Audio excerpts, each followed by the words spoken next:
nation, destroys our generation. I don't mind, I don't mind, I don't mind, I don't mind.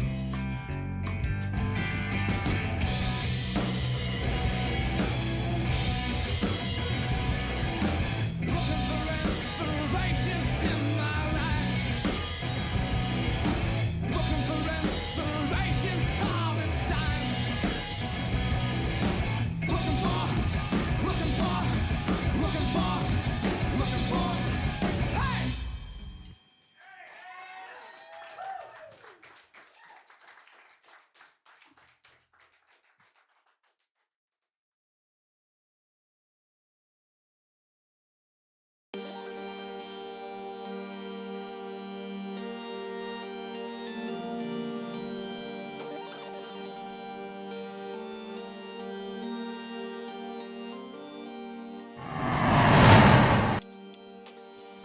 Testing 1, 2. Just realizing my uptime is not working. What's going on there, everybody? A little bit of a soggy Saturday. Got a little bit of rain, snow mix, I guess, as far as action going out there. Pretty sloppy. So maybe a sloppy, soggy Saturday. That'd be a great way to put it. Okay. Anywho, let me see if I can get uptimes working the way it need to be. And I'm ready to get right into, I guess, as far as what we're working on today, which are production pallets. And getting them to work, I guess, with the object storage, released by Giants, I guess, as far as about a week ago, I suppose, at this point. Maybe a couple of weeks. But I haven't been able to get the custom pallets, I guess, as far as to work in there. And I'm going to find out why that happens to be, and it's a pretty simple fix, actually. Pretty simple fix. Alright, uptime going. Alright, uptime seems to be live. Alright, cool. Not really sure why that didn't start. So on top of not getting the title changed out to, which I think it is now officially. I think we're officially good to go. Yep, I think that's all good to go. Let me go ahead and refresh this guy. Just checking some things in the back end before we get into the primary course of business here. Alright, I think we're good to go. So, y'all might be asking, what the heck are we looking at here? So what we're looking at here is one of the custom production pallets, I guess, as far as that come out of the dairy for the Dairyland 4X map. And part of the what needs to be fixed, I guess, as far as with custom pallets is to add the dimensions to each of the pallets, and a pretty good way, I guess, as far as to determine that what the size is, as far as the length, width, and the height, is to do one of two things. I found it easier just as far as just to use a plane, just a flat plane that you can create here in the Giants editor, and you can get the scales. So these scales are in so the units of measurement is meters for the most part, so we can take these values and actually apply those right to the XML, I guess, as far as forward, length, width, and height.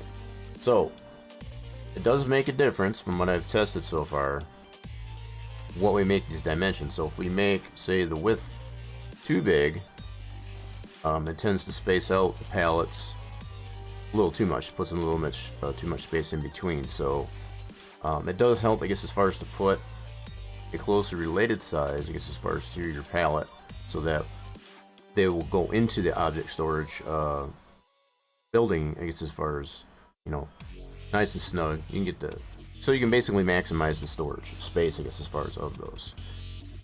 So that's what we're in the process of doing at the moment, is as far as to redesign, just evaluate and change, I guess, as far as whatever we need to do, I guess, as far as to get this the dimensions of our pallets done up. So previously, before doing any of this, the way it used to be for Farm Sim 19, for example, you only need the width and length.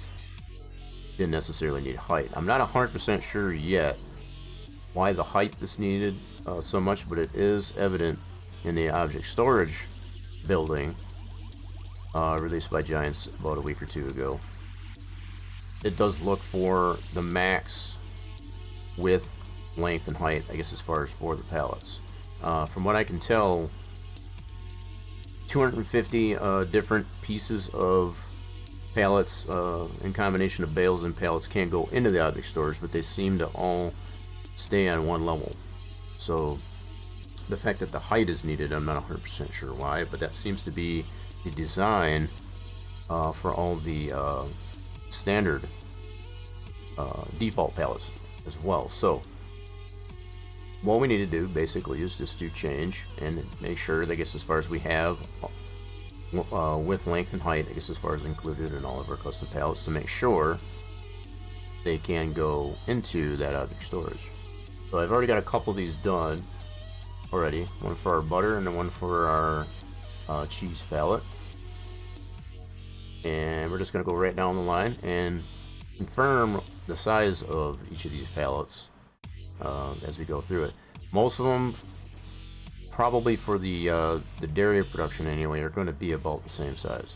But just to confirm, I guess, as far as that is the case, we're going to bring in those pallets, confirm it with our plane here, which is set to the values that we have in our XML, and just confirm if they are of that size. And if they aren't, we'll adjust it accordingly, I guess, as far as based on the XML. So that is the nature of the work we have to do for today. So butter pallet always has already been confirmed. So go ahead and delete that. We're going to leave our plane in there. We're just going to bring in each of these pallets and confirm their size. So I believe the cheese one I already did check. Yep. So this is basically all we're having to do is just bring it in to Giants Editor and confirm it with our plane that it is exactly that size. So this one's actually a tad bit smaller. Let me lower the size. So we can actually go a little bit smaller in this one. I guess I made it the 1.4 just to give it a little bit of buffer, so you can kind of get an idea, I guess, as far as the approach that I've taken to this. So it's about 1.2 for the overall palette, as we can see. And then the 0.8 on the Z, and then the Y, of course, would be the height. Would be this here. And for the most part, what I've been putting is just 1, just to make sure that there's enough there. Because, like I said, I haven't noticed in the object storage building that it'll actually apply a second layer. I'm not going to say that it don't, but as far as to get 250 items, I guess, as far as into that, that's quite a bit. So, quite a bit. So if it does come down to that, we can adjust accordingly, but it seems to be within 0.75 and or 1. So 1, for example, would be just bring this up here. This will be a value of about 1 right there. So putting that value of 1 on the pallets there might be a little too extreme, and may come down to into here, I guess, as far as to put these at like a 0.75 or 0.8, much the same as the length. We're going to test this out and just see what happens, and if it does need a further adjustment, then we'll go ahead and do that. And I'm giving it a little bit of buffer, I guess, as far as onto that. What seems to be the most prominent value that you put in there is the X, which is the width, and the length. Will determine, because if you do put that value too high, from what I've already tested, it will space out the pallets in the object storage very noticeably. So if we want to keep them relatively close together within the object storage, we don't want to put too big a value on the X or the Z, which would be the width or the length. So, okay, so this one we can confirm. 1.4, 1.8. Okay, so we'll go ahead and leave it at that value. Yep, that'll be fine. Now we'll go on to the next pallet. It's going to be much like any other process that we do on these things. It's going to be a rinse and repeat type of thing. Okay, so the next deal that we have is our cottage cheese pallet. Let's take this one out. Don't need to do anything further with that one. So all we're doing is bringing the pallets in there and just confirming their size. That's all we're doing. And looks like the same with this one. Just our plane. Pretty much the same. And again, we're well below, I guess, as far as the height of one. I guess as far as like that, because one would be further up this way. Whoops. Maybe something like that, but we're going to give that much padding as far as in that. So on our cottage cheese pallet, open up that XML. Wait, that's the cheese pallet. Guess I have not saved that one. Now I need the cottage cheese pallet. Alright. So again, the way it was done in 19, we only needed to put the width and the length. Confirming this as far as the way the default pallets are, they do have width, length, and height, I guess, as far as applied to that, and it does coincide with that object storage. It reads that value, I guess, as far as to determine if any one of these values is missing, and in most cases, because the height was missing on the way this XML is designed for the pallet, it simply will not go into the object storage, and that was the problem I was running into, I guess, as far as to get those custom pallets to go in there. It's like, what do we need to do to make sure that those go in there? And it really does come down to just make sure you have all those values in there so that the object storage can read it, and it will in turn go in there. Alright, so we want to copy pasta these values into our cottage cheese palette. Pretty simple solution, I guess, as far as like that. So if you're coming across custom pallets that are not a default palette, something that was created by Giants, not wanting to go into that object storage, chances are this is probably the culprit. Probably a pretty good culprit. Just double check to see that it does have these values. If they don't, then make sure you add some values. I'm taking it one step further, I guess, as far as just to ensure the size of the pallet. Now, by default, this is a default pallet, you know, as far as the actual wood pallet that most of the Giants production pallets will use, and that one does measure out to be approximately 1.2 meters in width, 0.8 in length, whichever way you want to look at that. And you know, so those are pretty consistent, I guess, as far as across the board, no matter which pallet. And you're going to put your contents of the pallet, I guess. So the contents of it are going to be contained within that area. So it's, as long as you've got those two values, really, for the most part, what you could do is just make sure that the height is in there and add that 1. That should pretty much get you where we need to be. All right. So we can confirm that one's good. So next XML for next pallet. And actually, we'll take this one, close that out, and bring our next pallet and confirm. It was super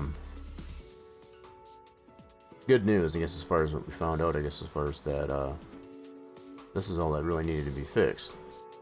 Alright, so there's our ice cream pallets. We confirm that. Same size.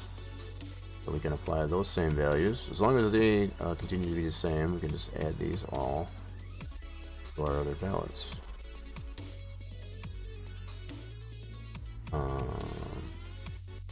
Did I open that? I don't think I did. Nope, so we need our ice cream pallet. Open that XML up and just change this value. Yeah, so that value 2 that I had previously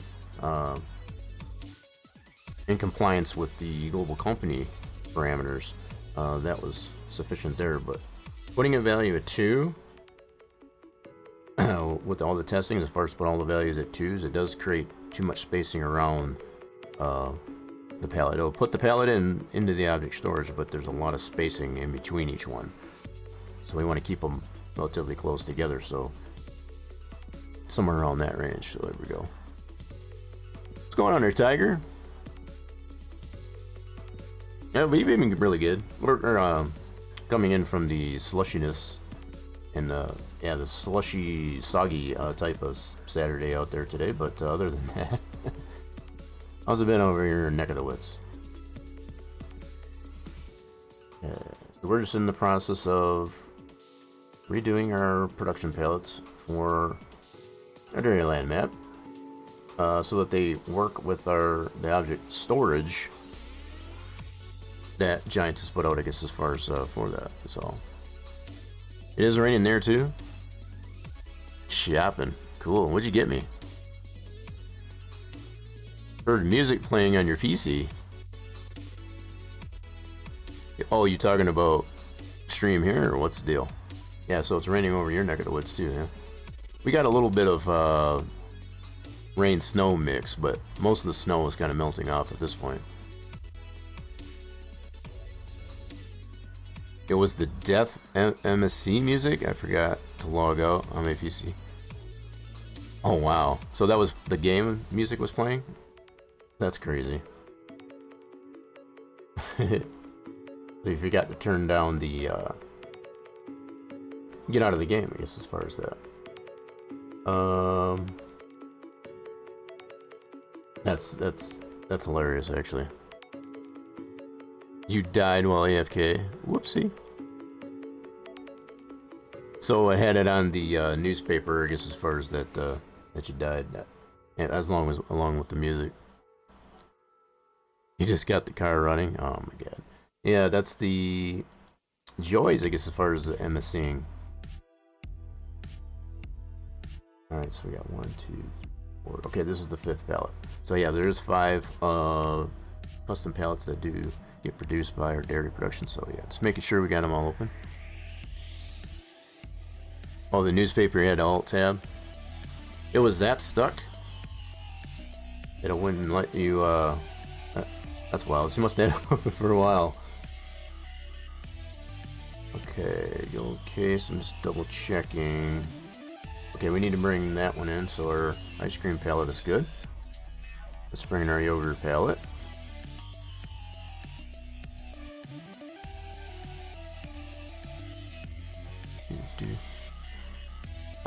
You couldn't see the game because I was on desktop. Didn't know the game was running. We good now. Well, as long as you're good now. That's super hilarious, though. You're like, where is that noise coming from? For all you know, you could have had another stream open, I guess, as far as playing the... there's plenty of... Yeah, plenty of those that stream the MSC, I guess, as far as that have that death music as a redeem. It's kind of funny. There's a couple of them anyway. Whoa, shoot, I didn't want to move that. I wanted to move my plane. We're not going to save the pallet anyway. We're just double checking the size just to make sure that they all are the same. And so far, they are. Alright, so we can go ahead and apply that to our yogurt pallet XML. Yep, so we got the old values here. We're going to copy pasta. Now that we've confirmed that the side will work. So all of our pallets for dairy production are pretty much the same. We'll be playtesting these, I guess, as far as once we get these pallets done. So that's the fun part. You got this part, I guess, as far as to get them all, get all the scripting work done, and then going into the game and actually confirming that they do all work. That's the best part.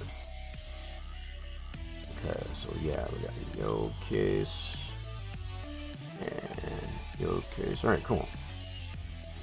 All right, so there's all of our dairy pallets. So are all confirmed and good to go. Now what we'll do is we'll go ahead and save all these XMLs. Okay, that one's already saved. Make sure we save all these so that once we move them over to our game, they'll actually work the way we intend them. Save that one and save this one. Alright.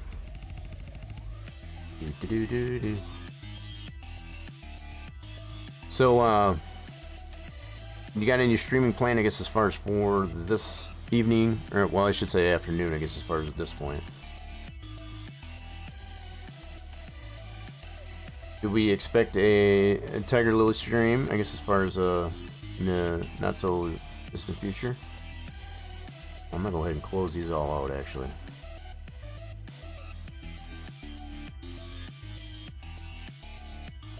Okay, those are all good to go. So now what we want to do, let me check some things here. So we got all those confirmed. I'm going to move those all over to our mod folder for games. Let's go over here. Let me switch things up here for a second.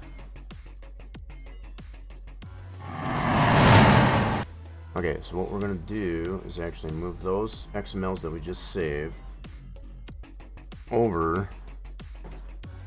Did some cleaning here in the studio, and it's like now everything. It's like, oh crap! I forgot where I put everything now.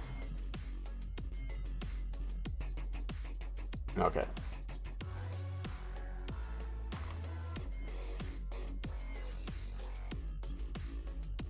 Okay. That adjusts some things here.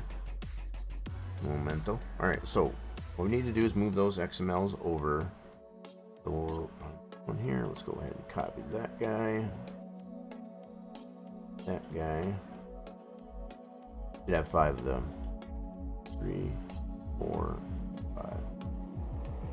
Nice. Now I should have already moved over. I'll double check this. I think I already moved the pallets over. Did have to make some changes, I guess, as far as prior to start a stream, but that's already been done previously. So nope, I did not get those moved over. Okay, so what I'll do. Alright, let me recopy these. We're going to take all of this from here to there and copy these all over.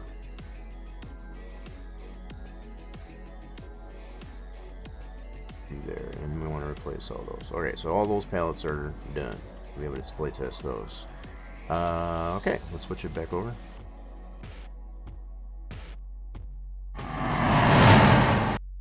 Okay, now on to the next set of pallets. So this is going to be, like I said, a little bit of a rinse and repeat type of process here, I guess, as far as that's how some of these work, I guess, as far as so we got our dairy production pallets done. Let's check our meat pallets. So we got our cow meat and our pig meat. This is first for our meat production. Check that. That looks all good there. Alright, so same process. We'll just bring in the pallet. And I'm just going to move this up a level. We only got 2 types of pallets in that one. So let's confirm size. Let's move our plane. Yep, so that'll work. Now the height, I am giving it a little bit more room, but they still seem to be all pretty consistent. They're about 0.75. I'm putting the value in the XML, I guess, as far as that 1, just to give it a little bit more room. It's more up like this. If it tends to cause us an issue, I guess, as far as in playtesting, then we'll obviously adjust that. But for now, that should be pretty good. Okay, so let's go to new palette, open up that XML.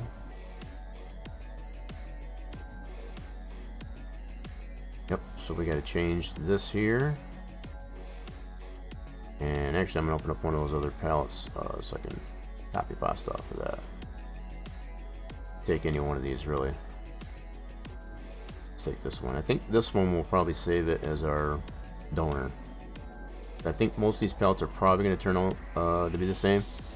I definitely want to confirm, I guess, as far as just in case they are not, especially on the width and or the length. I may or may not have some that I know there's at least one that's not going to comply in that.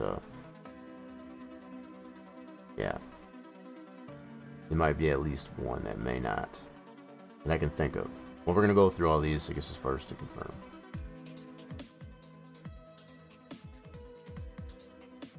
Alright, so we're going to paste this guy in.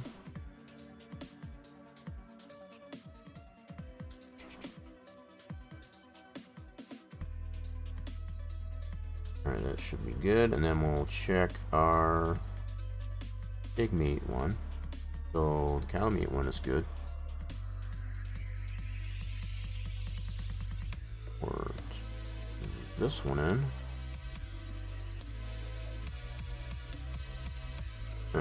Guess what I did was I just named it meat pallet. Okay. How did I do these? Just want to double check. How was our contents on meat box? Alright, let's see what I did. That should work. And let's open up our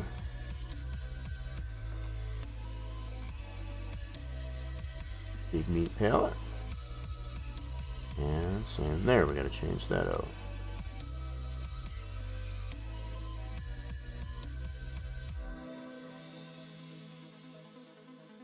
Now, it did make the confirmation that it is the same size. Yep. That will work. And so I got these box. Let me check some things on our. Yep, so we just got the 2 meat boxes. Nothing else that we need to adjust in there. Okay, cool. There's those two. So those two are confirmed. Close that out. Now we can save these 2 XMLs.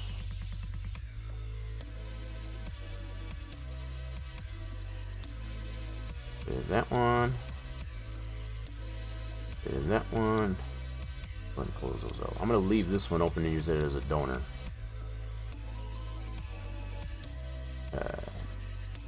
Now we'll just move over those 2.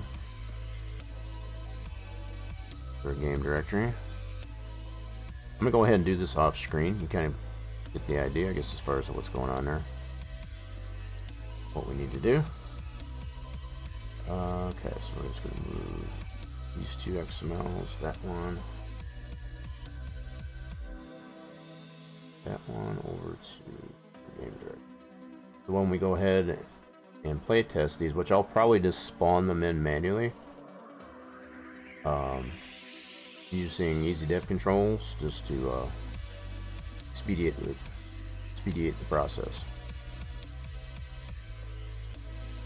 Okay, so those are moved over. Moving on to our next set of production pallets. So the paper pallet, this is a pretty simple pallet. Bird sample. Alright, we're going to import our paper pallet. Take this up a level.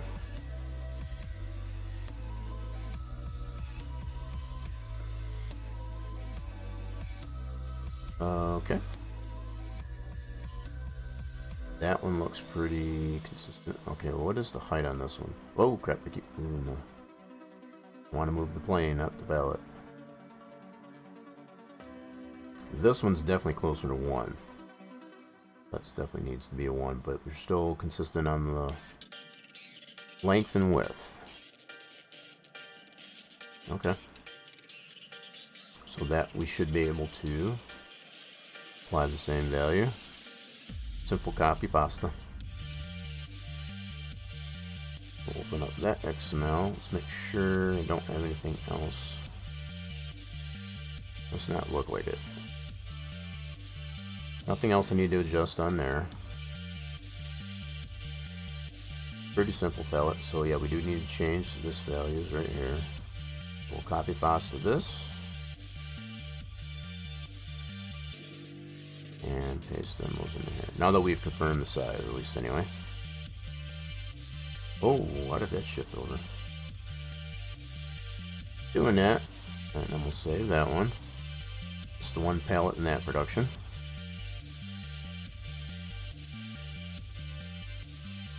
Okay, so we'll save that, close it. I'm gonna move that one over. I'm gonna do that off screen. Paper pallet. Do that.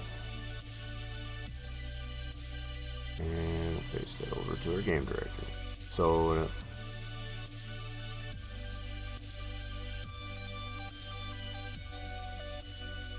should only have one other type of pallet to confirm. There are more though than what I've got here, that's for sure. I do have the cartons, which are not on a pallet, so they're not on a wood pallet per se. They're just handheld. In fact, they can be picked up by hand. I'll need to check those too. I don't even know if those will go into... That's something else that we can test too. That's something else we can definitely test. Okay, we got that one moved over, so we got one more type of pallet, which is this one. Alright, so we'll bring in our salt pallet. So this one's been checked. Import. And our salt pallet, go up a level.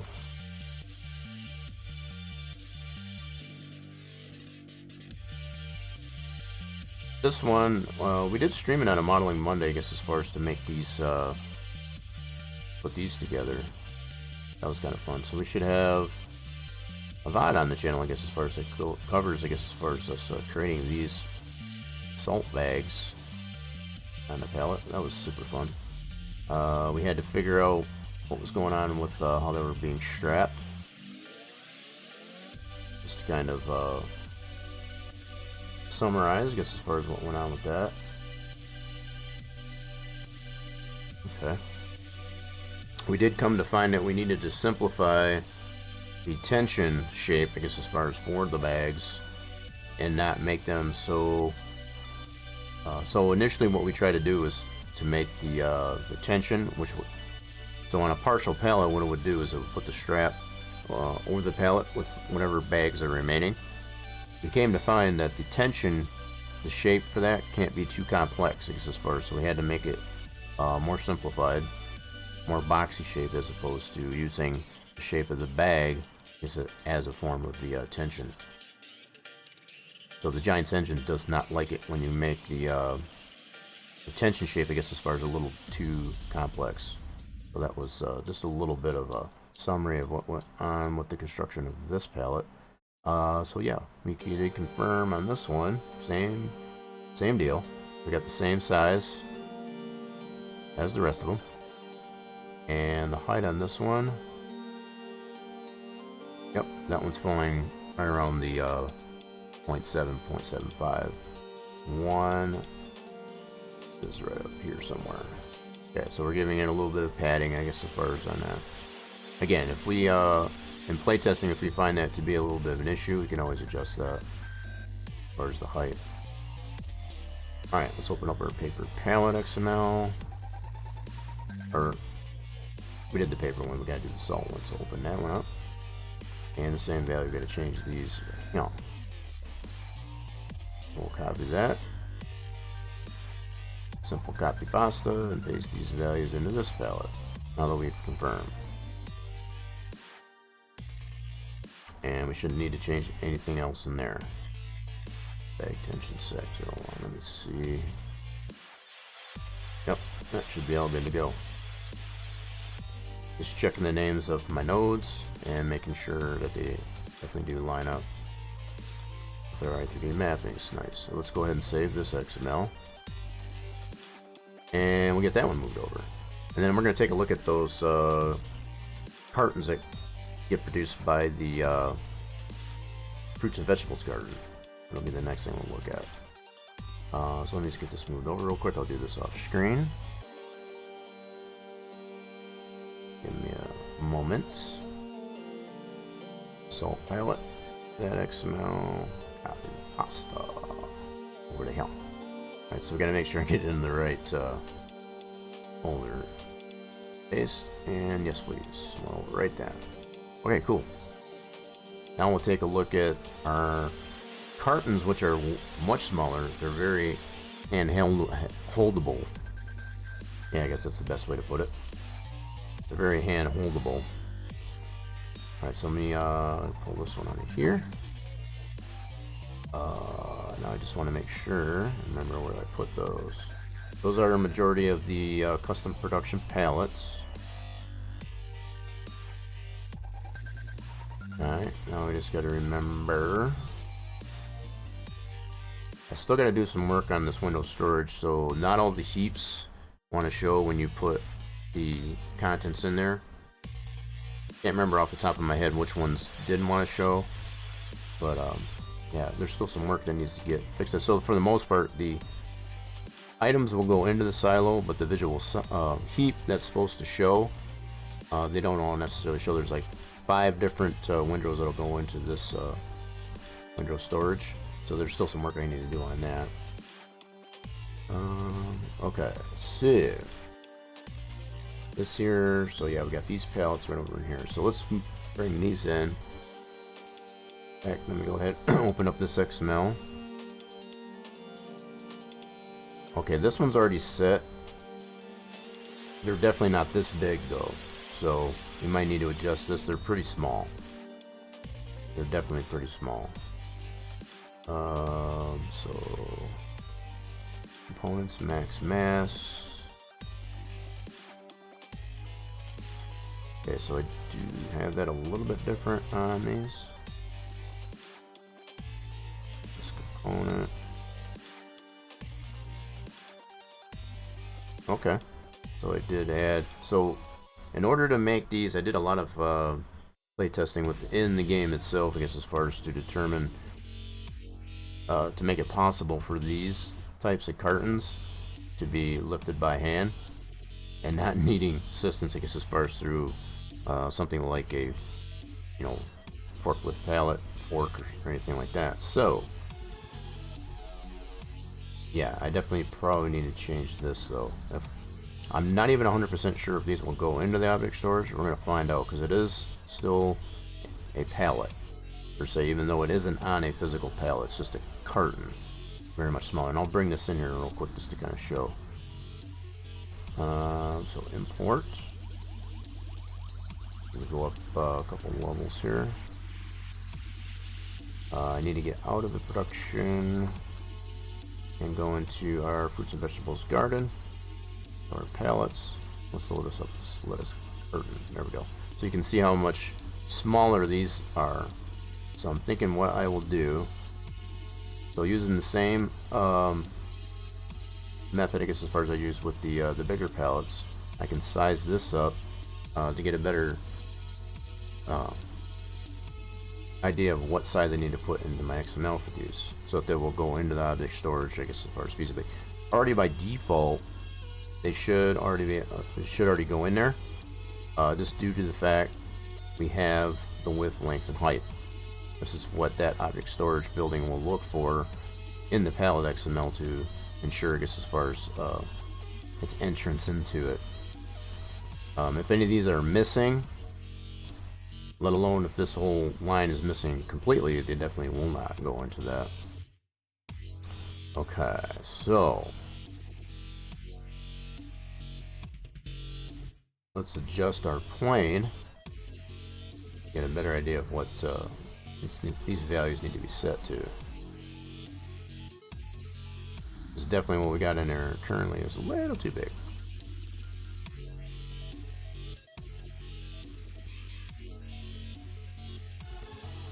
We're not going to worry about where we position this on the X. It's mostly just the height. Okay, so we're right about... I'm putting a little bit of buffer on it. I don't want an exact size. Okay, that's hanging over actually. Should give us a rough idea. So we're right about that size. So we're at we're gonna say 0.625 and 0.45. So this would be the width, 625. Yeah, we'll add a little bit of buffer to that, just kind of round it off. So the width will make it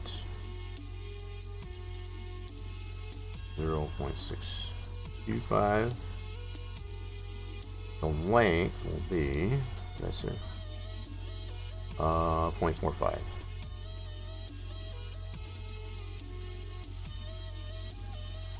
And we'll do 0.45.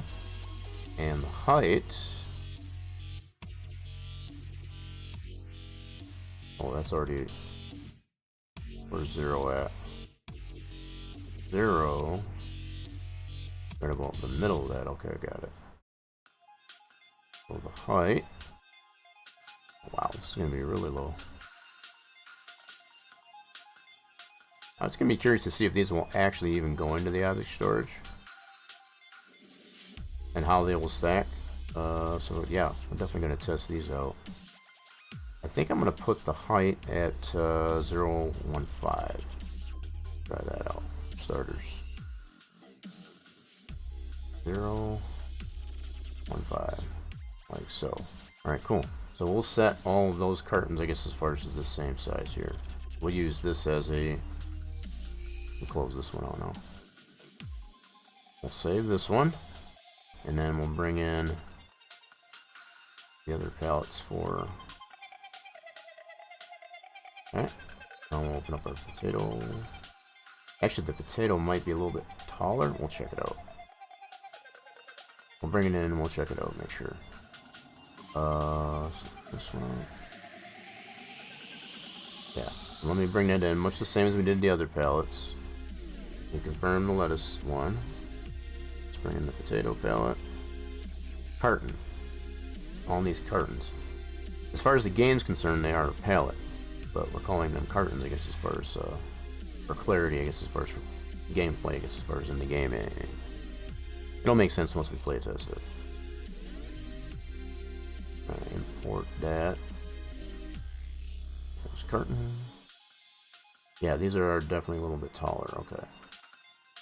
Go to our plane. It's actually a different size too. Okay. These are definitely a little bit different size. Alright. So that'll be on our X. They're definitely a little bit smaller. Okay. And again, I'm only adjusting these sizes to make sure that if they do go into, if they will stack into the object storage, that we're not putting too much space in between them. These are much smaller, I guess, as far as in the standard pallet, so if they'll go in there, we want to be able to stack them accordingly. I'm going to put a little bit of buffer on this one too. This is the easiest way I've come to find, I guess, as far as to determine the size of our pallets. Within the giant header, anyway. Okay, that looks pretty good there, so... Bring that up here. So the height is going to be... We'll say 0.25. Let's round that off, so it'll be like that. Okay. And then our width is going to be, we'll just say 0.45. We're going to round that, give it a little bit more buffer. So this is on our potato pallet. So this one we're going to say 0.45. The length, we'll say 0.32. On that one off too. 0.32, and the height, we'll do 0.25. 0.25. Okay, so that's that curtain. Save that one. Okay, next we have our strawberries carton, so we'll open that one up. And we'll bring that into the Giants editor and confirm its size. These might be the exception, I guess, as far as in comparison to the other pallets. Each one of these are obviously a little bit different. Let's import that. So our strawberries carton. This one's about the same. Okay, this one's about the same as the potato one. Alright, so we can copy pasta that value from the potato carton. This line. Into our strawberries. Paste. Whoop. Yeah, shift it over a little bit. Don't be doing that. Screwing up my formatting. Alright, so next one. Oop, did I save that one? Let's make sure we save that. Boom. That'll work. Okay, next one is the sunflowers.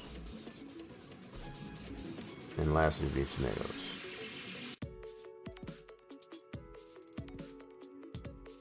Alright, let's bring in our... Oh, I see what I did. Did I not change? Oh boy. I may have to check my naming for that. That's strawberries.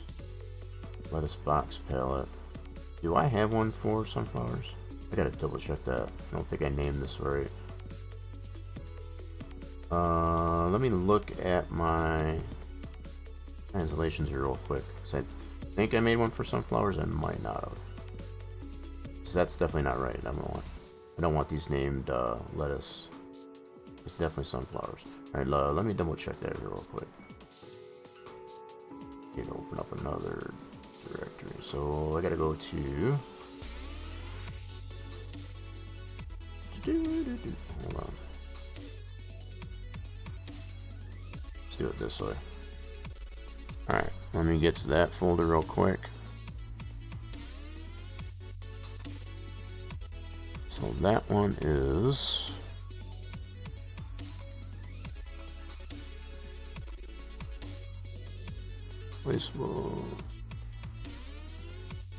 Oh wait, I need my where's my translations at? So here's my translations right here. Let's bring that over. I need to confirm that I do have deal in here for sunflowers.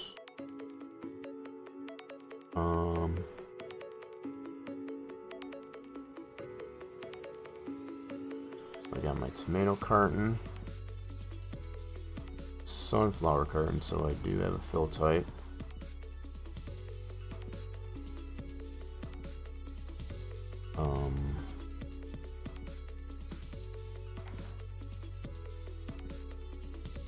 Let me go back to this one. Store item.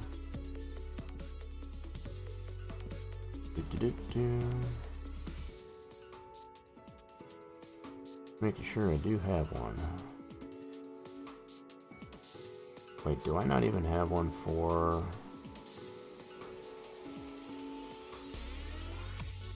Sir. Okay, I got my... Alright, hold on, let me do this way.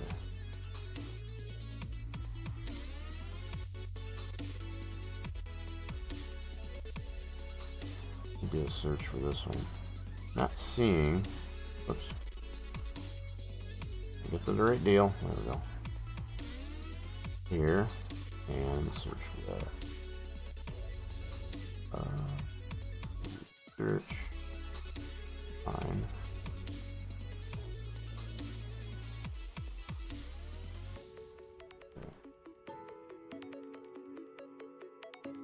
Huh. How in the world did I...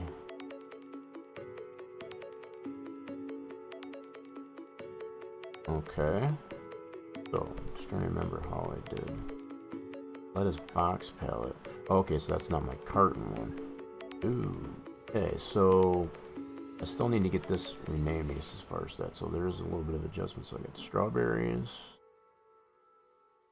Potatoes, I guess I did do that as... Okay, so I guess that's probably not critical. That'll fall. Okay, so yeah, never mind. I think that should be fine. So the potatoes and the sunflowers are not created by default. The strawberries and lettuce, I believe, are. So that's why we do have a translation, I guess, as far as for that. So okay, so I think we're good. I do not need to change this. What I do need to change is this though. Let me make sure that I got that. So I don't need translations are good. We should be Gucci on that. So anywho, we need to copy pasta this and paste that to our sunflowers. Now that we have confirmed it here, at least anyway.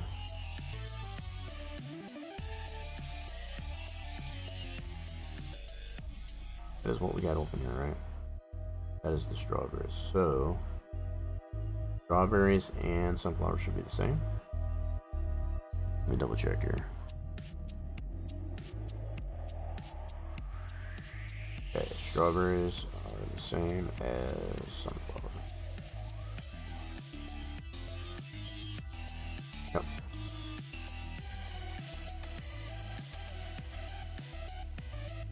Potatoes, strawberries, and those are all, should be all the same.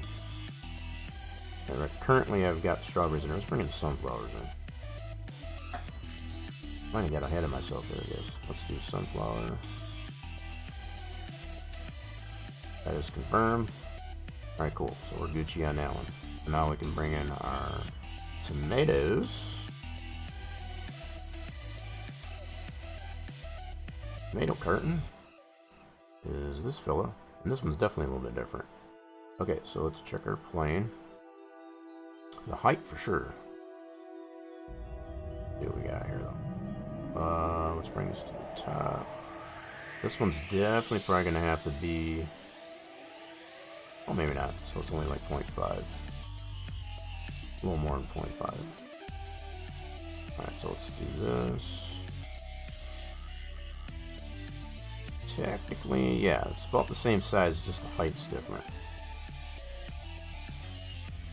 Yep, so I think we should be good that way. So, copy pasta that line into our tomato palette, we'll just adjust the height. The height is almost more than twice as much, I guess, as far as of the other ones. Okay.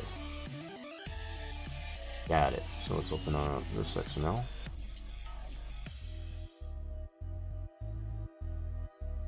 And on this value, we're going to copy pasta this, and let's change the height.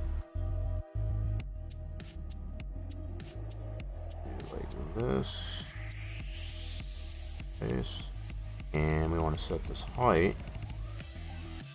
We'll do 0.525 just to kind of round that off. Right now I've got a little bit lower. We'll do something like that. Just to round her off. So we'll do 0.525. Like so for our tomato palette. Tomato carton. Now it is registered to the game as a pallet. This is why it's going to be kind of interesting to see if those will go into that. So a couple things that the object storage will look at. What is the type? And what is its size? And if these don't match, because as far as in there, it'll either disallow it from going into the object storage, because that object storage does take bales too. So it takes bales, any combination of bales and pallets. The fact that we've got these listed as cartons because they're smaller than a pallet, it's still in the game as far as the game is concerned as a pallet. So yeah, it's gonna be pretty cool, I guess, as far as to test that out. Alright, so we're going to save that. Let's make sure we got these all saved, actually. Save that.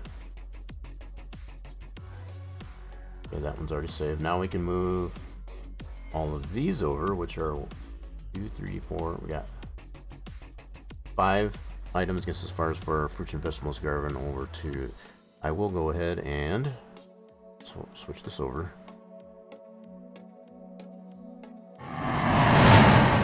Alright, let's go ahead and get these moved over. So that's in our fruits and vegetables garden, which is right here. And we'll deal with those pallets and copy all those XMLs that we just saved.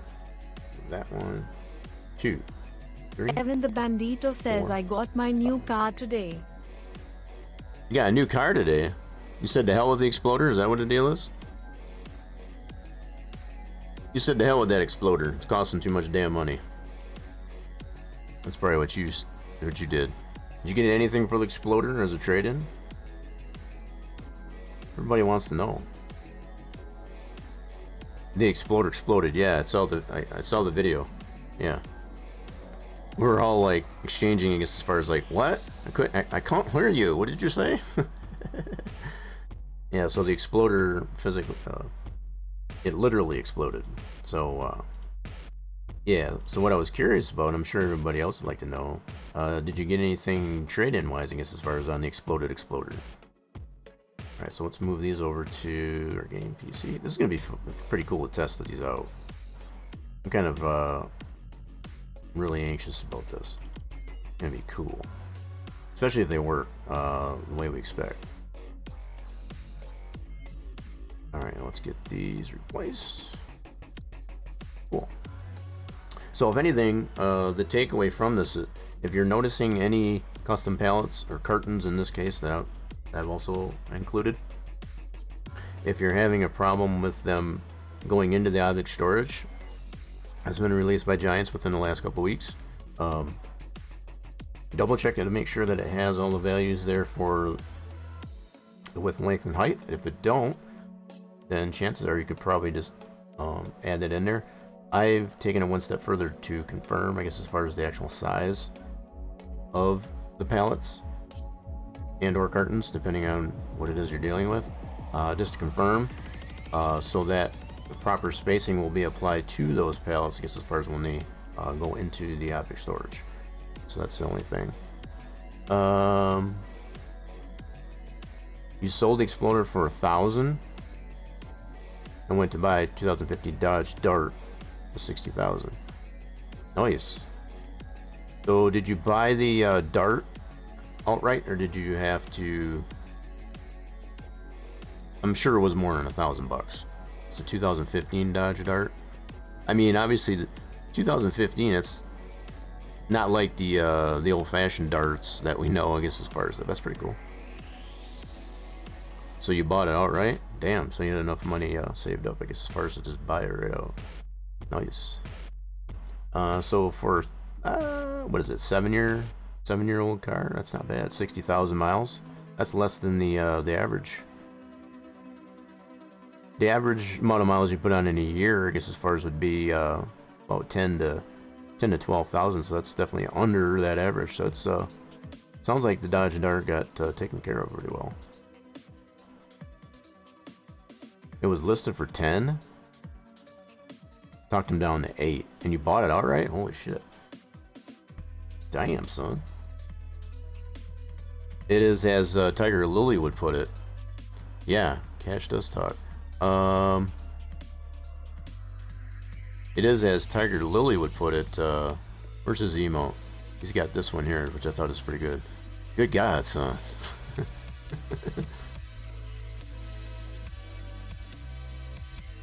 Alright, cool. So we checked all of our pallets. We got them all moved over. It's time to go in and do some play testing.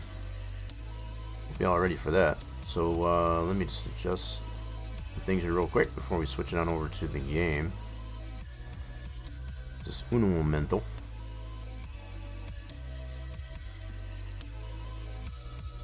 Alright. Let me make sure. Do this real quick. Just switching some things over. Give me a second. We'll get this, get the game going.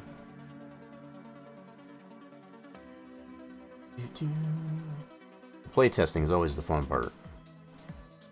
It only took us an hour to get to that point, so that's pretty cool. It didn't change my insurance at all, which is good. I still pay the same. That's weird. I know the Exploder was an older model, but now, is the Dodge Dart, is that a coupe? Is that a coupe, or is that a sedan? I think that's a coupe. Yeah, so the fact that you're paying the same insurance, that's kind of wild. But, you know, at least it's not much change. It is a sedan? Okay. So that might be why. because you can have more passengers in it, so that's probably why they determine. So I'm assuming, I don't know how it works there where you're at, but like the exploder here would be considered a station wagon. So if it's any more than 2 people, or 4 people I should say, let me take that back. So if it's more than 4 people, which would be a coupe, then it goes up to the next tier, I guess, as far as, you know, as far as insurance goes. So yeah, that would make sense if that's follows suit where you're at. Alright, so we'll get this loaded in. Let's get that going. Alright, cool. Alright, let's load the game up. As soon as I get the game loaded up, we'll switch this over, I guess, as far as so you can all see what's going on.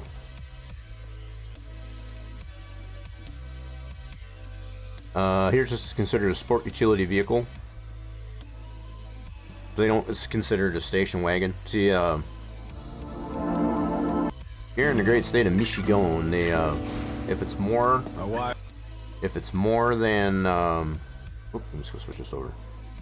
If it's more than 4 people, 4 persons that can go into the vehicle, it's considered a station wagon. Hence, the insurance goes up, as well as the cost of the registration, you know, the license tabs and all that stuff goes up, just as far as accordingly. If you got a coupe, it's a little bit lower bracket. There's not as many people that are in the vehicle. That's alrighty then. It's kind of interesting how it goes, how it works, I guess, as far as the different, or a light truck, sports utility or light truck. Gotcha. Anywho, so here we are in the game. We're gonna go ahead and load up our map. I think I got everything moved over. Alright, we'll find out in the devlog. I'm pretty sure I have made some more changes, some additional changes besides the pallets, one of which happens to involve the racetrack, which I'd like to show that off too. Did some work post-fact, starting stream today.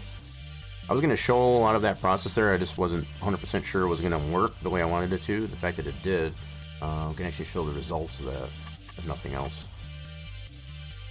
Won't be a lot of modeling with that done, because most of that's already been done, but okay. Let's check our dev log and while we load this up and see what's going on. Yeah, so this is always the fun part, being able to check our the fruits of our labor. So wasn't really all that much labor really involved with that. It was just a matter of adjusting the pallet XML to make sure that it will be accepted by the object storage. Pretty simple, and hopefully it does help anybody, I guess, as far as that's scratching their head and wondering why their pallets in their map, I guess, as far as don't want to go into it.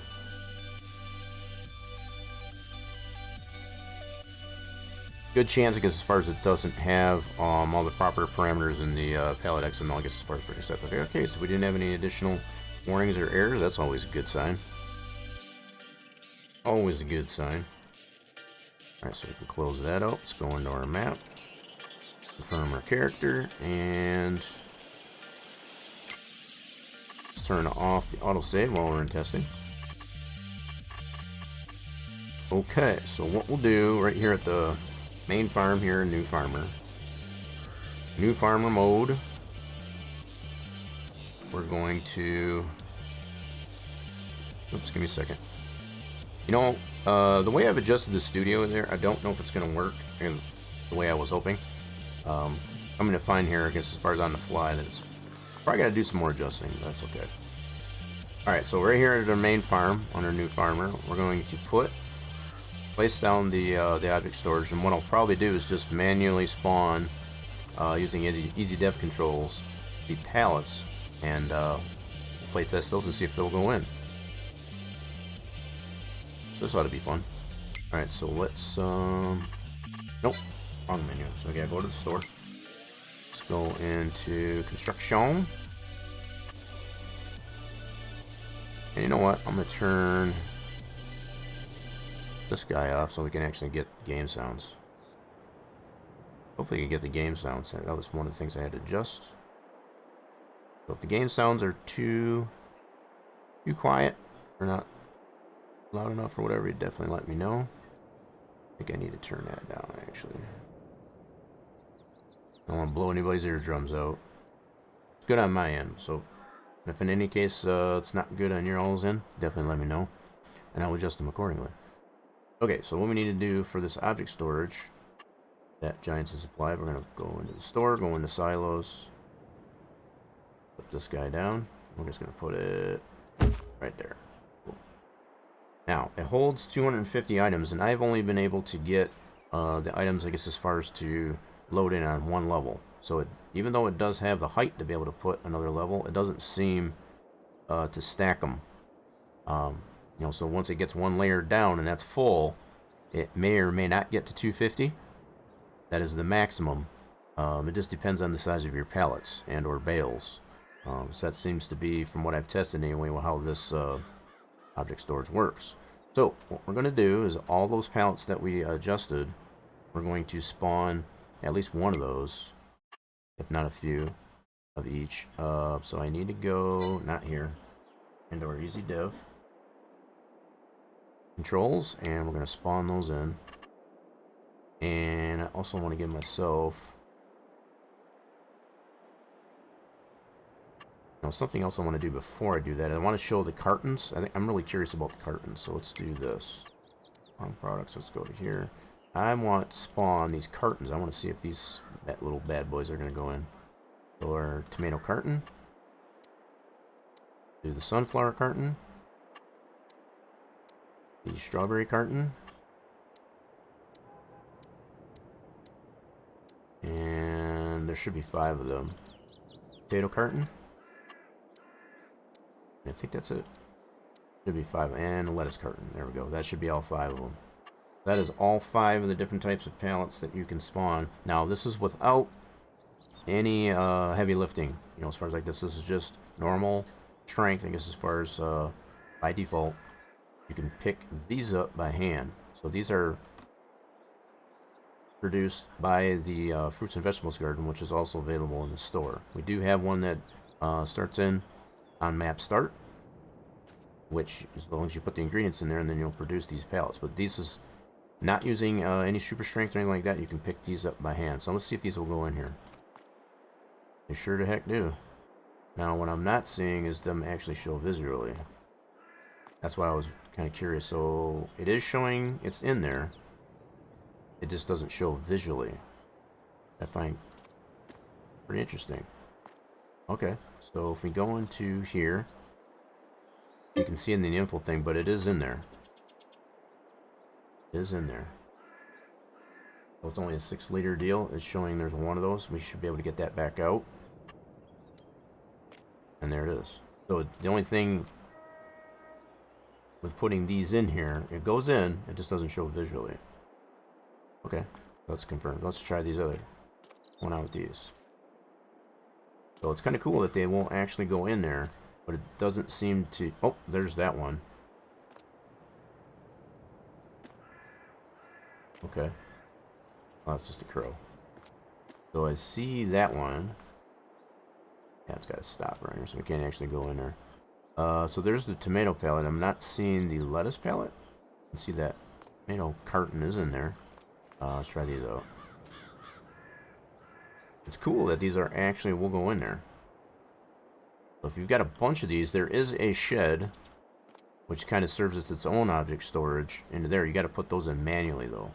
I'll demonstrate that here in a second. These pallets. But so you've got a couple different options for these types of deals here, at least anyway. It looks like it is stacking those. It is putting them all in there so far, so that's cool. I like it.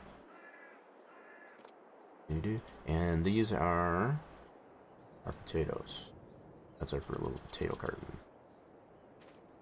Put those in there. So they do all stack in there. So I guess the first one we put in there was a lettuce. I didn't see that one actually because that was green.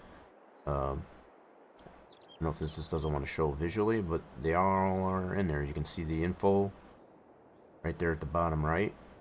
And we can actually pull those back out as well if we go over to the spot. And it gives us the options. So there's our potatoes, sunflowers, strawberry, tomato, lettuce. They're all in there. And it goes right back to potato. Nice. So those work. That's cool. So we got that much figured out. Now, let's try our other pallets. We'll do our dairy pallets next. Let's go right down the line here. So we got our dairy pallets. We got our salt pallet and our paper pallet. Just as far as the test. There is potentially going to be another type of custom pallet. It's still in testing. I'm still it's a work in progress. I'm hoping to get something that's going to be related to dairy. I'm not going to reveal, I guess, as far as what's going on with that until I actually get it working. Going to be a little bit of a surprise. So let's spawn in our dairy pallets. Okay, so we'll go into here, and so we need. Nope, no, didn't want to do that. So the paper pallet we still need to test. I want to do our dairy pallets first. We got our salt one. We're going to test that one in a second. Sand will just be a fillable pallet. That's not really a pallet. It's just anything that is in here as a fill type. It will make a pallet using EasyDiv. Snow it will. Stone, strawberries. Where is... Okay, yogurt is one of them. So there's 5 of those. Butter is one of them. This one I will need to add heavy lifting as far as the strength, because these you cannot pick up by hand. So our butter. We need our cheese. Let's stack these all up on top of each other to see. We need our cottage cheese and ice cream. Ice cream. So that's all 5 of those pallets for dairy production. So check these out. So I do need to add super strength. Ooh, wrong menu. I need to give myself super strength so I can lift these up by hand. Now I could get myself a forklift or whatever to be able to. I'm being lazy, so here's our cottage cheese pallet. And that one goes in. It does show visually, so that's cool. That one works. What is our cheese? That works. Awesome. Our butter. I like how it actually lists it in the deal there. As far as that's all I got to do is just walk in front of it. You don't necessarily have to go over here. Obviously, if you want to get them pulled out of there, you would have to go here. But just to see what's in there, it'll actually count how many of each type of pallets in there, which is kind of nice. And this is our yogurt. That goes in there, sweet. And our ice cream. So all 5 of those go in. Awesome sauce. Alright, we're doing good so far. So let's try our paper pallet. Go back here. And while I'm in there, I'm just going to go ahead and do the paper pallet and then the salt pallet, because that's the only other 2 we need to test. Pretty cool that it'll take those cartons though, those little smaller deals. That's pretty neat. Alright, let's go to here, and then we'll get our paper pallet. Whoops, it's past it. Paper pallet and also salt. Cool. And again, we got heavy lifting. Got that super strength turned on. So these are our salt. Boom, that goes in there. I like how it sorts them out. So far is only using the 1 layer as well. And those work. So all of our custom pallets now work into the object storage at this point. Fantastic. Now, just to kind of mix this up a little bit, I'm going to do some round and square barrels just to see how it, like this object storage is actually kind of nice. The fact that it'll hold 250 items, and you can see the spacing on that too. That's why we definitely loaded it up into the editor to see, to confirm the size of it. If you would have put any bigger size in there, it would actually have had more spacing. That's what I did come to find, I guess, as far as prior to applying the values that we did. So it'll put a lot more visual space in between, which will disallow being able to put anything in between that empty space. So it does make sense, I guess, as far as to set those dimensions in the pallet XML, I guess, as far as accordingly, so we can get the maximum amount of use out of the object storage, especially for our custom pallets. So let's spawn. I'm going to do a couple of square and round bales, and just to show the versatility of this thing. If you have not tested already, I think this is pretty neat. So let's do 240 grass. That's a square. Let's get a round bale. We'll get the big boy. Yeah, biggest round bale. Cool. That's a cotton bale. Okay, that'll work too. All right, actually, that's not what I want to boot. That's probably a pretty cool test as well. Let me get a grass round bale. I see what it did. Okay. So if you go to the biggest grass bale, so the fact that, yeah, different size bales, I guess, as far as your different types. So that was the cotton bales only have the one size, probably for reference there. This will be the biggest round grass bale. There we go.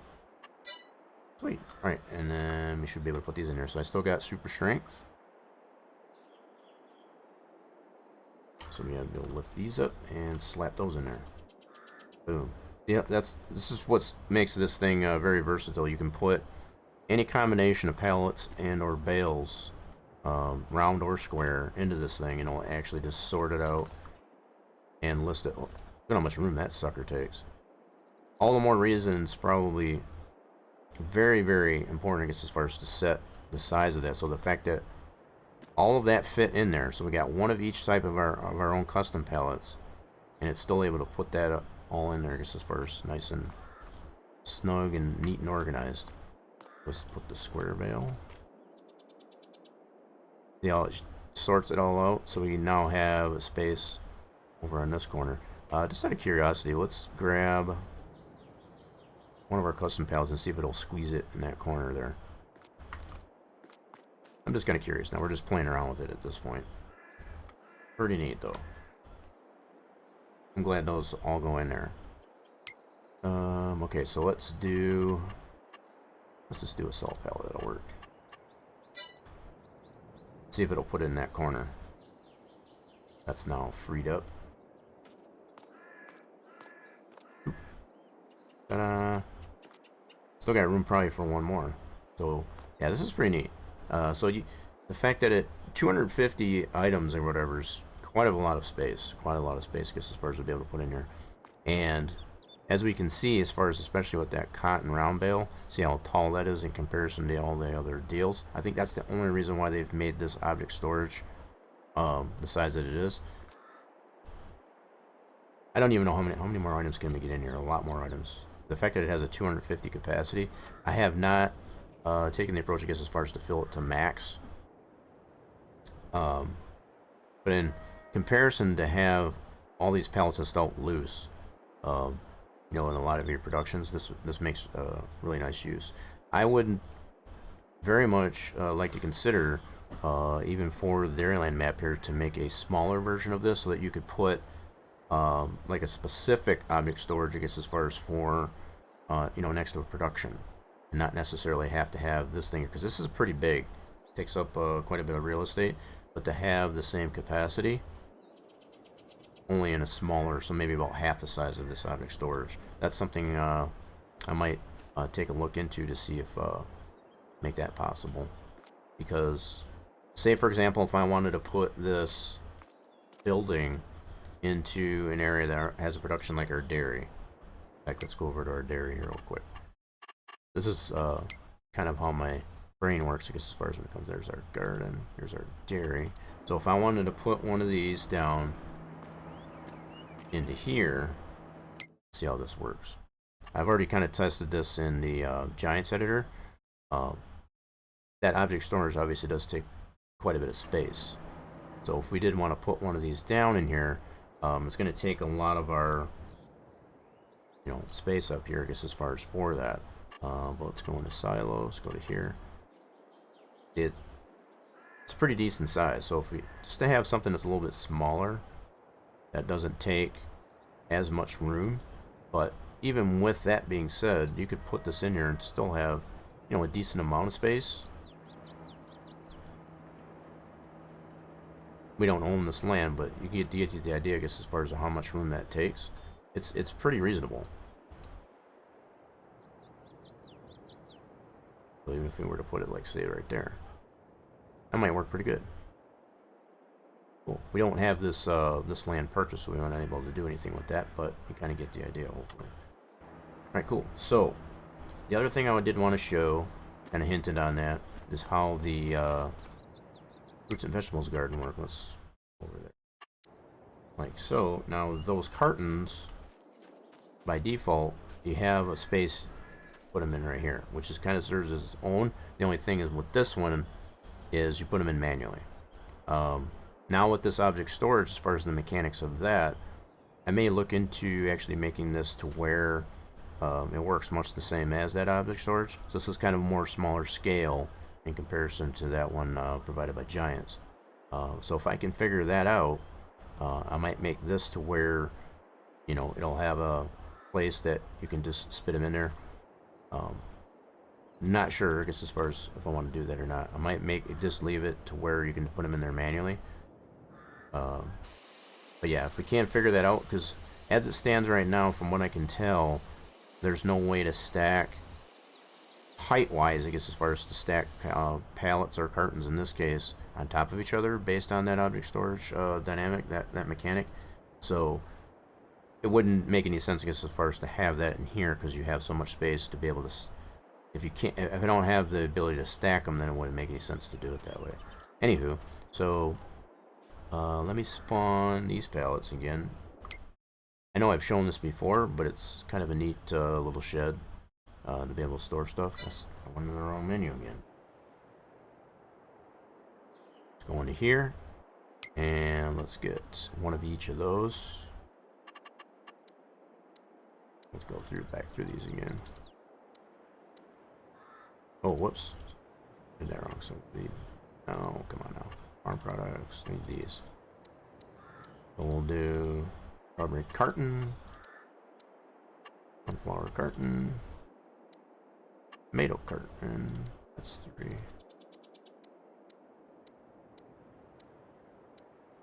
Now the way this probably another thing to mention, I guess, as far as with this little shed, you could put other items in there the way it is currently set up anyway, without considering object storage. You can't put stuff in there. Okay, there's the lettuce, and I should have potatoes. Yeah, there we go. That should be all 5 of them. So the point I was trying to make is you can put other types of pallets in here of custom nature into that as well, just manually, right? As far as without the object storage. So that's just some things that I'm kind of considering as to whether or not I want to make these. I think it would work better being able to stack these in here manually. That way you could put a lot more into it in comparison. Yep, so that'll go in there, and we can stack these like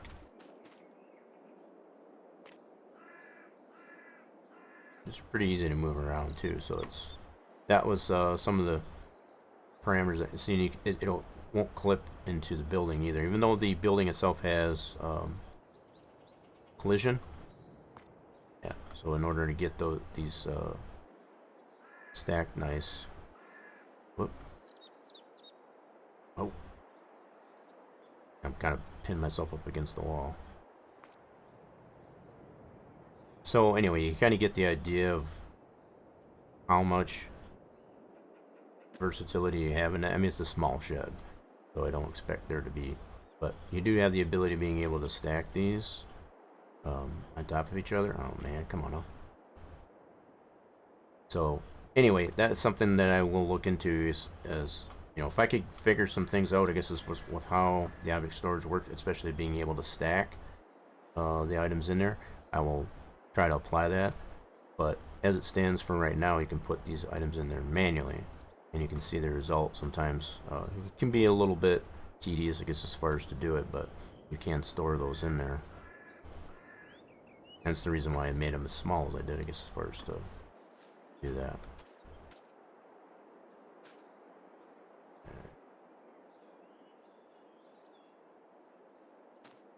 I want to get these to stack if I can. So, regardless of what type that it is, you can stack those on top of each other. And of course, it's not going to want to cooperate. Why would it? Why would it?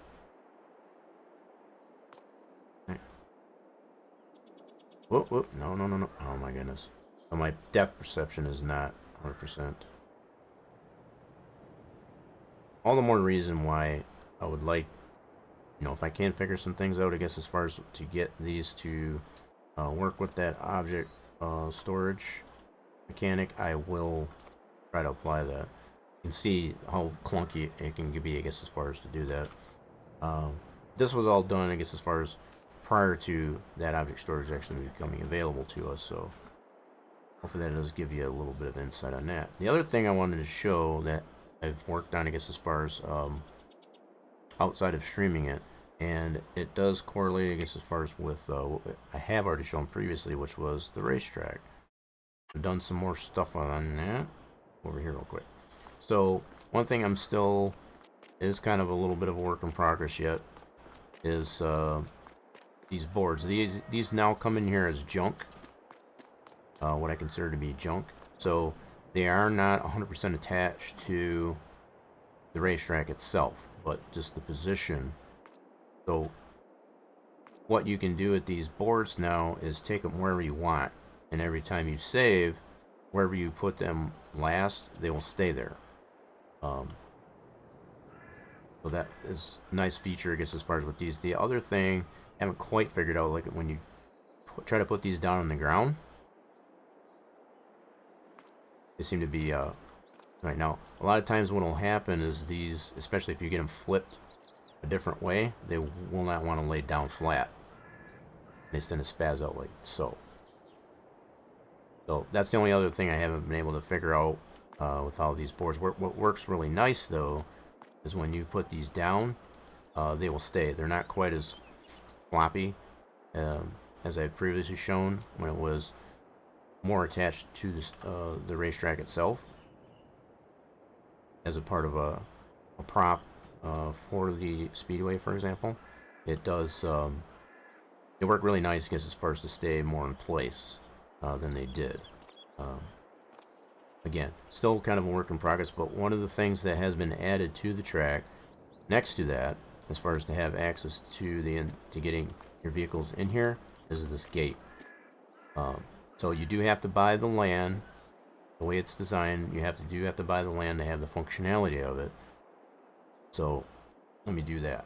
We'll go ahead and time we went to the bank where we earned some money, I guess, as far as to earn ourselves some money.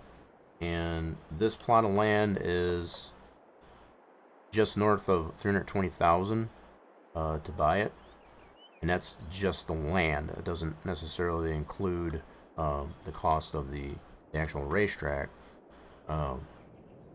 It's just for the land, because it is on a fairly large size of land. So okay, we're gonna give ourselves about a $500,000, and if we go into buy the land, you can see the plot of land that this thing sets on. So this track takes up pretty much, you know, if you were to square this off here, it takes up a majority of that space. So you do get a little bit of residual land, I guess, as far as around the track, I guess, as far as, because there is I need to check, I'm thinking of it too, I need to check over here. I think I did put a road going out this way. I'll have to check that, because I think I might have this dead end right into this lake area. So that might be something I need to add to the map as far as to, so if you go down this road, for example, you wouldn't necessarily be stuck to have to buy this in order to get over to this area. So I'll check that out too. But anyway, we're going to go ahead and buy this. We have the functionality of this gate. And now you have the functionality of the gate. So this is something that's new that we didn't previously have. This will allow much better access. It'll just push those boards over. So that should work out pretty good. But yep, this will give you the access to the track, I guess, as far as to get your equipment in there and not necessarily have to climb over. If you want to climb over the wall, if you got those types of vehicles that you have the capability to do that, feel free to do that. But if you've got smaller vehicles that don't have the ability to do that and you don't want to mess with the boards, then you have the ability to just open up the gate and have access to that, and they will close back up. They do have collision to them, I guess, as far as once they close, so that it's so that's something that's brand new, I guess, as far as what the track for those was the gates, and a little bit of work done, I guess, as far as on the board, so that they're not quite so flimsy. So just to demonstrate, I guess, as far as how well these boards work now in comparison to how they did, let me get myself a vehicle. So let me put my store over here. And let's go here, we'll get ourselves a store or a vehicle. Let's get this guy. Because I know this one I can't climb the wall. I definitely wanted to get something that couldn't climb the wall. Is that making the sounds? It might be a little loud. Turn that down a little bit. There we go. It's kind of pegging out there in the red there a little bit. So we can come up here.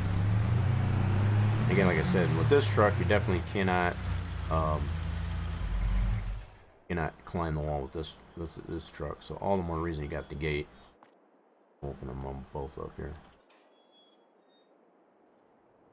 I mean, I definitely paid attention to the fact to have them open inward, so that way there's not much of a platform. I do realize, I guess, as far as to get up into here, so I didn't want it to open outwards if you already had a vehicle up here. So kind of paid attention to that, I guess, as far as if it comes to that.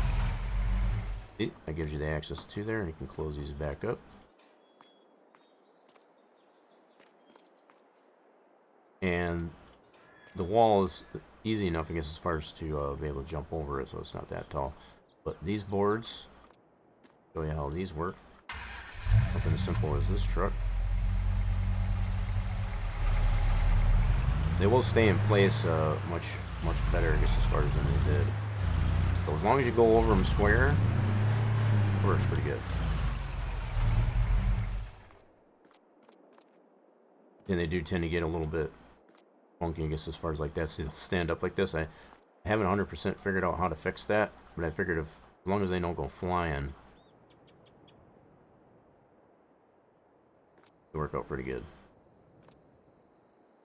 Okay, so anyway, that's more progress being done, I guess, as far as on the speedway. Still got some work to do with getting some additional billboards. I have come up with some ideas for what to put on the wall signage, I guess, as far as down on that end. I think I did show during Modeling Monday, I guess, as far as we did do the grandstand, so it does have somewhere to sit now.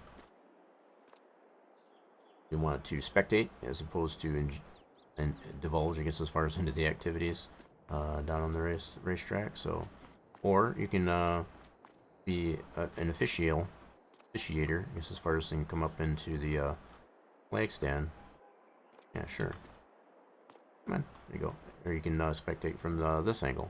So, lots of different ways that the racetrack can be used. Does have the lights, I guess, as far as it come on automatically at night. I'm gonna go check this other area that I was talking about over by the fenced-in area.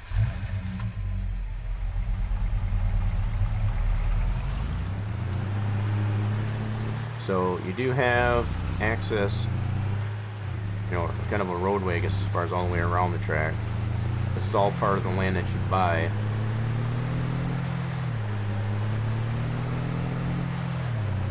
This little roadway that goes all the way around.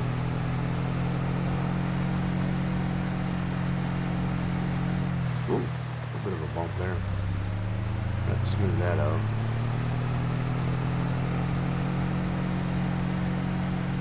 So you've got access all the way around the track, and it leads right back to this main road, either from this spot or on the other side of the track down here. Of course, you got the road sign. I still got some more information, I guess, as far as to put on the other parts of that sign.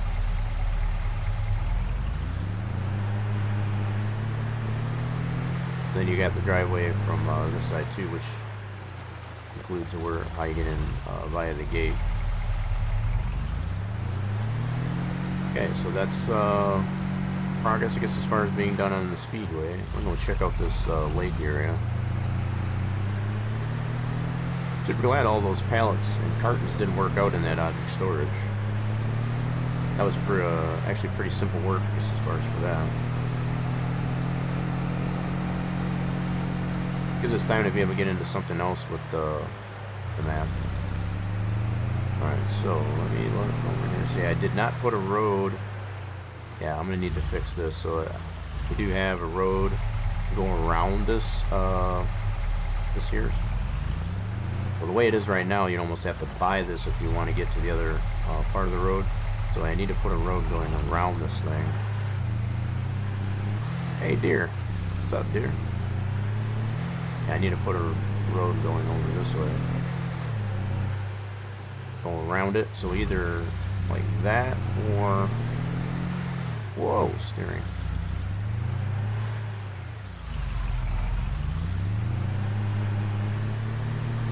I'm not using my wheels, I'm just using keyboard and mouse as first for the time being. Yeah, so definitely what I would consider to do is to add even just a dirt road. What the heck? I do have some adjustments I need to make to either the fence or these power poles, because they do tend to clip on this chain link. I did notice that too, so I got some adjustments possibly to make there.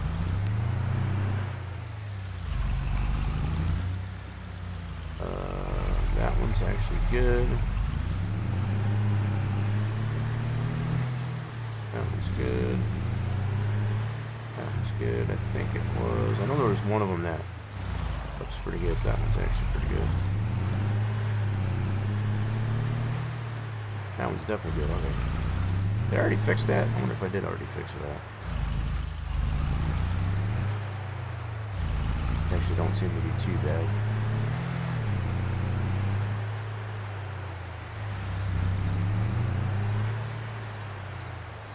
Nope, that was actually pretty good. That should work. Okay, so I guess I must have adjusted that already. And the side of the chain link. Nice. Some metal over here. I do still need to do something with. I did do some work on the background. Kind of see a little bit.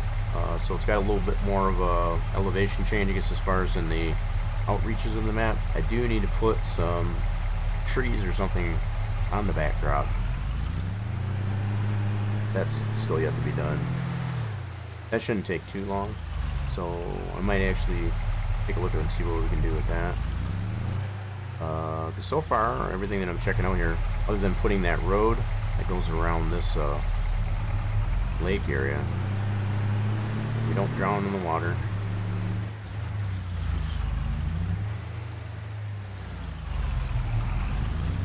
So for those that are tending to think that you can get into this lake area, I guess, as far as due to this void that's in the fence there, you'd be sadly mistaken. Yeah. I did add a barrier, I guess, as far as on this waterway, I guess, as far as so to not have access in there. Now you can still get water from the river, just much like any other waterway. So that is still a thing.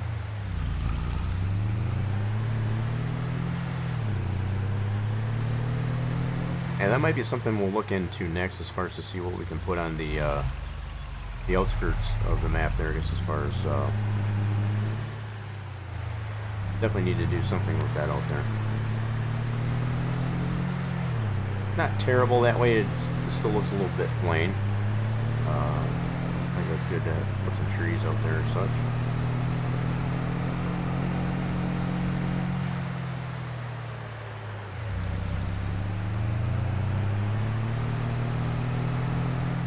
Alright, let's go by some of the farm places, I guess, as far as the preset farm plots. This would be the Bell Farm. All ready to go, ready to purchase, ready to use. I do still have some sheds I need to include, so lots of things I can still work on. I have concluded that I probably will not include buildings like this one. So like in these farm places I hear, so buildings like this, I'm coming to find they're not very functional. They're more like a decorative thing. So buildings like this I probably will not make available in the store, I guess, as far as to purchase and place down. They're more of a decorative type of thing, I suppose. Yep, so like that shed would be available in there. I'm just trying to think. So we did the rebarn for those that did tune in. I can't remember if I did that for Modeling Monday or was it another Spline Design Studios Saturday. We did create that rebarn, I guess, as far as that's present over at the Gomez farm. Let me go down this way. Man, some of those clip distances I do need to probably adjust. Trying to put that a little too low. Whoa! What the heck is going on with the steering?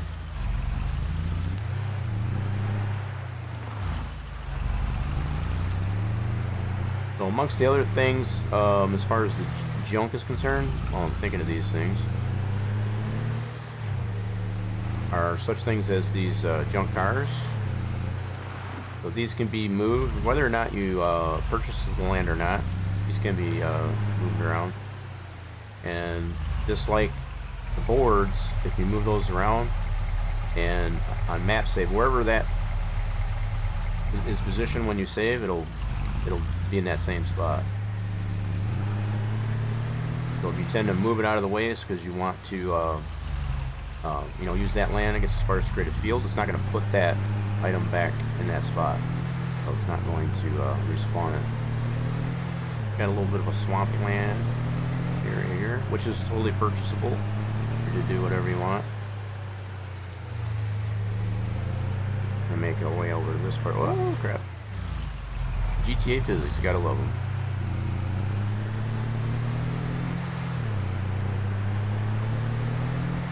So we're just doing a little bit of a dime tour, I guess, as far as at this point. I guess just to kind of show the progress of that. Something else, again, as I'm thinking of these things that I have not figured out yet, is how to do the snow plains, I guess, as far as for winter for the waterways.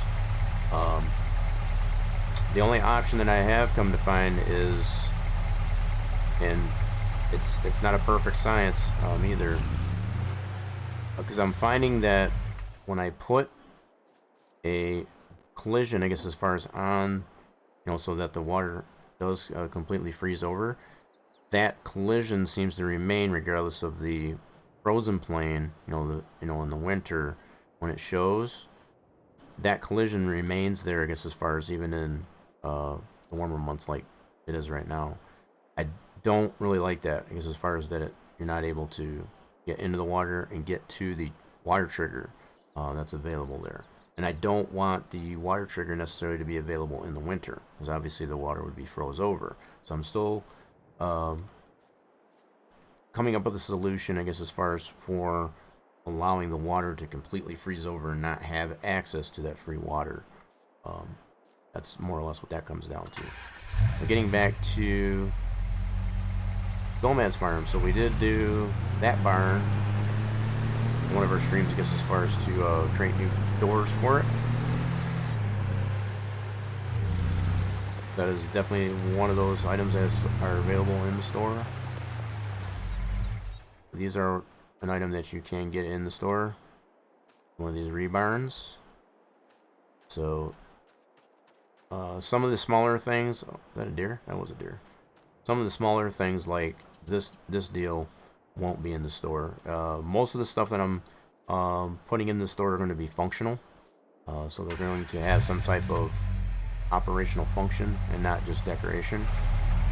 I feel that there's enough items available either on the official mod hub and otherwise, I guess, as far as to give you, you know, decorations plus what's already in the game.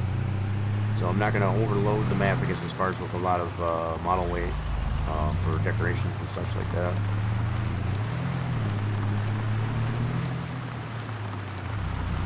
These are one of the static, I don't want to say farm area, I guess, as far as just one of the static house placeables here. That, so that area of land you can't really do anything with, that stays that way, regardless. So there are some areas like that that aren't manipulative. You can't manipulate those, I guess, as far as to put.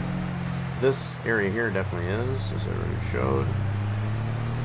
All these, this area can be bought. You can cut those trees down if you so choose. Field here ready to go. A lot of the field layouts are pretty much the same as it was in the 19 map.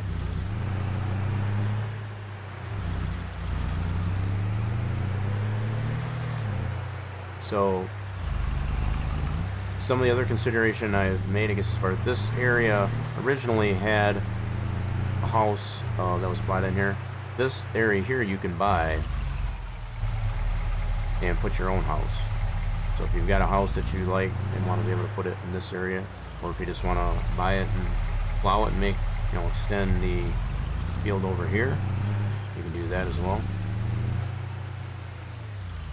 Choice is yours, but you can buy this plot over here, right where we're at.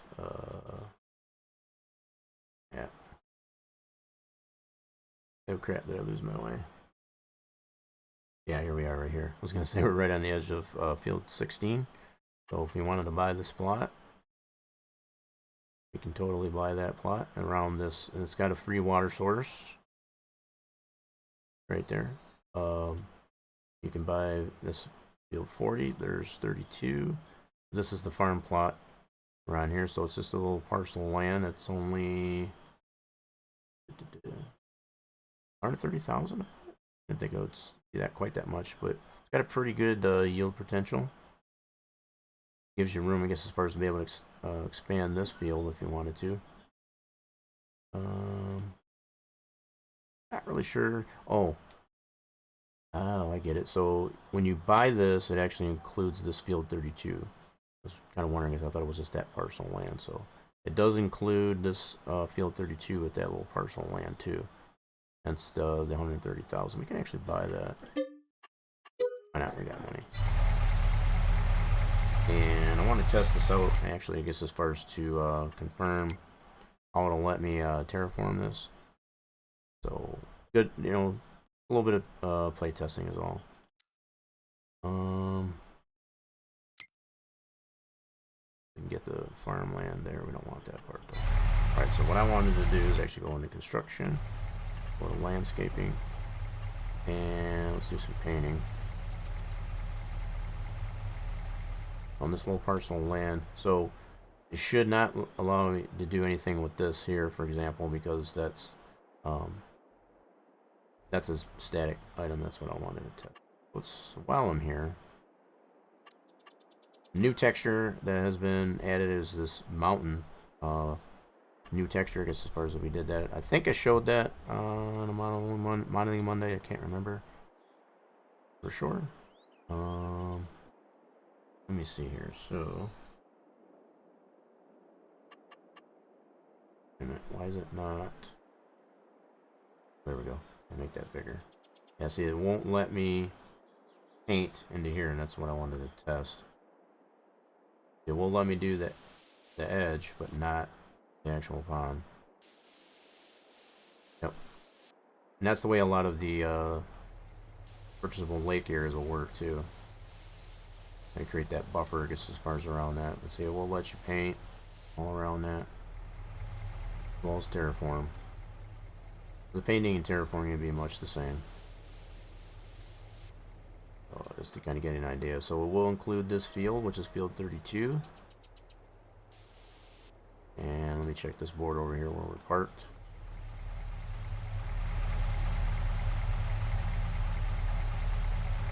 We don't own that. So again, that's just that 5 meter buffer that they put on in between the farmland. So kind of get an idea of where that property edge is.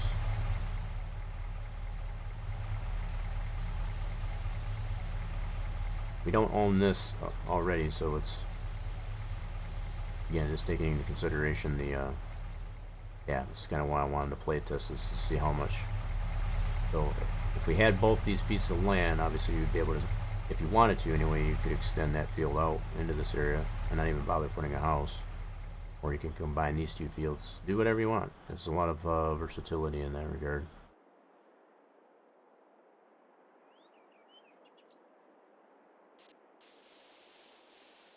See what else we can paint here. Yep. So again, it takes into account that 5 meter buffer, I guess, as far as, so I already had a little bit of a buffer between the edge of this field anyway. I didn't want it right, the farmland, I guess, as far as right on the edge of the field, so it already has, it's, so between these two, you've got a reasonable 5 meter buffer, I guess, as far as between those. So if you were to buy that, you'd obviously be able to find those two pretty easily. It gives you an idea, I guess, as far as how much space you got in between that. Those two farmlands. Let's see how far we can extend here. So probably won't let us paint there because our vehicle's there, but yeah, I guess it does. Alright, cool. Yep, so you can see where that property line is there.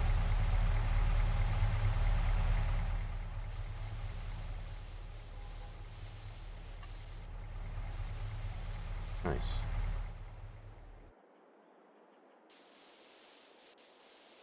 That gives you a little bit of an idea anyway. Cool. This is a little parcel of land that includes that field, and you got that buffer in between the next door neighbor, which is one of the small cow farms that holds the maximum of 100 cows into that deal. So cool, that works. So I do have some map work to actually do, which includes putting a road going around the one fenced-in lake area that we passed over by the industrial park. So I might get into doing a little bit of work on that, since we got pretty much all the work done, I guess, as far as on the custom pallets. So feel pretty good. So it also includes the curtains that are produced by the fruits and vegetables garden. So that went by pretty quick, all under 2 hours. That's pretty neat. Now, I kind of anticipated that all those weren't going to work, so yeah, so there is one of the sheds that I know I still need to get into the store. This one here is in the, yeah, I know this one for sure is in the store. Let me double check here real quick. So if we go into sheds, give you all the selections. So this one is in, this one here, that's over at the Robinson farm by default. This one is in the store. It has the back on it. There's another version of this that's completely open on both ends. That's over at the Turner farm that I do not have in the store yet. So that's, I know that's one of them I do need to get in there yet. So that style is over here at the Turner farm. Check out this out real quick.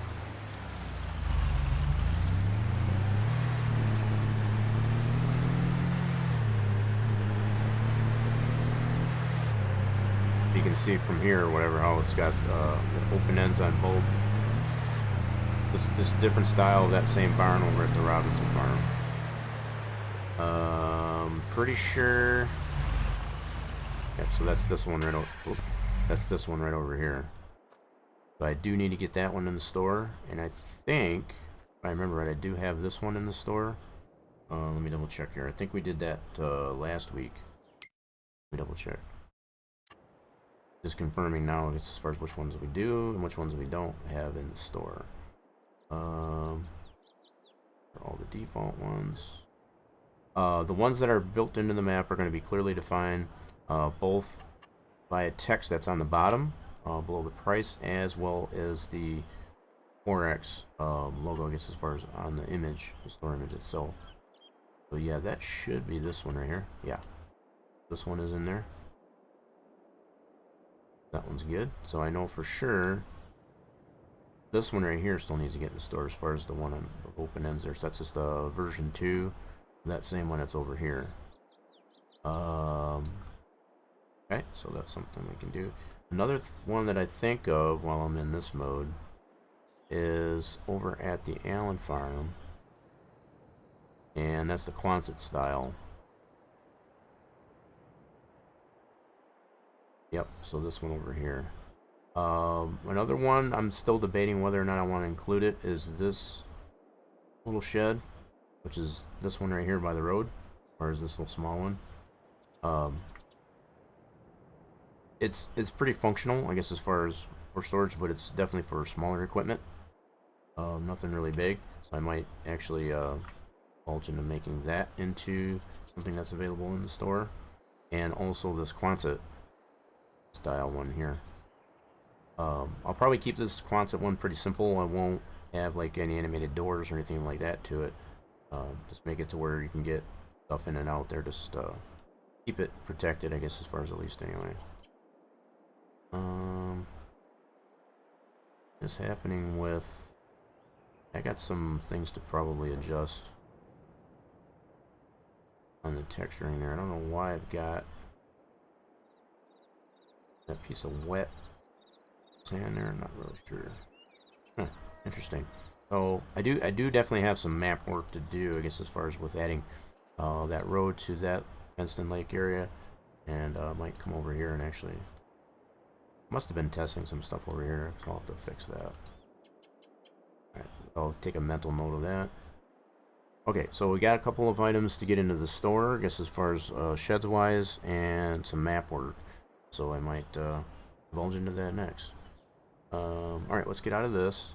And I think what I'm going to do is take a short little break, 2-hour break. I'm going to run some ads, I guess, as far as just to keep some of the pre-rolls off. So this, because I've noticed even other streams that I've watched there that it tends to get a little bit crazy, I guess, as far as with the pre-rolls, especially if got new people coming in. So I don't want people to have to necessarily catch ads, I guess, as far as dropping out in here prior to being able to see what we got going on here. So as we take a break here, I'm going to run some ads, and we'll be back, I guess, as far as to do some more map work. So I'm going nowhere. We'll be right back.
Alrighty, folks, we're back.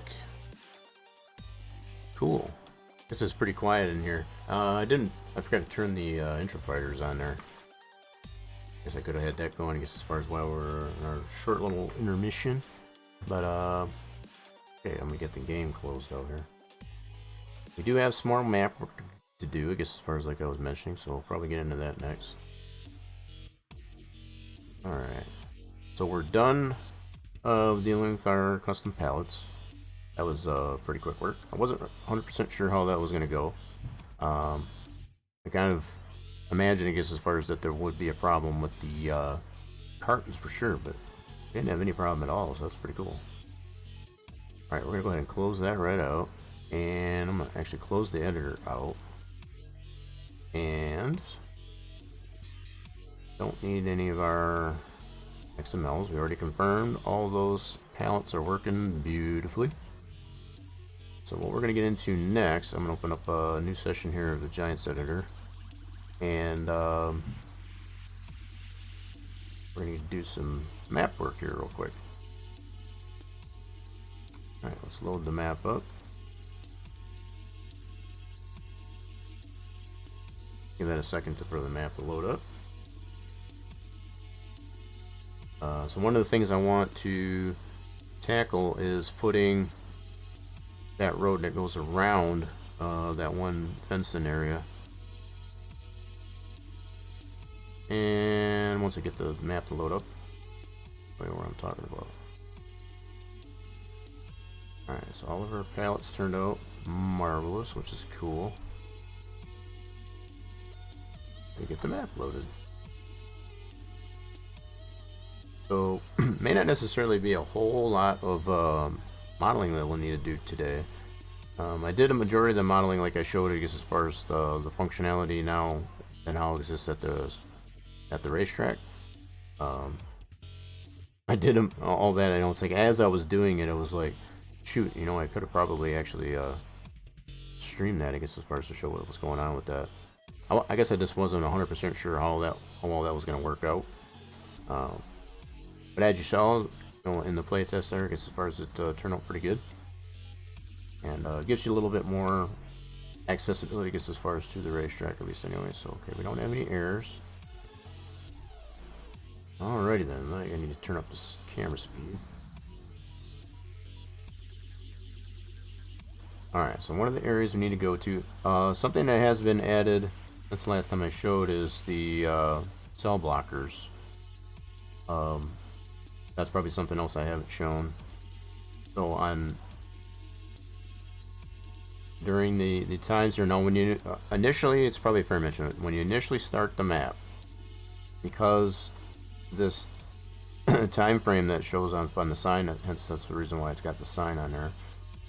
On initial map start, because it does usually start like 8 in the morning, as far as the initial map start, these will be up, even though it's well after the 7 a.m. I guess as far as that's on there.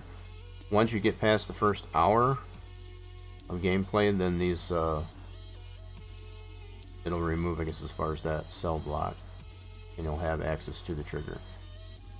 That's only on an initial map start. So once the map is saved, they'll tend to work just as normal. That's the only other flaw that I guess I've noticed, I guess, as far as what that, but they have all been added to all the cell points, to include the co-op, United Co-op, our hometown printing. Over at, so this is something else that has been added, I guess, as far as the sell point for the fabrics, clothes, wool, cotton, and bale form. So this has all been set up. This is something that wasn't previously set up. So you can sell fabric, clothes. I forget what all I got set up here. So anything dealing with fabric, cotton, wool, all that stuff, and we'll go. We'll sell here, and then everything else but that will go to Dollar General at this spot. Okay, so that's something else that has been added, is the cell blockers, to include this as a sell point. I didn't previously have that in there, so that's Now we'll sell those items as I mentioned. You got Billy Bob's obviously over on the other side by the industrial park. I think that's where we need to go. Goes over that way. Go over this way.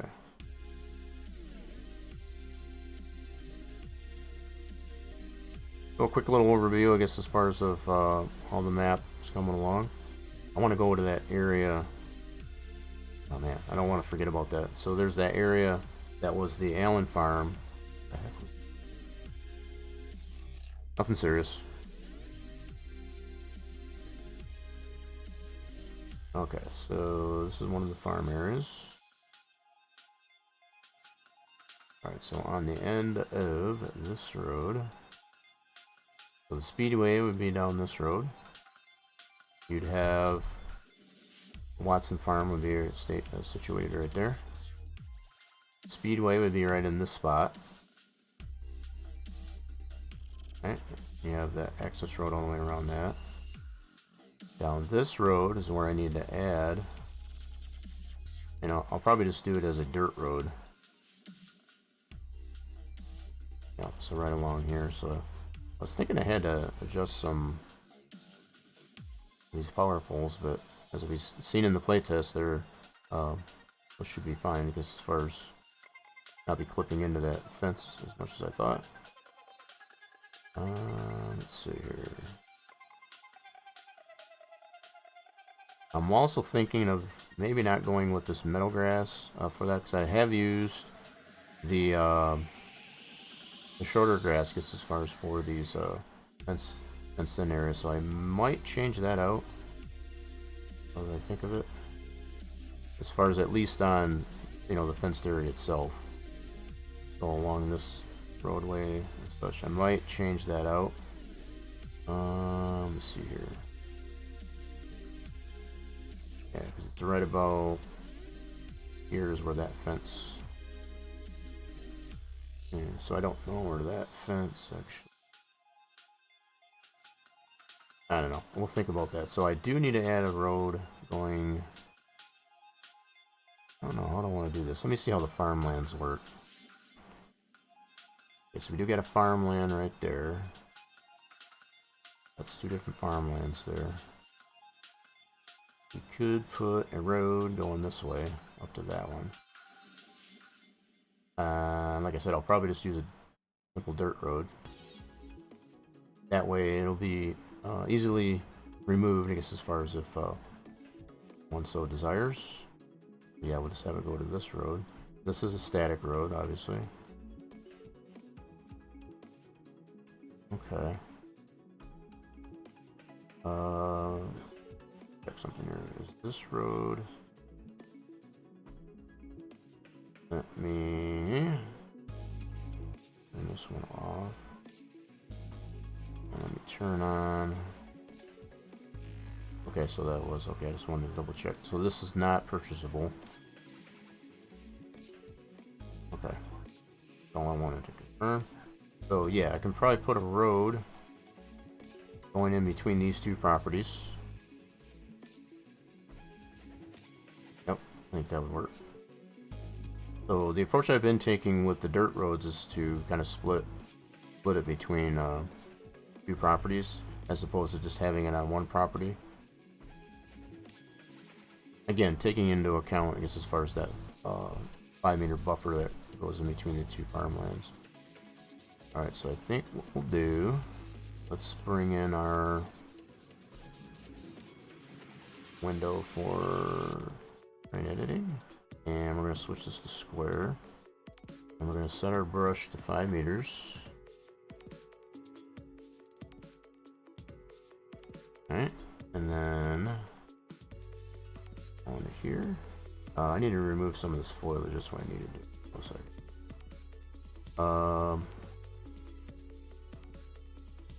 Okay. Yeah, let's do this. Doesn't really matter what I have it set to, I just need to be able to remove some of that. There we go. So let me double check the farmland. That's perfect.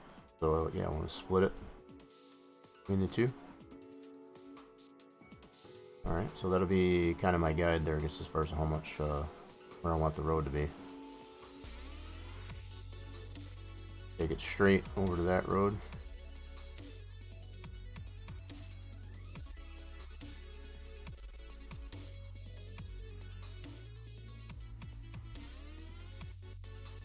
That should work out pretty good, I think.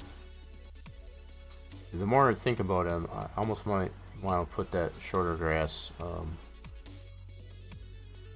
into that lake area. That's kind of the same type of grass that I've put on the other fenced-in lake area, so I might just go that route. Sounds like a good idea. Close to meadow. This meadow grass is kind of a little too flowery, especially for a smaller area like this. For bigger areas like this, it's not too bad.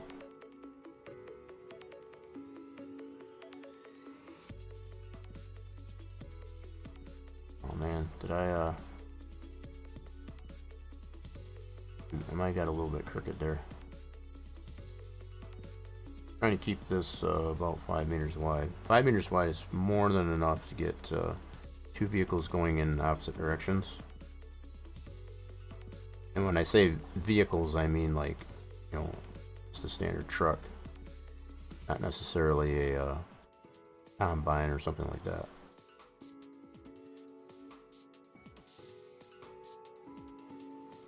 Okay. Let me double check my farmland. Yep, that should work.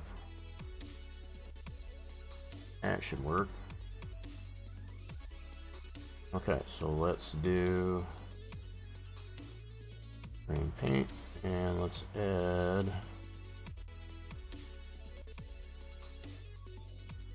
dirt.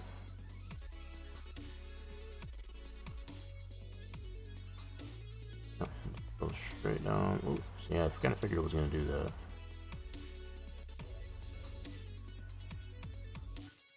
Kind of figured it was going to do that. Alright, this should already be rough dirt going under this road, so I should just be able to extend that. Oh. I go a little too far over, I think it did. Sure did. Clean that up afterwards.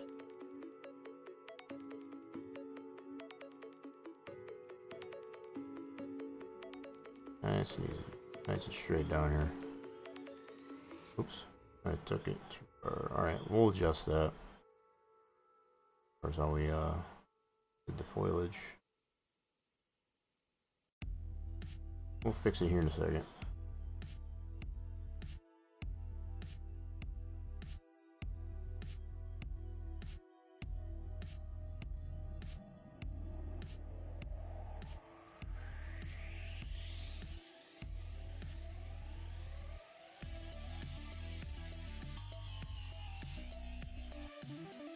I turn the visual road off, I guess, as far as turn that back on.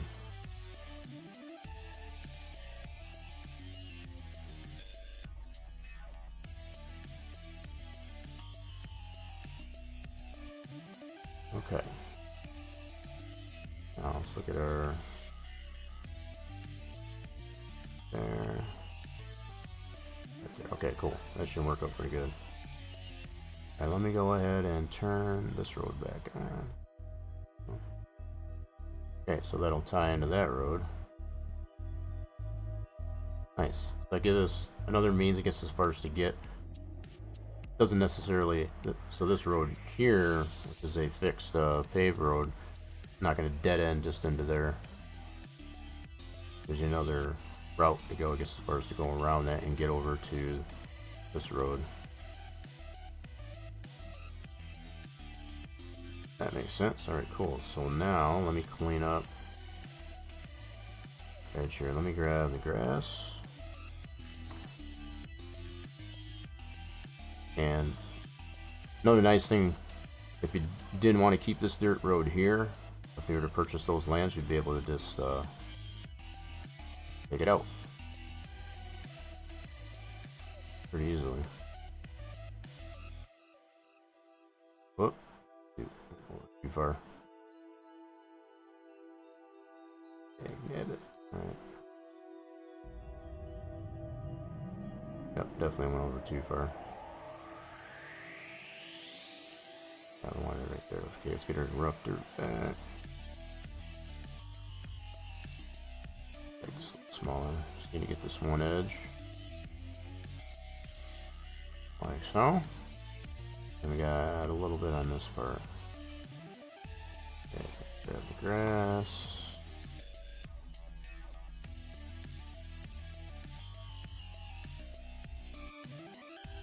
There we go, straightening it out. Now, I do need to adjust for the gear. Let me just pull this back.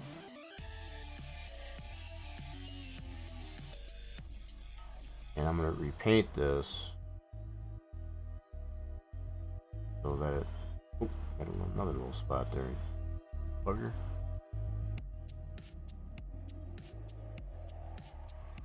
That road nice and straight.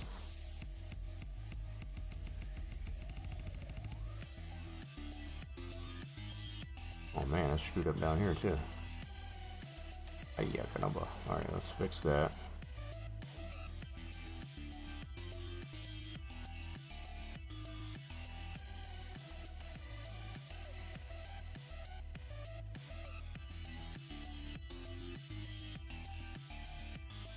Okay. Now, going to foliage paint. I'm going to actually limit this to grass.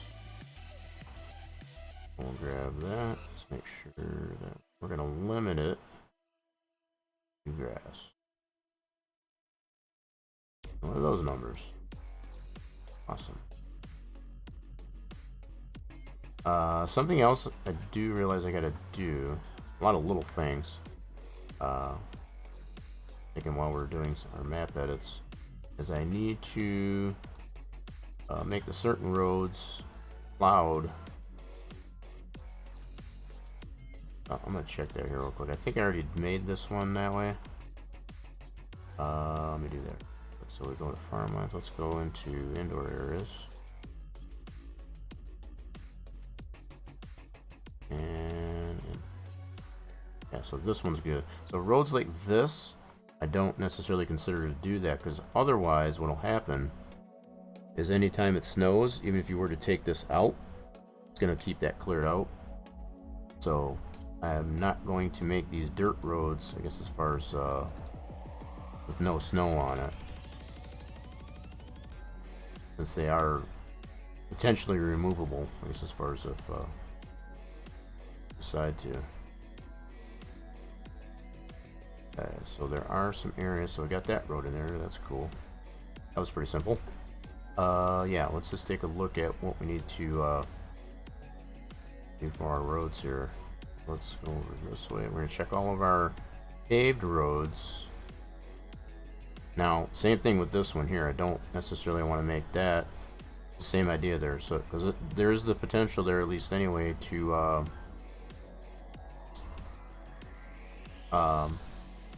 remove this if one wanted to, if they were to purchase this land.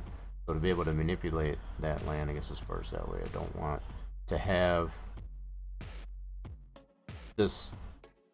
Yeah, because if you paint this area to not be to get snow on it, if you were to sell this, same idea with these dirt roads, if you were to sell this off and reconfigure this the way you want in the build mode, that snow mask is still going to be there. So it might be not a very good idea, I guess, as far as for that. So we're just going to monitor, I guess, as far as the paved roads, see which ones that still need to be made no snow on it. Okay, so looks like we've got to go this way. Okay, get that way, okay. Alright, we're going to tackle that. That's definitely something else that still needs to be done. Alright, let's now, the fact that this runs on an angle doesn't help matters much. Simply what we got to do is just Make this so that we don't have to get snow on it. Since these roads are pretty well permanent, these you can't remove or anything like that, so.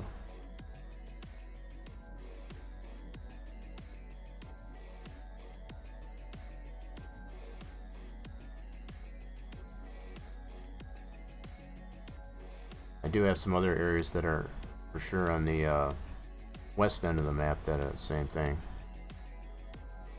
We need to get this snow mask in here for it.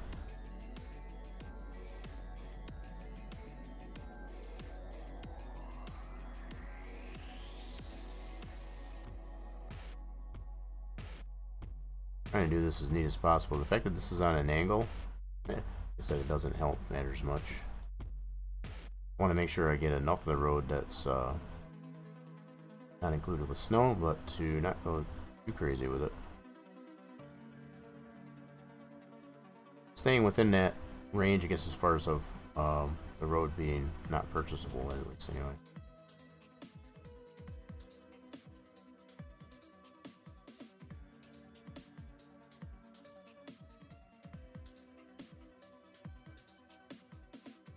I know one thing I need to do. Okay. I'm getting a lot of fuzz and feedback, I guess, as far as on my other audio's there for the game, so I'm going to turn that down for now. That's better.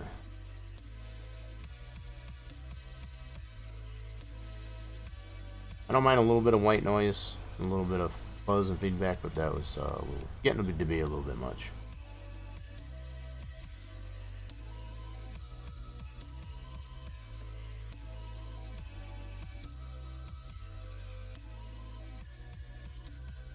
Appreciate everybody lurking. I guess as far as I know, you're probably getting busy. I guess as far as with doing chores around the house, things like that. This is kind of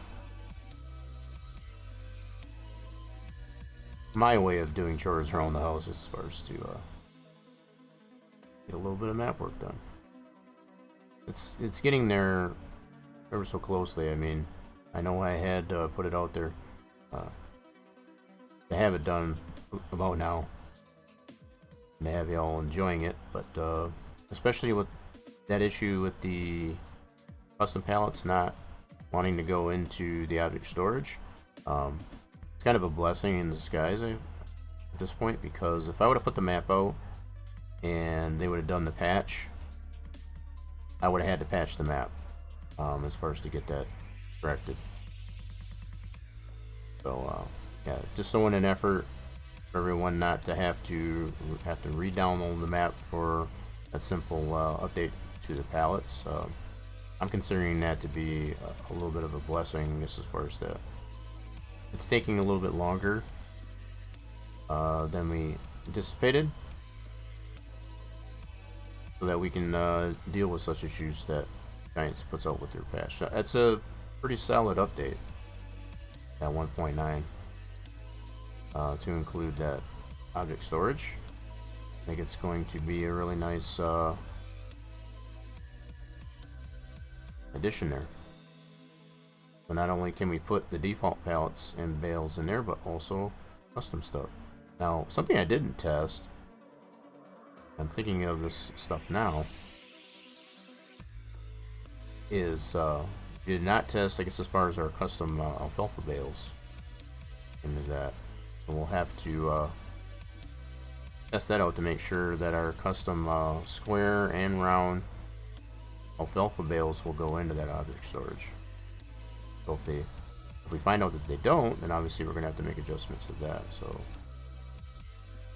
if I remember to, that's something else that we'll adjust.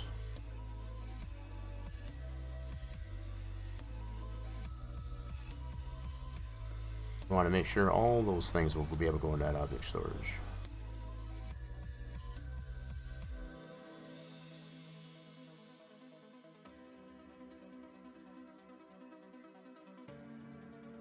I'm trying not to get too carried away with that. I guess that's not too bad. Not too bad. It's so much easier when these roads are more on a straight. I mean, this is straight stretch of road, but the orientation of it is on an angle. So it's not like dead straight, I guess, as far as east to west. It's slightly on an angle. It does make it a little bit more difficult, I guess, as far as to keep applying this snow mask, as far as just a little bit anyway.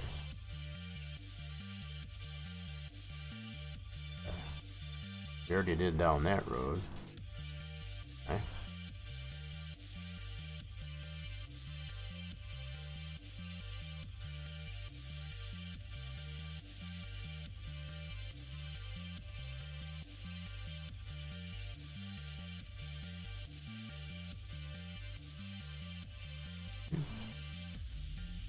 So I shouldn't need, so I only need to go up to a bridge here and then go to the other side there. I don't need to create a snow mask as far as in the water. If we get snow in the waterways, that's not going to be any consequence. That's not going to be a problem. Now if I can get that ice plane, I guess, as far as to work the way I would like it to, and the way it did in FS19, I would definitely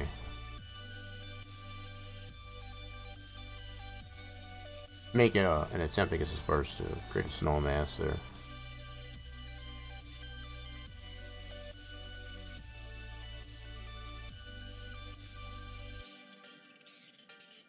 But I guess that's kind of my only way, I guess, as far as to have that water, for the most part, I guess, as far as to freeze over, is to let snow go into it, because that's what would happen naturally anyway.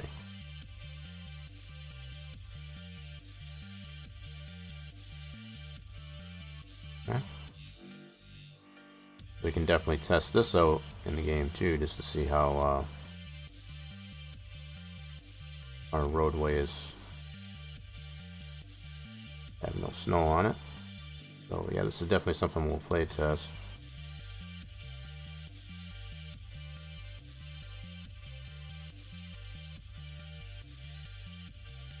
Okay. Yeah. So especially around our bridges and stuff like that, we'll definitely have to test that.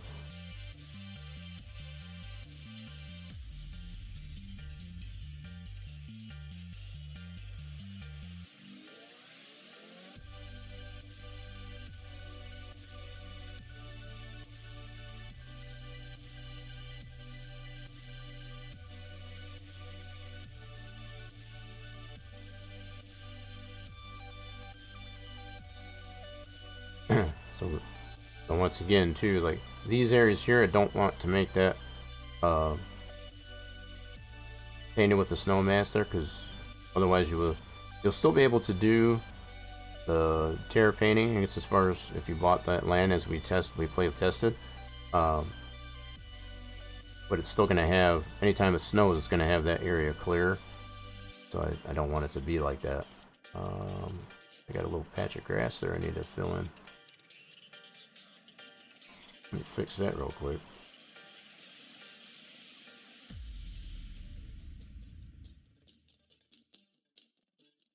I don't want to forget about redoing that grass as far as for that fence area there.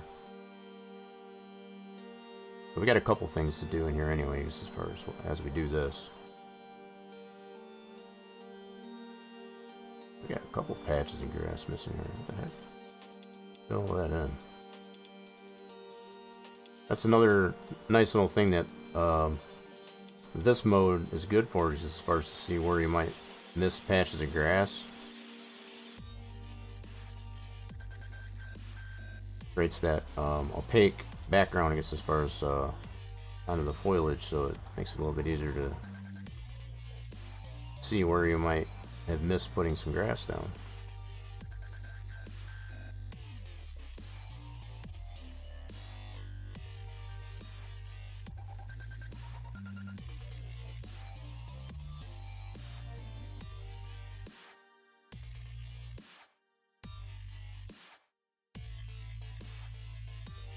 So the whole thing with the what we're painting white here does not mean that's where snow is going to be.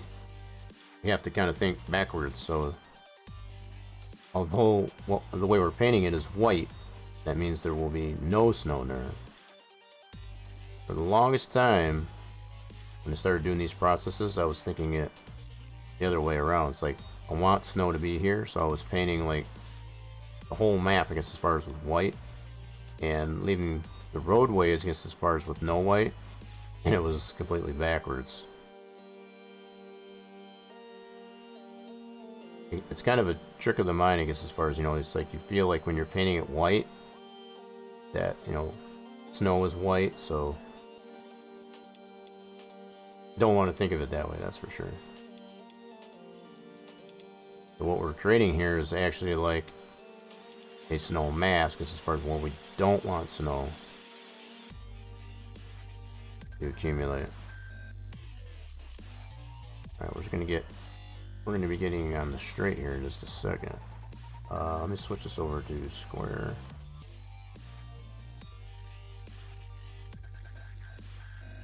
The heck? Oh, there we go. Wasn't erasing it out there. It's like, what's going on here?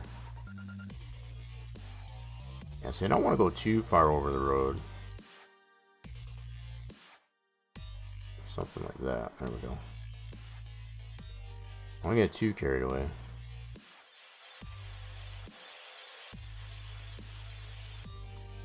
Got these ditches that are on this the road, shoulder of the road. There we go. Okay, how big do I have mine? So that is at 5. Alright, cool. Should be able to just do that. No.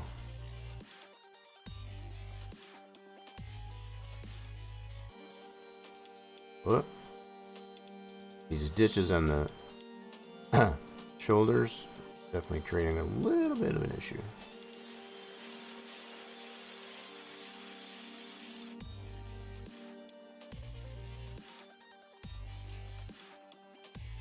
Alright, so when I get up to the Allen farm, which is just down this road, I want to tackle those textures that were presenting itself. It shouldn't be there.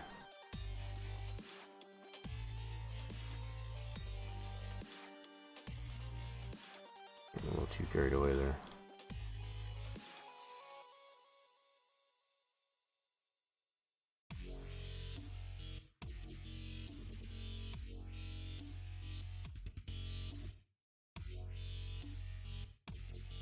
Yeah, see, now we're on a nice, this is what I like as far as having the nice straight stretches of road. Just a matter of keeping a steady hand so it doesn't go off tangent too much.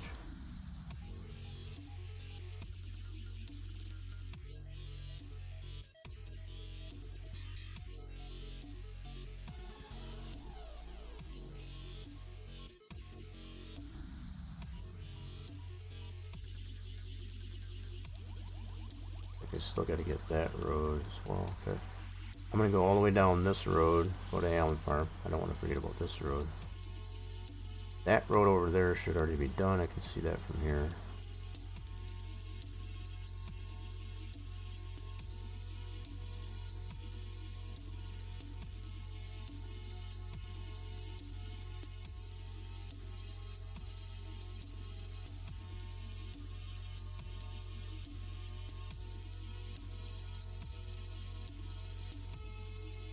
And I'm getting all kinds of crooked on this one.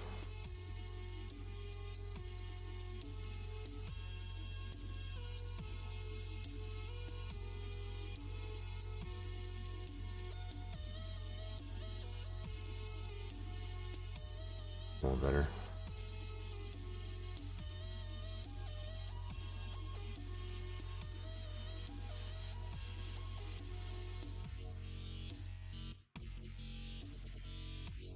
Wow.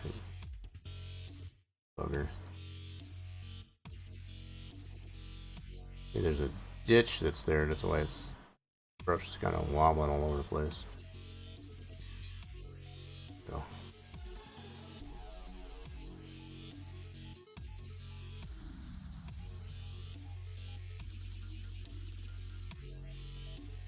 Crap.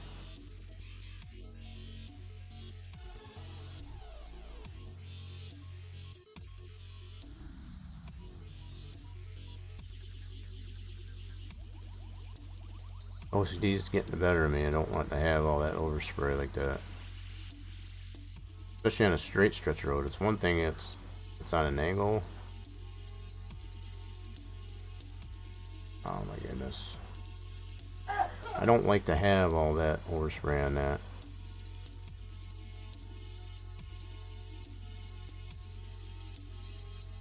If I can help it, at least, anyway.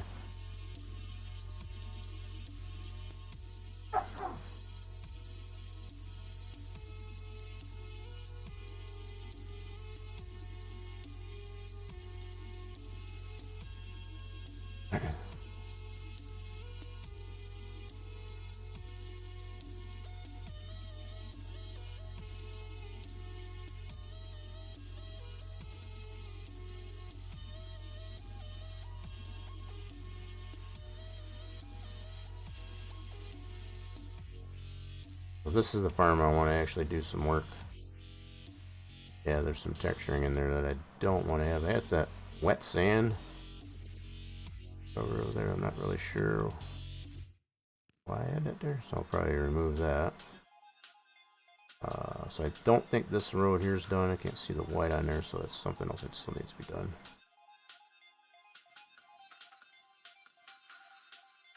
Gotta put the snow mask on that road too.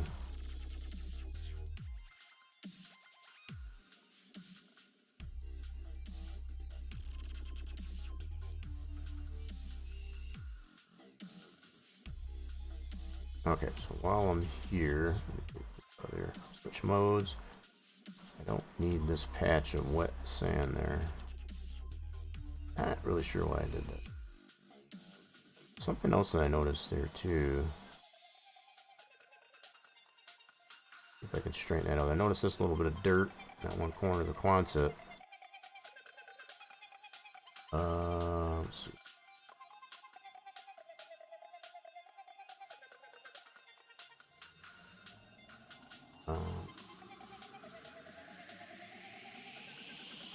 Oh, I see. That's probably why I did. So it was probably bleeding into the inside of the Quonset, and I probably didn't want that. So that was okay. I don't know why it's just that one spot. I can already tell. Kind of going over. Yeah. I guess we'll leave it like that. Leave it like that. Okay. This spot, this out here. We don't need that there.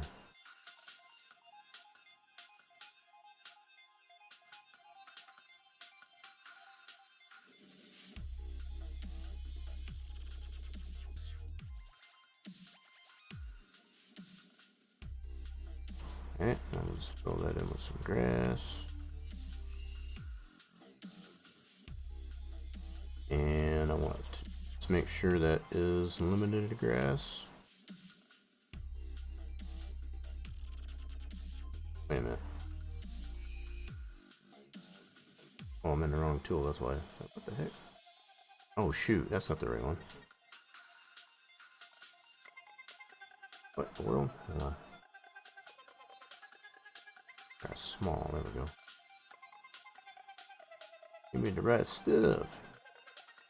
That's more better. Cool.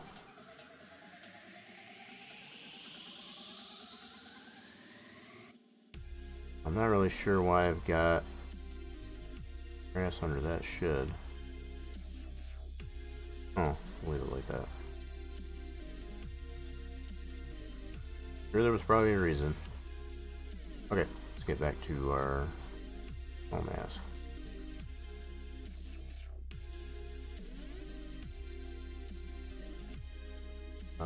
Let's see, it's back to 5.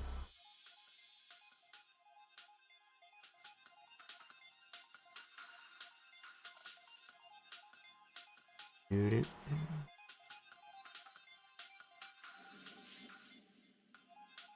Starting to get a little bit on an angle again. Get up to this intersection.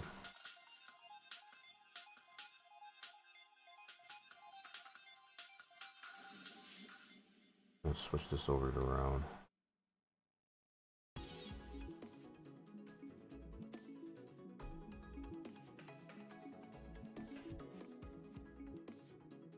That sign. Yeah.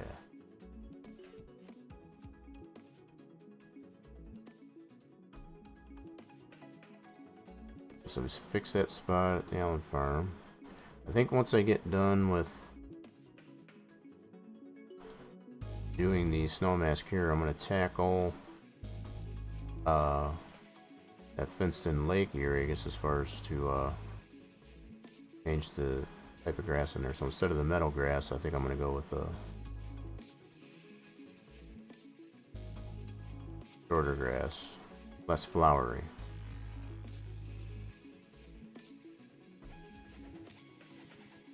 We got a little bit more work to do on these roads yet. Okay, so it looks like I gotta go that way. I gotta get this road. Holy crap. Realize I had all that to do yet. Okay. Well, it needs to get done. We'll get to it.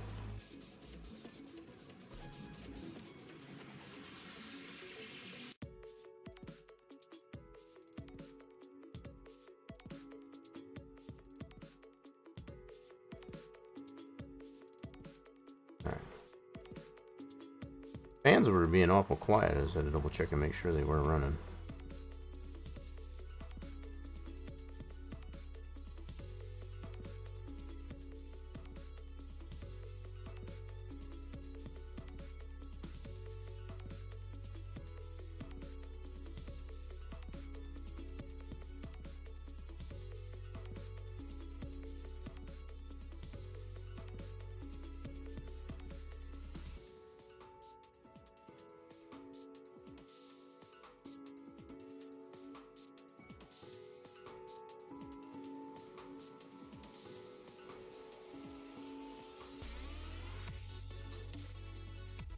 Alright, so I think we'll go down this road. That's pretty short, and then we'll get this one. This one's pretty long, so I gotta get this entire road going north to south.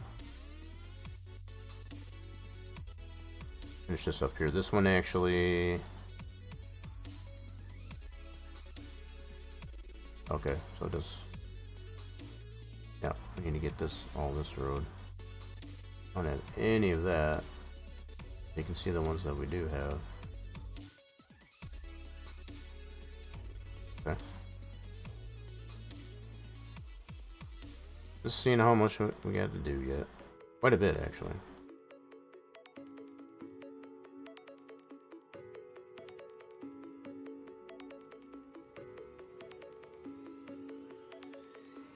Oh, what? I might switch this back over to the square.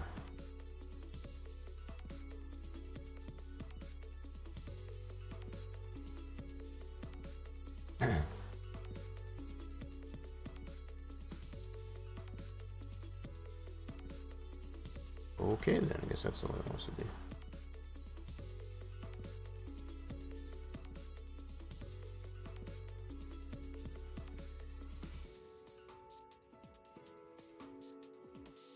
And try not to get too carried away with it. It's easy to get carried away with it as far as to just, you know, splot it down like so and be like, yep, that's good. No, you don't want to do that. Because what that what that ends up doing is it when you buy the lands that are near the roads like that, no matter what you do, those areas are going to be clear as snow, and it makes it kind of sloppy looking.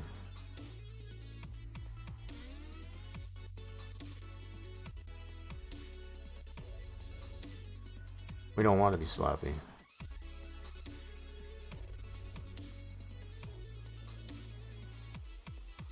Definitely don't want to be sloppy.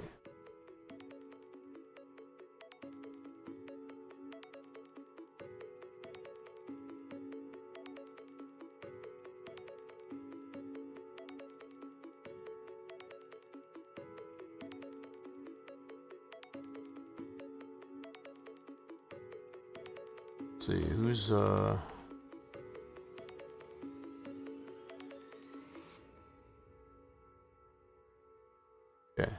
we can look.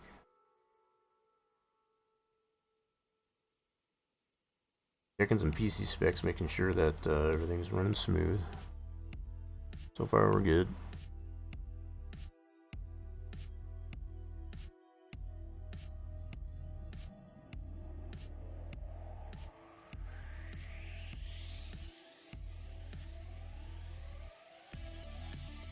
Oh my god, it's so easy to get this slapped up.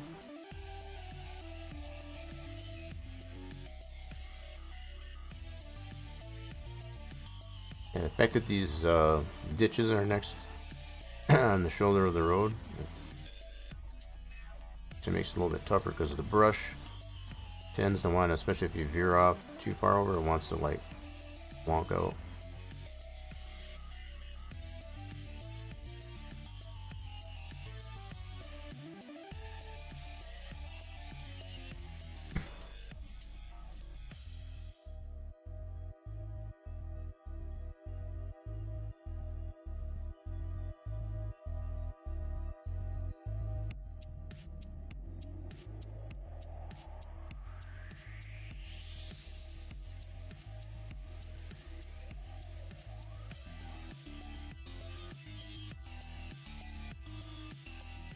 I'm probably being a little bit too picky with this, but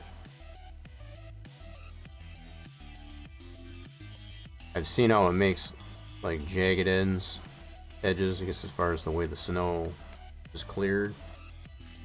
And a lot of cases, when you got a nice straight stretch of road, I want to keep that look, I guess, as far as going down the road, not so choppy. If I can. That's kind of the way I look at it anyway. So the fact that that goes over a little bit like that, most people would be like, what's the big deal? It bugs me because I know how it's going to look in the game.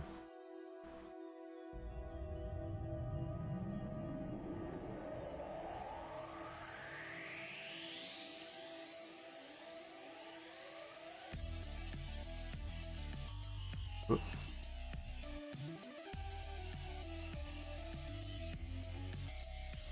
Oh, you dirty rat.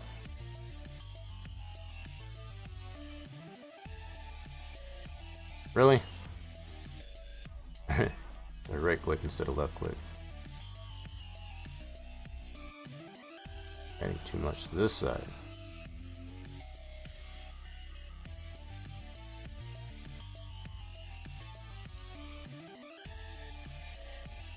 Oh.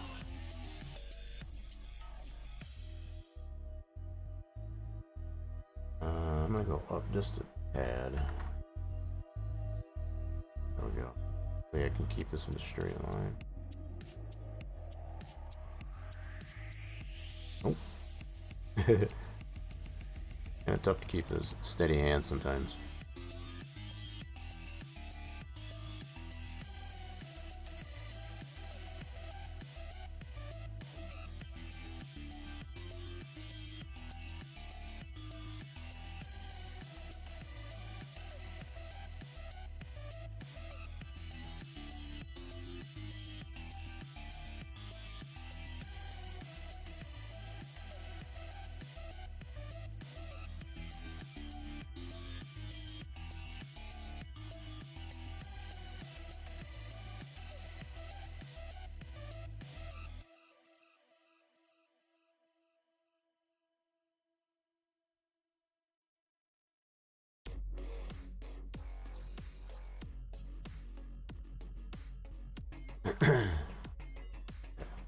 And we'll let that slide.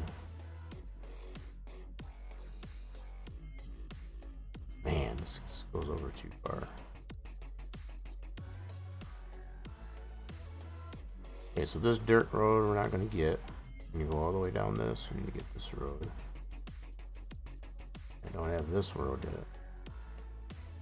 Looks like, okay.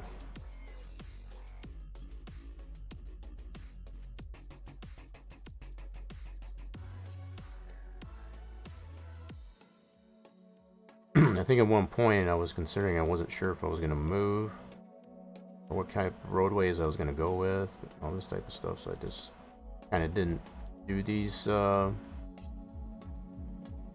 massed areas. But pretty well set just as far as this is where the roads are going to be, so we're not going to make any further changes to it. We're just the way the roads are, and put these in.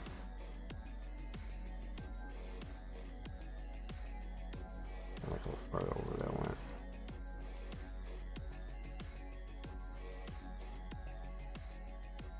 Oh, dang it. Okay, that should be good.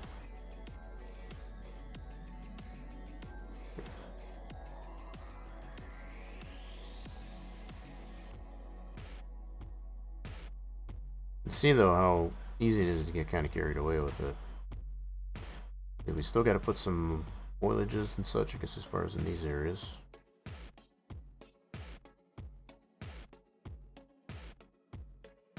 That's something I'll probably save, I guess, as far as for post stream.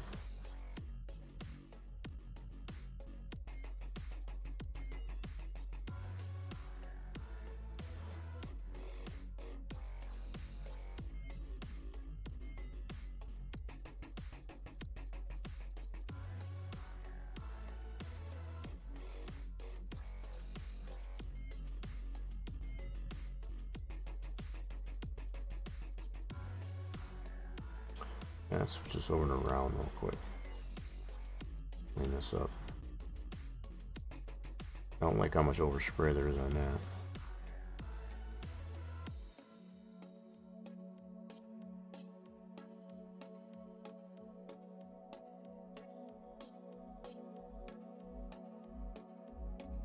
Whoop.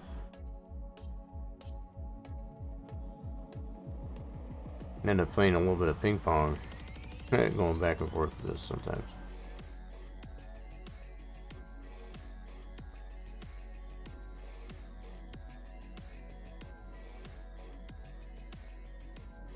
Alright, let's go back to school. And what do we go? 525.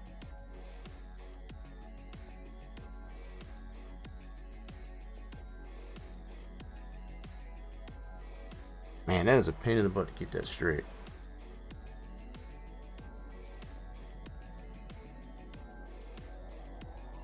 Oh my goodness.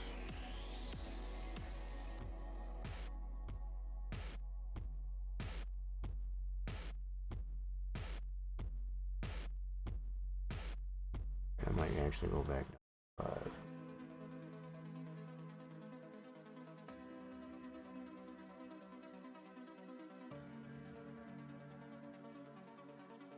That's still overspraying. Piece of crap. That should be 5 meters wide.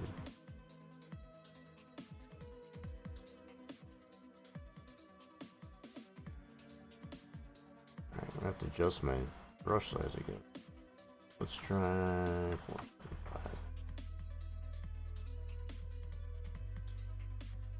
30 rad.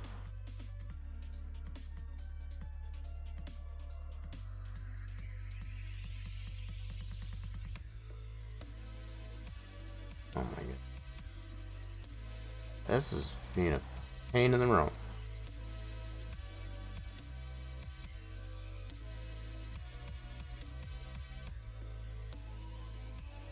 Alright, so gotta get all of that road. Okay, so we did. Oh, we did get this already. Okay, cool. Okay, so that road is already done. I didn't have very much overlap on or overspray on that one at all. Okay. Already get this one? Hold on a second. Let me turn this off for a second.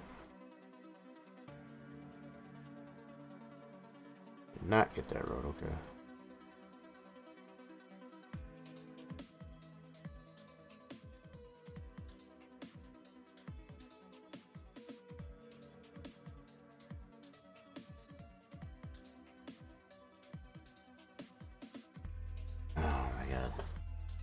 So freaking laggy in this mode. Like when you move the mouse, it like hesitates. Drives me nuts.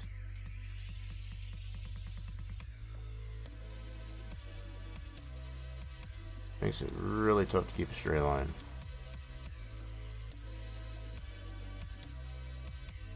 And then they actually bring the road back. Well,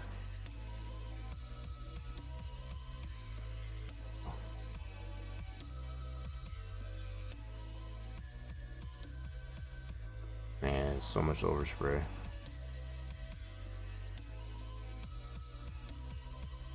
Don't like it.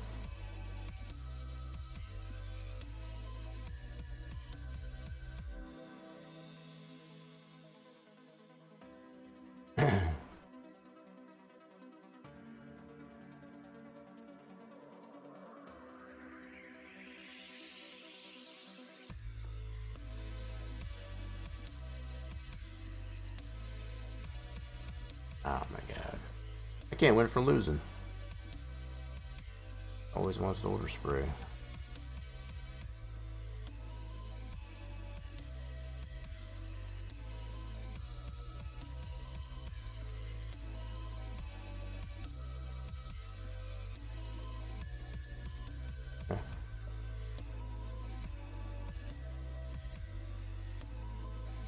Either one side or the other just wants to overspray.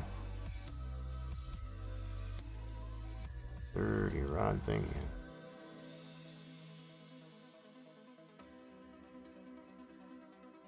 Oh, come on, man.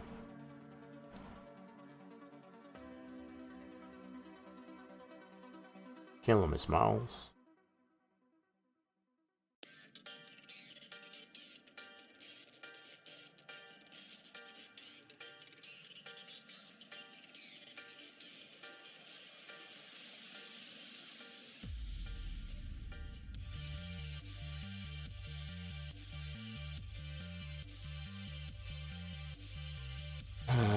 You know what? It's almost bigger just to do it like this and just clean it up. Can't keep a straight line to save my life. Try it this way here. And another plan.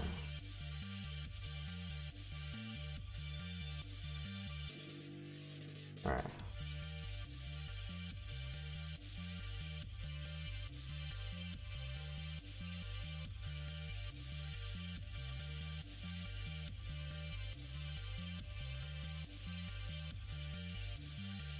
Right this way.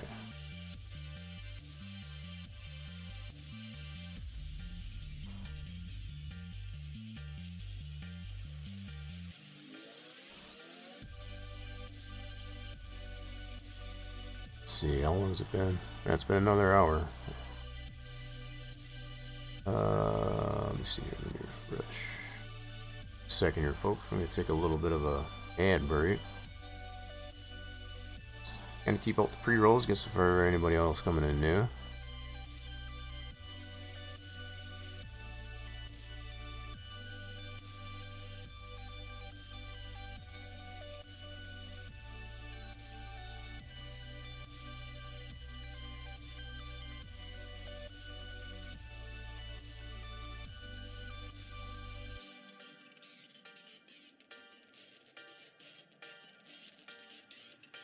Whoops, yeah, so this is not working. This is gonna be in a pain in the butt too.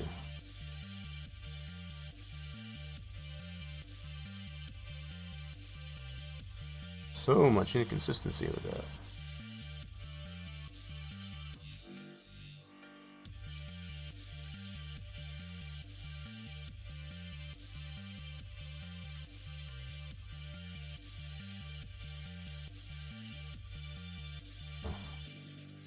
A little better, I guess.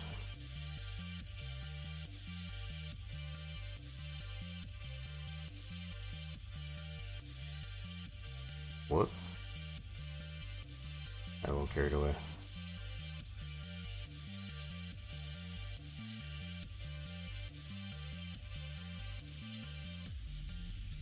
This approach isn't working as nice as I would like to either. Hard to keep a straight line.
Trust me, it will get better as far as once I get this done, get the map saved, and we get a chance to go in and test it out.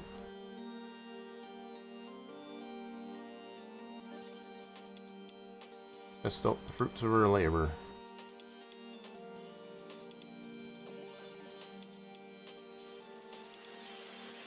Whoop. Yeah, I got too carried away there. What happens?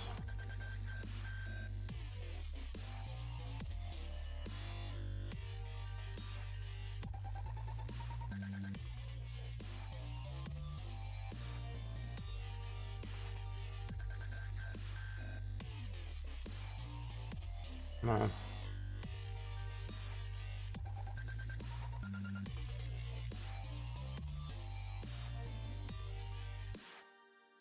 Okay, I'm gonna call that one good. Okay, so we gotta get this stretch of road. I got most of this intersection. Switch this over around.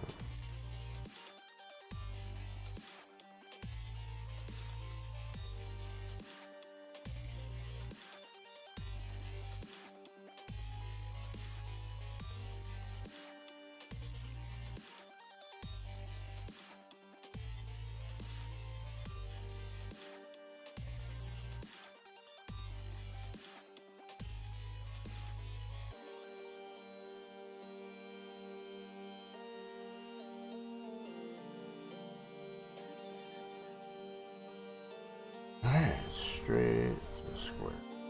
Let's do. You know what? I think I'm gonna do like another one there. Let's do this.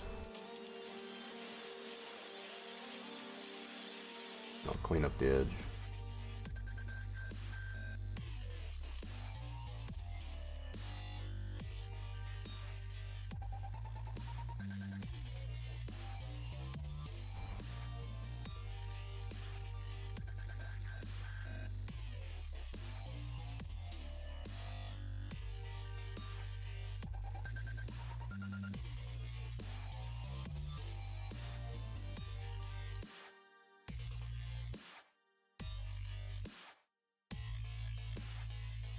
Did I put? Oh yeah, I did. I don't think I put. Hold on. Yep, I got the fair stop. Yep. All right, cool.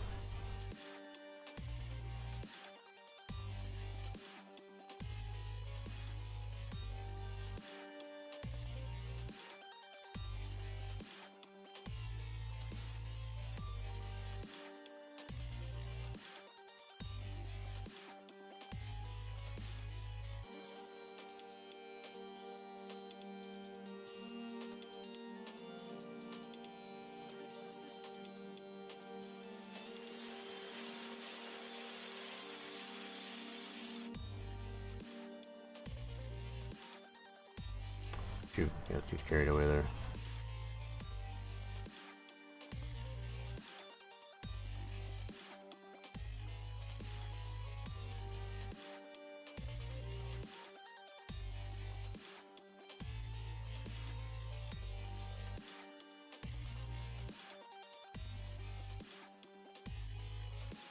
I'm not really sure which way is easier, I guess, as far as to do it. Overspray it and clean up the edge, or what?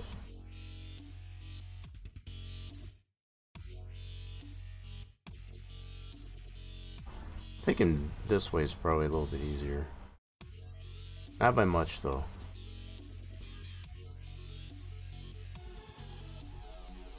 Not by much.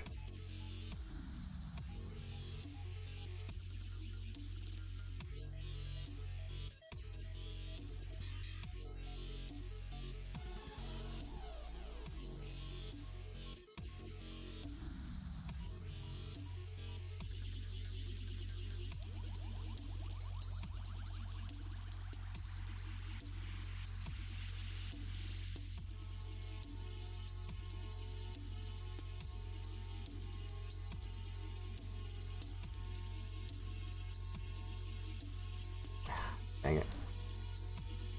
Actually, that's about where I need to be, okay.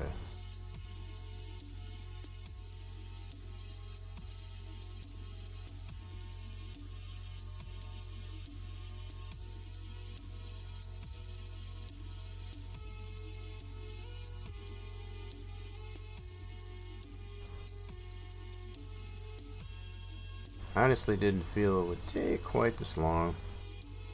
Have to do this part, but one of those things that it's not going to get done on its own. Don't want to have snow on these areas. We definitely got to make sure we put a mask on it. That's the only reason at this point. I'm just making sure. Go through the grueling process.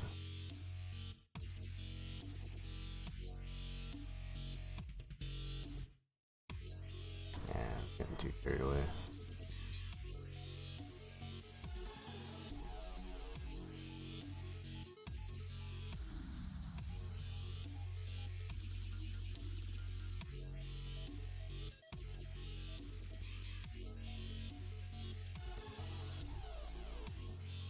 Come on.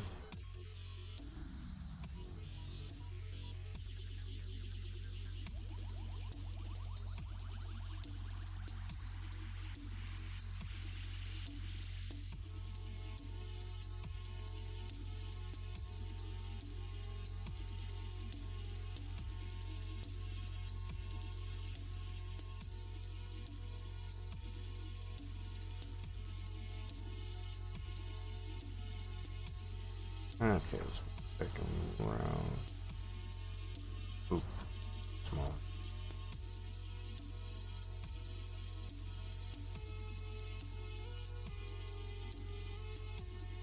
Okay, there's that road. Now go back this way. Need to get. No, we don't. This one's all done. That's all done. Yep, got this one. Cool. Alrighty then. So there is this one that goes north and south, which is our one of our main roads, which is this road right there. So I do have it here, but I need to go all the way from the north to the south there. Okay, so let's do that one next. So over the square. Yeah, I'm gonna take the same approach here. Let's just do this. I'll come back through it and just scale it back.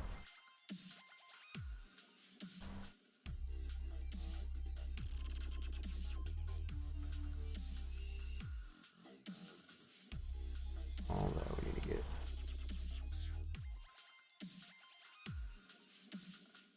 I'll come back the other from the other direction and we'll just clean up the edge.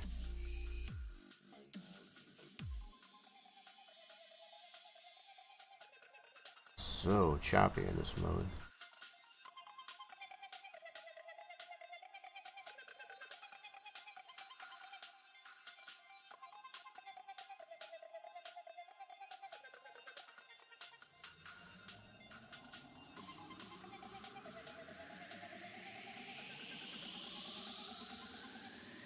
Yeah, I was missing like that. That's how choppy that this mode is.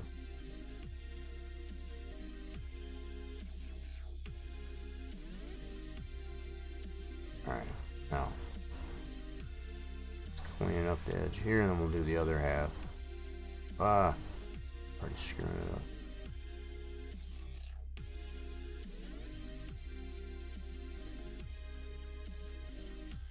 Oh my god. It wasn't so choppy too. And I got so many variables that are working against me when it comes to doing this. Am I complaining? Absolutely, but I feel it's a fair reason to complain.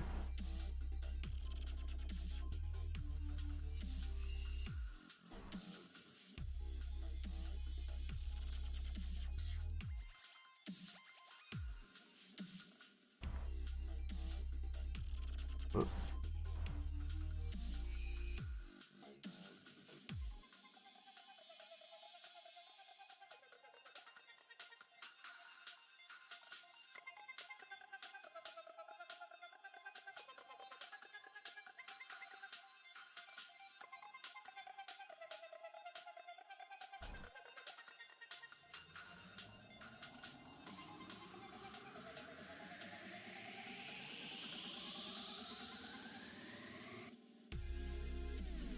Whoa, I got super choppy right there.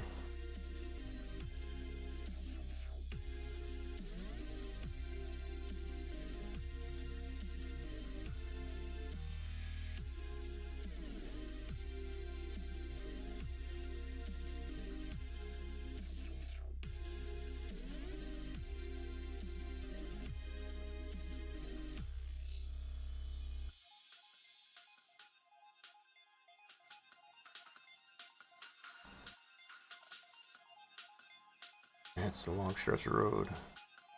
Go all the way back here.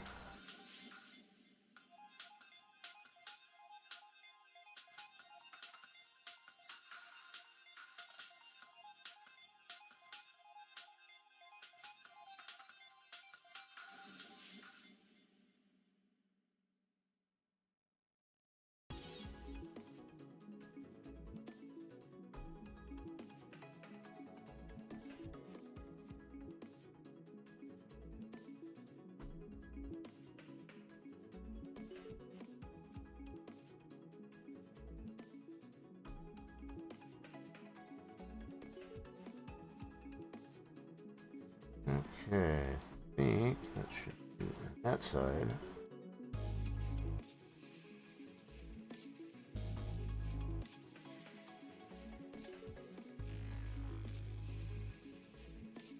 Got this ditch to deal with there. Oh man, that's not playing nice, that's for sure. Oh.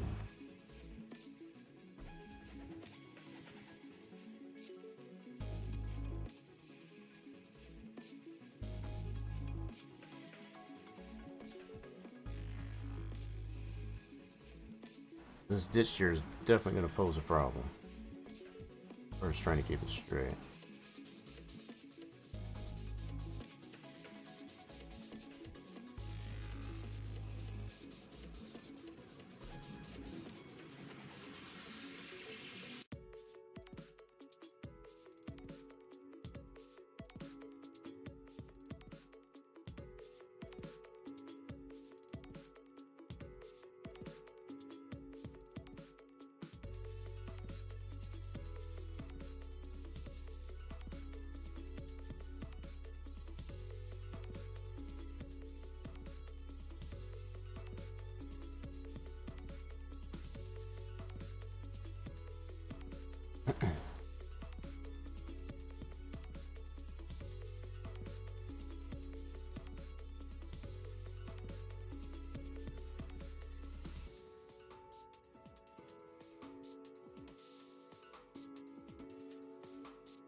I had some more exciting things to show, I guess, everybody, but probably going to be about as excited as you'll get it, other than doing the actual play testing.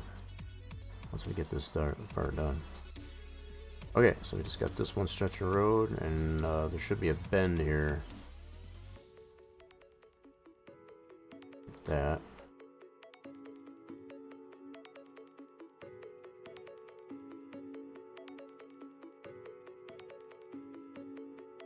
Goodness.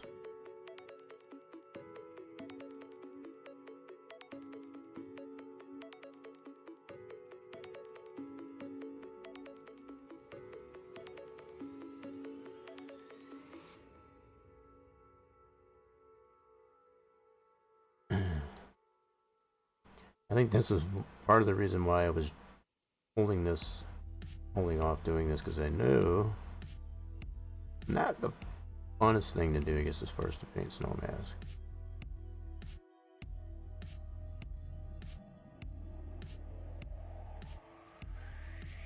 But I do like the end result of it, I guess, as far as to, and I'd have to plow the snow on at least all the paved roads. Dirt road, or yeah, the dirt roads and the non-paved roads are a little bit different story, but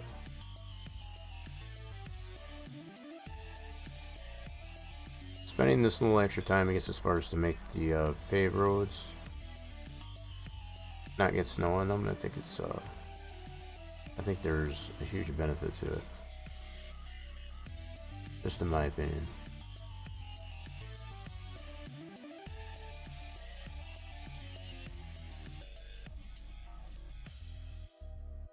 Let's keep a straight line to save my life. Got all this to do.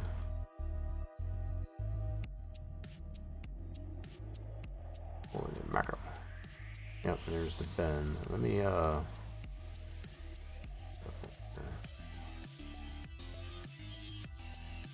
work my way back that way.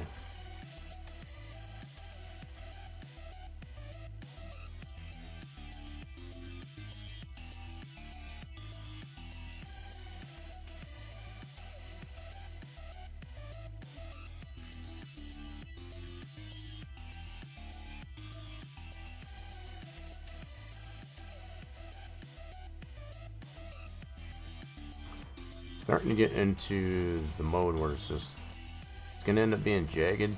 Gonna leave it that way. Much as I try my darndest to keep it straight.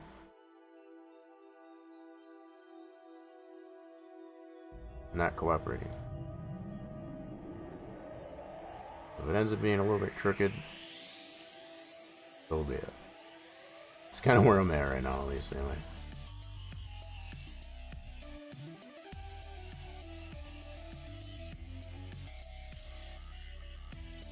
Alright, let's switch to round.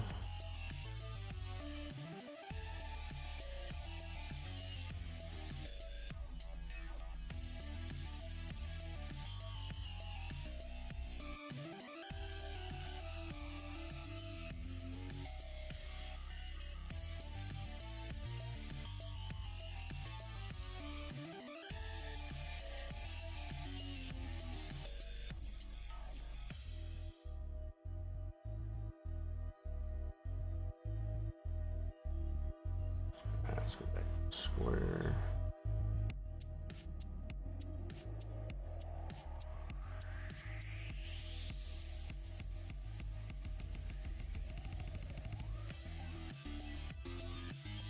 Wait, did it skip all that? What the hell did? Unbelievable.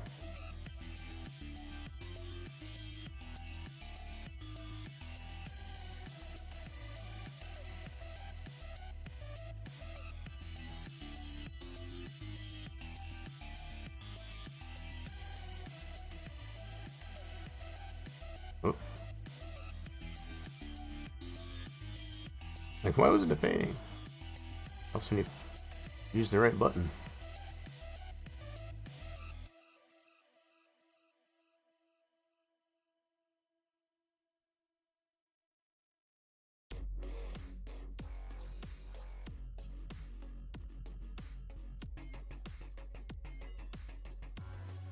Okay, other side of the bridge.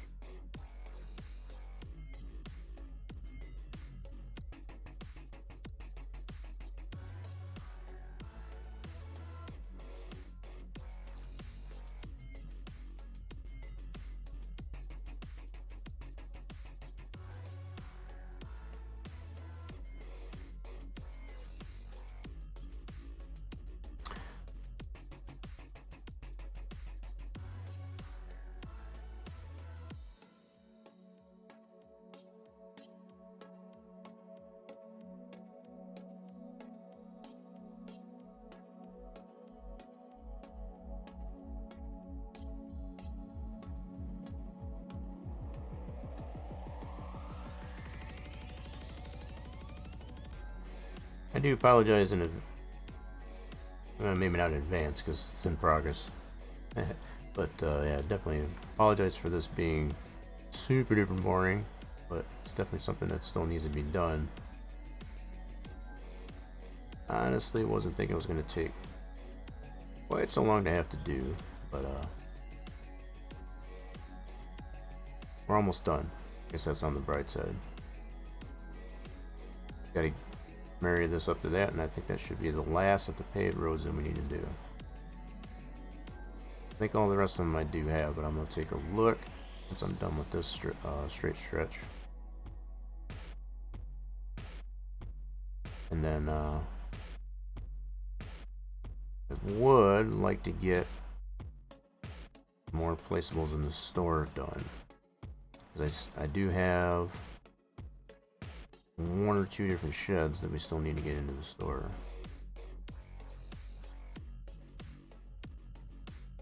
As we showed previously.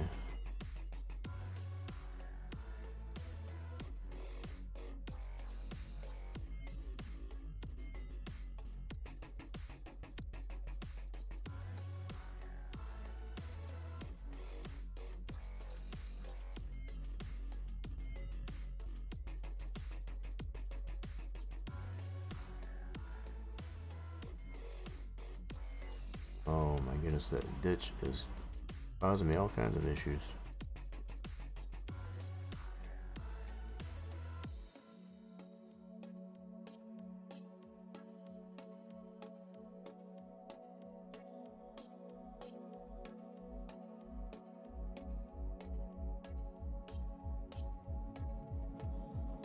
Okay. I think we got it all. Now, let's just go around. Make sure we got all this. So I got that road going that way. That road on the east. That's the one going around the racetrack. We don't need to do that. Okay, so I think the only thing that's left are the dirt roads. Okay, I think we're good there. Awesome sauce. Alright, let's go ahead and save the map. All this work done.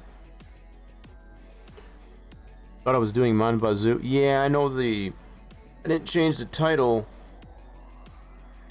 on the stream start. I noticed that after the stream started, the title didn't change. So yeah, that's probably why you got that miscommunication there, Crystal. Nope, we're doing some map work. I apologize, I guess, as far as for the miscommunication, I guess, as far as on this stream stuff. I do have the title changed, as well as the category, so yeah.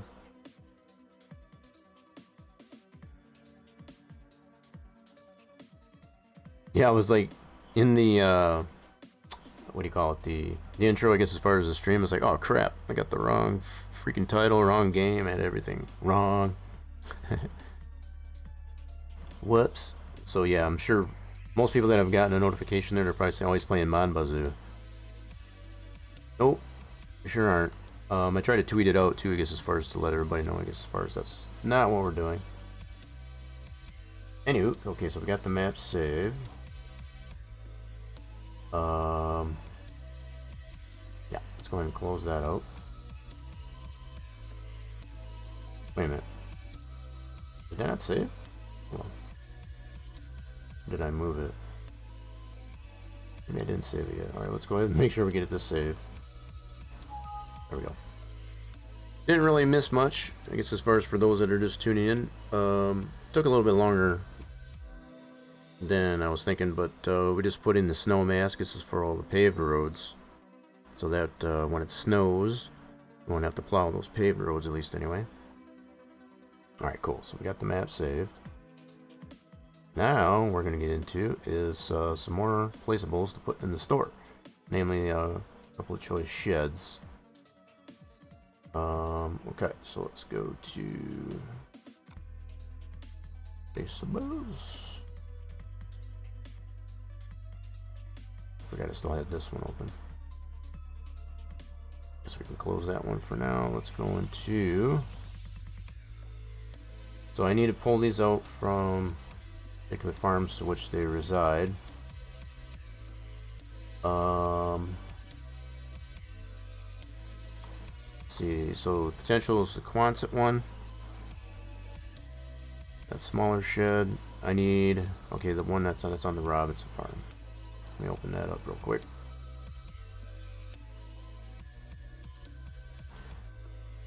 Oh, wait a minute. Nope, it's going to be Turner Farm. I just remembered that. So the one on the Robinson farm is already in the store. Dang it. No worries. So we need to open up the Turner Farm. That's what we need. Alright, no problem. So there's the editor. Let's open up Turner Farm.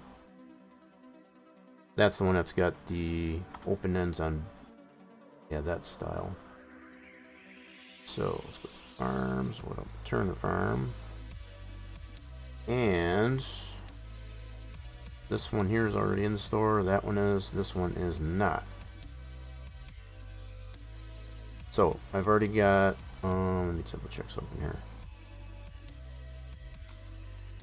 Dude, I've got. Yep, this metal timber shed too. So this one that we will create will be metal timber shed 1. Right there. So we're gonna make a copy of this, that, rename this one to shed 1, and then we'll make some changes to the internals of that one. Metal 1. Do that.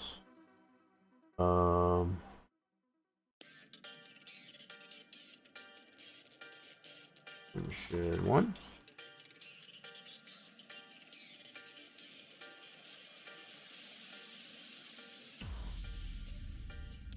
Alright, so we'll need to get the clear areas and all that stuff to this one. We'll leave that at 10,000 for that one. That'll work. Probably need to make a picture for it. Okay. So we got it open. All we need to do is select it from here.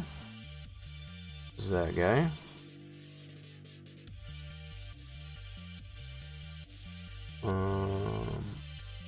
Export selection, and we're going to put that right in our sheds and barns.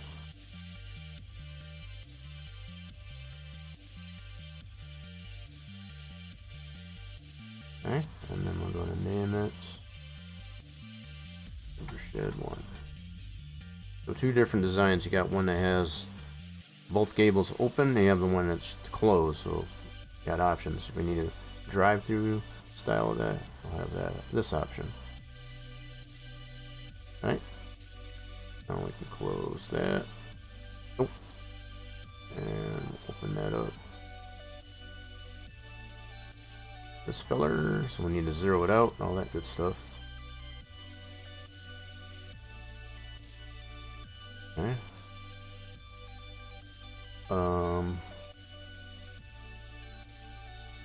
Yeah, you're zeroed out. Cool.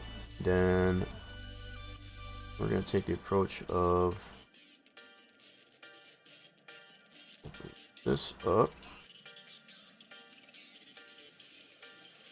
And because that is the same style, all right, hold on a second, what is going on? Oh, so we need to move this one up. Okay, guess that was the other thing we needed to check. So if this one's too low, We need to get it to this level. We'll take care of that.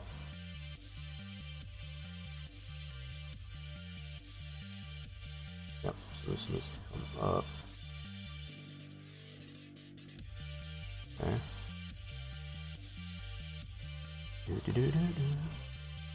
Alright, so let me do that first. Bring this up. Like so.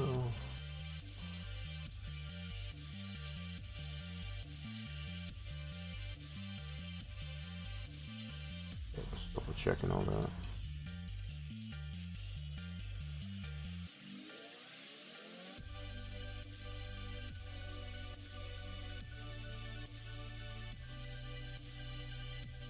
So a little bit of, I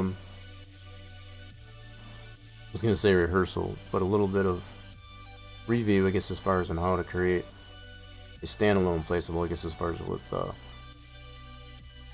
something that's either built into a map or into another from another placeable. So what I'm going to do first, let's take this back out. I need to zero that back out. Now we got that in the right position.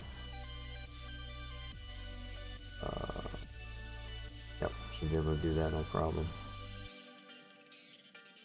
Alright, so we'll do informations, not scale, translate. Curve. Okay. Awesome. Double checking that. Cool. Keep our collision. Nice. Now we can just take this. Now if I reopen and bring back in this one. Now all we got to do is replace this with the other one.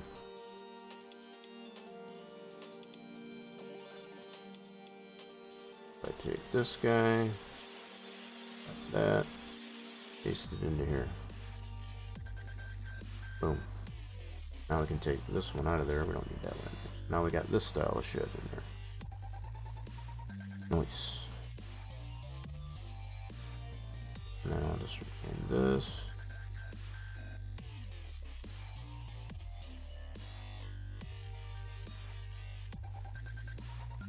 Cool. That was pretty simple.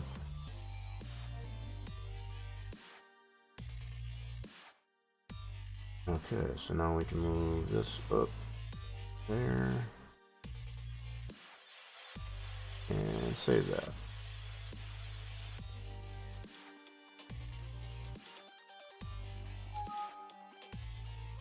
Cool. And let's confirm shed 1, metal shed 1.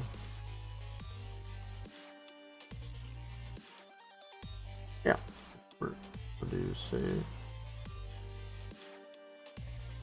So that one's pretty much done. Now another one I want to bring into the mix here is on the, it's on a couple different farm layouts, but Allen Farm in particular, we'll go ahead and open that one up. Let's see what we got there. So we got, I think there's also one on the Young Farm. Let's go, yeah, try Allen Farm. On this one, we got this barn right here. Got that one. We need this little feller. Listen, it's nice for like smaller equipment. Nothing really big equipment, but kind of a nice little shed. 32 by 24. So I think what I'll name that is just 32 by 24 shed. We'll export that out and put that in our sheds and barns.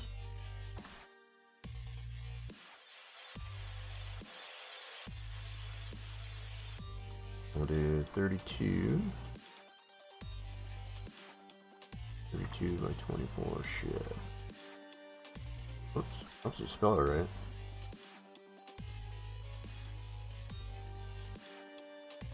That'll work. Okay. We'll close that out. No.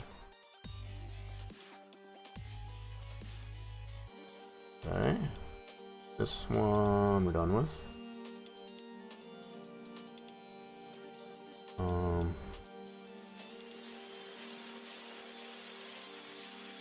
That one right there, so we need an XML for that. So this one does have animation to it. So I'm gonna borrow, it doesn't have lights. Okay, so we're just gonna borrow this one.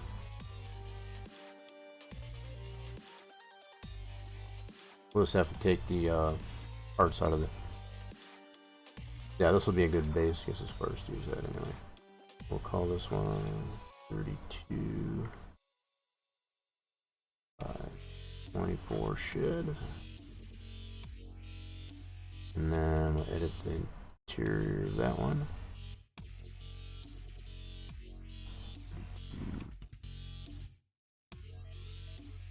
32 by... hold on a second.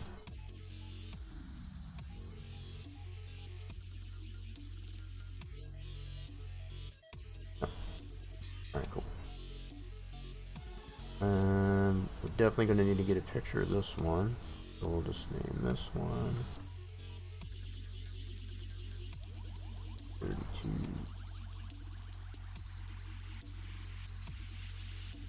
Good.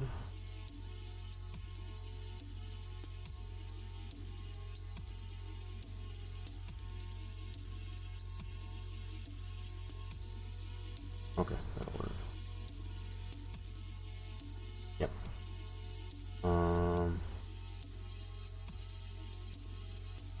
This.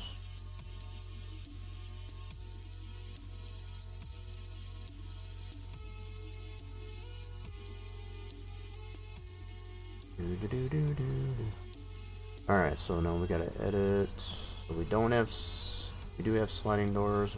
I need to get the information off the Allen Farm XML. That's what I need. So let's go to farm. So we'll pull that one off the Allen Farm. And I need that information for that 32.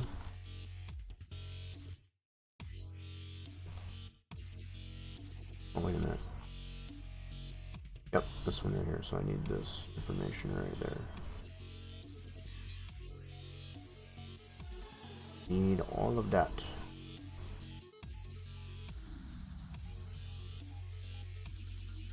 Put that in here. So we need to keep that section.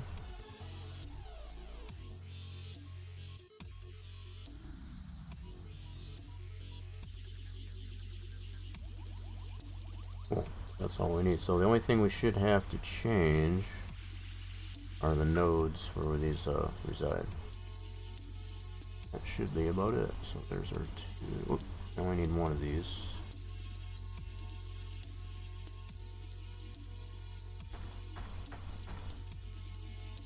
Okay. Cool. So this has left and right door, and then a right door. So this is 3 doors. Okay. What we need to do is we need to look at our nodes for those and make sure those are good. So let's reopen that.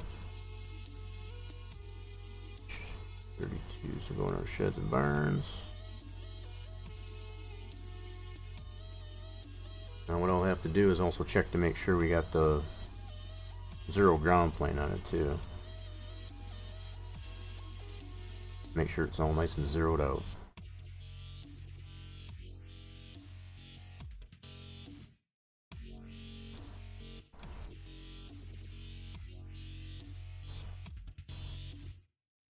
Okay, so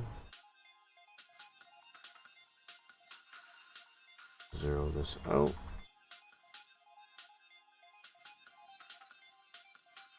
Alright, let's put a ground plane on this here to make sure that it is at 0. Hold on.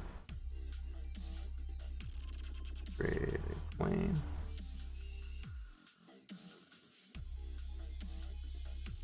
I'm gonna go to the plane. Let's do this. It is definitely is not. Okay.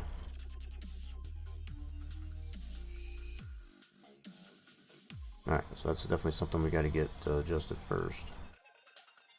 So this plane represents ground zero, and the fact that that's buried. So if we don't fix this, it gets as far as it being above the ground plane, definitely won't place properly. Alright, so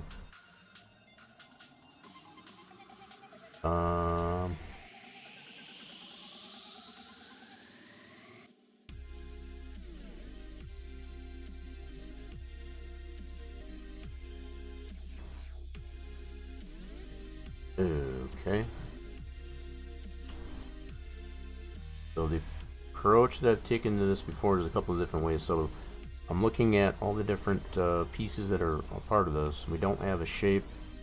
We do have a main transform for that. So it's very tempting, I guess, as far as to want to just lift that up there and freeze that translate. I don't want to do it that way. And mostly for the reason that we've got these animated doors. We don't want to jack those up. So as tempting as that is to want to just lift this whole main transform up and reset, refreeze that, we don't want to do that. So what I am going to have to do, and I've shown this process before, I'm going to lift this up like so. We're going to take note how much this changes to get it to ground zero. Okay. Like so. And then we'll have to do is make a new transform group and move everything up by that much. Okay, so let's create a new. Yep. It's easier to do it that way than it is to Alright, so I need to make a new transform group. Oh, put this up here. So this is going to be our new one, I guess, as far as get that here. But we're going to take note of this value right there. So each of these individual items that's in here, we're going to need to move that up by that amount to include these doors. Okay. Alright, so if we take this. Wait, why is that? That needs to be fixed anyway. I don't know why that rotates that way. That's got a weird rotation as well. Huh. Well, I'll be darned. I mean, it's got some weird rotation in there. That should not be the case. Might take the initiative, I guess, as far as to actually fix some of these individual rotates. Yeah, let me try that. That's got a weird rotation there. Let's, okay.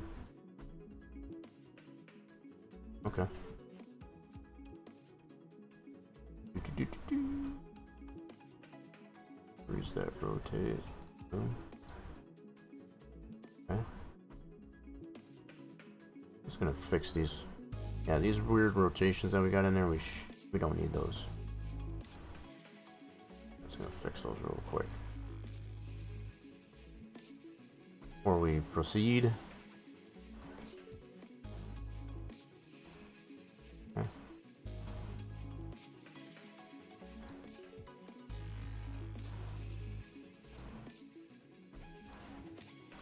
The right way or wrong go about using freeze transformations. Yeah, so we got these weird rotations in there. We don't know why that is, but we're gonna fix that crap.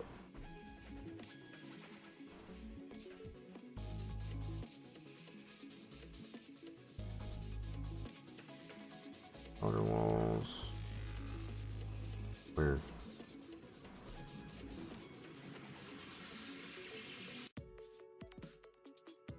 Yep. Yep. Okay, so first we do outer. That one should actually, yeah, that's good.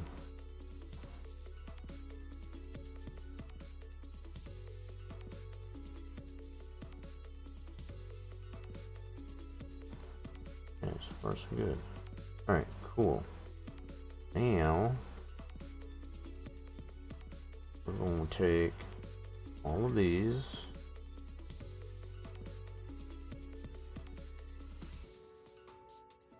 Items here and basically copy them into this new transform. Now it's going to be in the same position initially, or it's going to put it below the plane, but we're going to move them all up.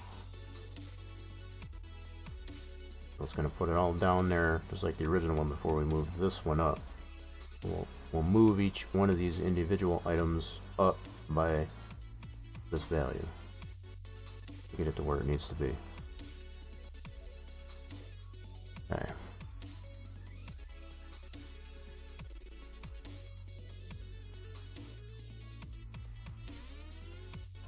Okay, so we're going to take this value,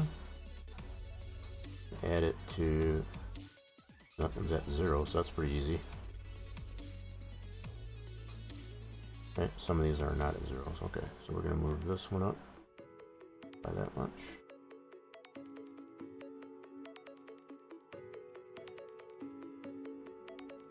And just so that we got some clarity in here, let me turn this one off. Yeah. There we go. So now we can see what this is doing. These are all the parts that I'm moving. Okay. So once again, we'll take this, that. Next item. So this one we got a little bit of a value to it yet, so let's bring our calculator out. Paste that value into here, and then we'll add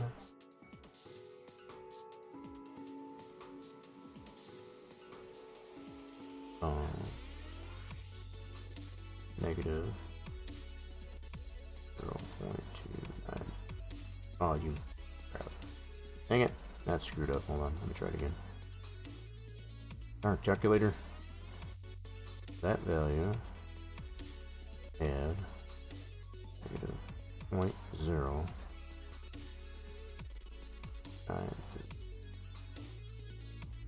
That's not right. Hold on. Got a better idea. That is definitely alright. So do that, and I'm going to take this value. This is even better. Just copy that value. Plus paste equals. There we go. So that's what we need. So we copy that value onto here. But seeing what that's doing is it's putting everything in the proper position. Now we can compare this, I guess, as far as to this one here, once I get all this into place, just to make sure that everything is where it needs to be. So far it's looking good. Alright, so horizontal B. Same value here, we need to get this value again.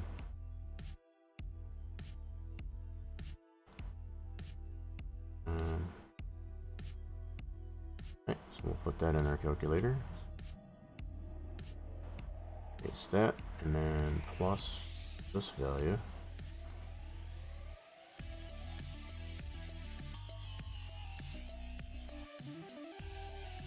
Okay, and copy that value under here. Okay, move that one up. And rinse and repeat. Copy that.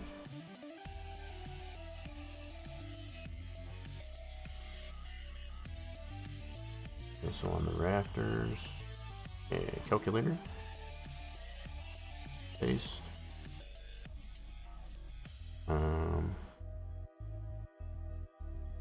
Add it to this value.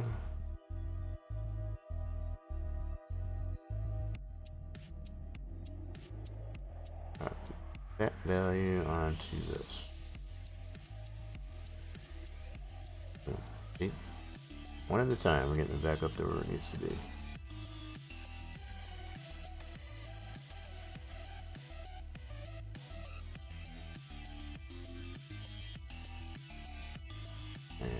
Calculator.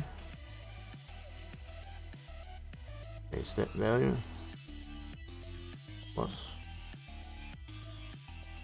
Okay, we already got the rafters. We need outer walls. That one's already at 0, so that one's pretty easy. Paste. There we go. Okay, let's do this one here. Add this value.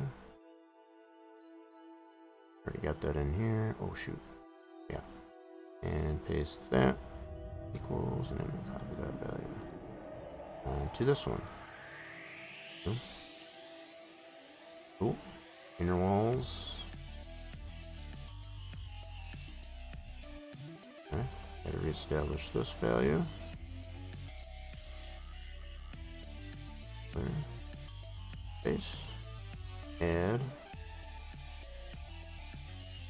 this value.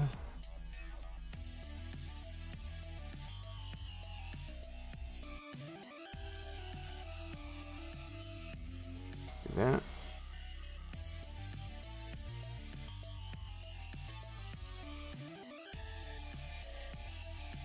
Okay.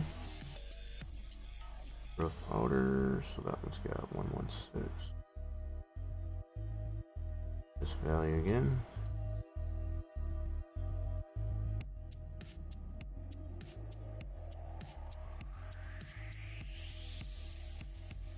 Outer, this value. Paste. Plus. Copy that value onto here.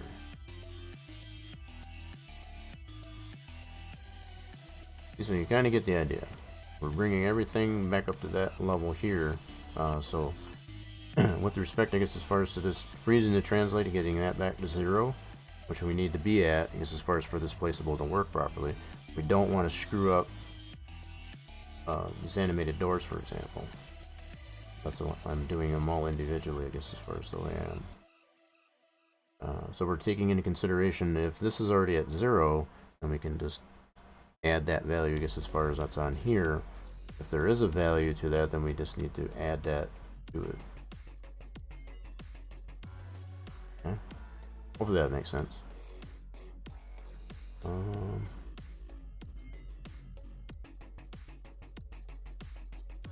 that out. Paste that, and we're gonna add the trim. This way we're ensuring, I guess, as far as just putting everything back equally, I guess, as far as in the same spot.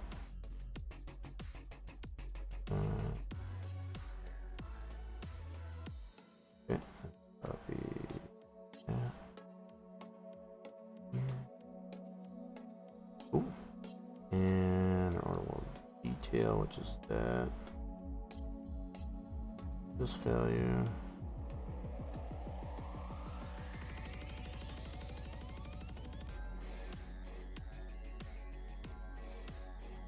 That is add that to this value.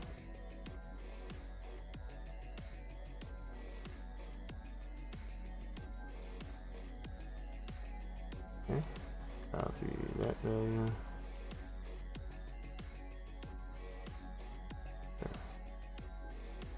Wait, so the only thing we got left are the doors. Now, most processes that I've seen before is like you just grab this here and just put it manually into place here. By using this value, as far as to make a duplication of the same building, to have this value remain constant, this way I can ensure every single piece that's within that original transform is going to be at the proper position, instead of just manually putting it into that position. Alright, so we need to add, whoops, yeah, I moved this, so I need to actually put that back down. We have this value.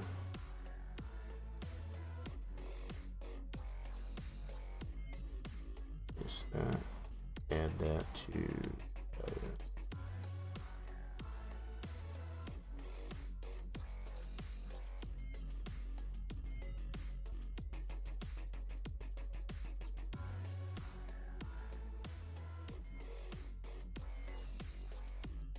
See, it's going to put that exactly in the right position. Not too high, not too low. From what it was in this original piece there, so we're going to do that to each one of these. These should all be at the same level. It's 1, 5, 2, 3. Okay, this one is not, so this one is for sure. Okay, I can put this same value on this. This one's at a slightly different one. Okay, no problem. No problem. So let's take, whoops, that out. That value again, which is this one. And the last item we need to move up.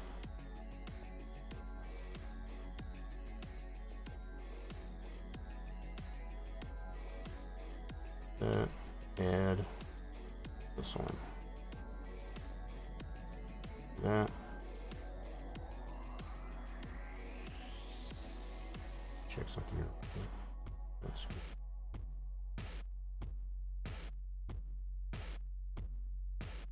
There.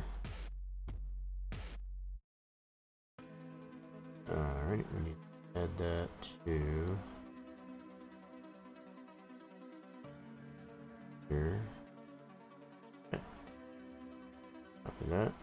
Stick to here. Voila.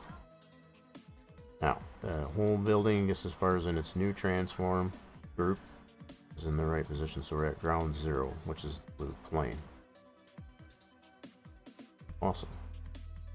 Now we can do, now just to ensure, I guess, as far as everything is in the right position, we're gonna bring this one back. Now if we go back between the two, the only difference is this translate's going to be in a different, in the proper position, so it's not going to be way up here. This is where it needs to be. Cool. Alright, so with all that being said, I'm going to actually grab the name of this one, apply it to our new transform, which is completely at 0. Rename that, and then we don't need this anymore. I can go bye-bye. Cool. We can also remove our plane. And that is a completely grounded out, zeroed, placeable. So in some cases you will have to deal with it doing much the same fashion with getting the placeable on ground 0. It's a very common mistake, I guess, as far as to pull something from a map or whatever like that, to not check to make sure that the whole thing is going to be at 0.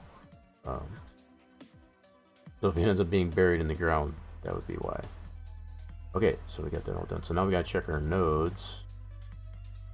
It's going to be different. So our triggers, we're at 10, 0.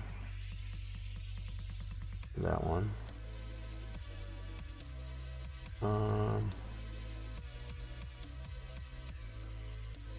And what I'm looking at is this right here. That's 10, 1, 10, 0. So I just got to remove the 6. Keeping in mind we had this in a different position on our farm layout. And that was in the 6th position as far as the scene graph, so we don't need that at 6 anymore. Take that out. That one's good. So this, yeah, so if we just take the 6 out on all these, we should be good to go.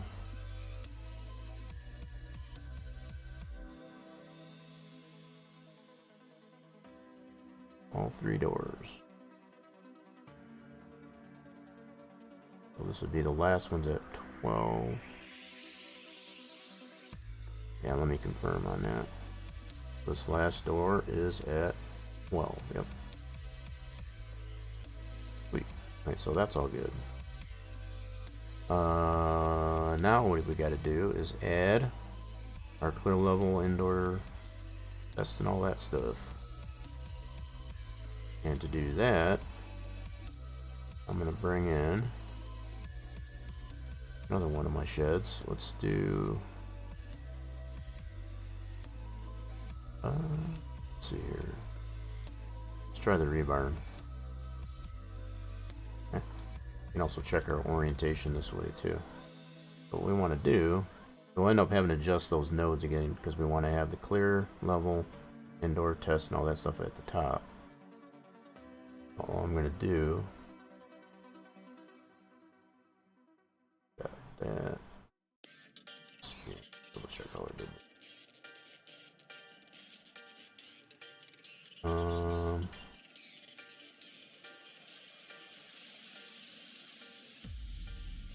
Oh, I see what I did. Okay, I see what I did now. I just had to look at the structure of how I did this. Sometimes I will put the items into a visuals. I did not do that on the rebar, and that's fine. Okay, so I left all those individual parts there. We just put. Alright, so what I can do is take this, this, this, this, and this. Copy that and paste it into here.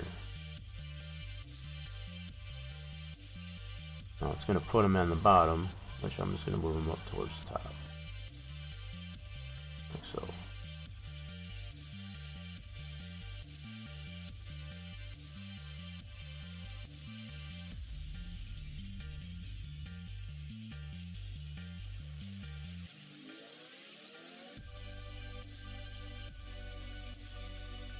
Making sure I'm moving the right one. Okay. Nice, so we can collapse that back down. Alright, so we got our clear, level, indoor, test, and tip occlusion. Don't need this.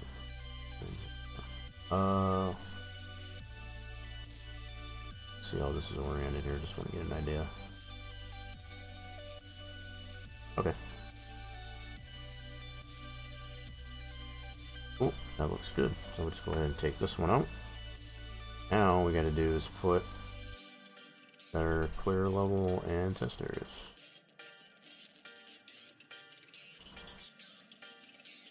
Alright, so our start are going to be at this corner. Yep. And height. Okay, cool. So our start is going to be, now that we got this all at 0, it makes this a little bit easier to get this into place. That's another advantage, I guess, as far as to making sure the placeable is set to 0 properly. Okay. And we've come to find, I like to add a little bit of overhang or overshoot. You don't want to put it right to the corner there because it will tend to clip the snow into the inside of the shed, not defeating the purpose, I guess, as far as of all that. Alright, so our width.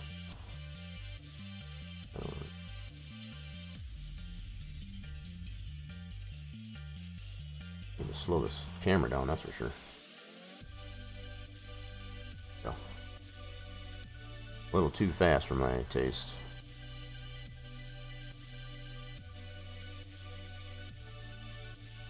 Alright, and then our height is going to be over here.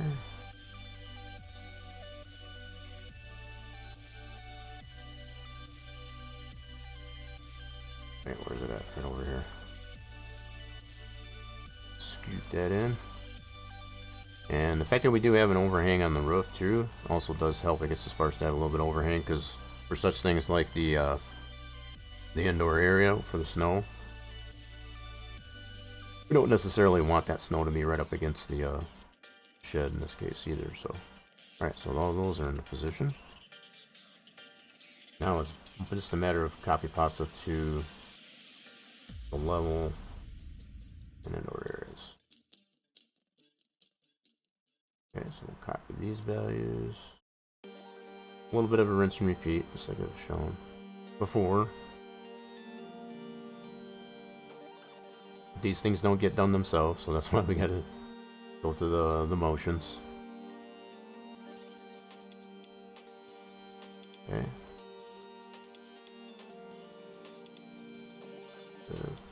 That. This with white.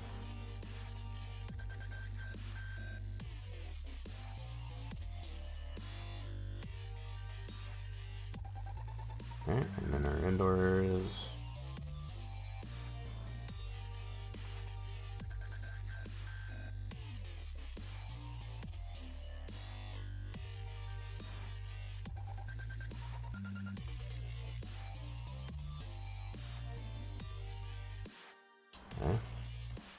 width.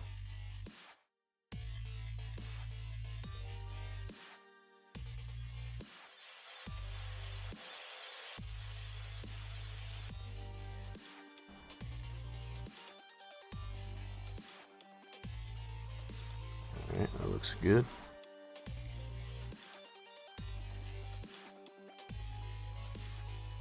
Now, test areas. We do need to include on the end as far as the height, as far as how tall our building is. So I took the plane out, I guess, as far as by accident. I can always add another one in here. I got a little too ahead of myself, so you can use that plane, I guess, as far as to be able to apply the height of our test area. But for the most part, our test area only got a start and an end. I can use same coordinates here. Paste that.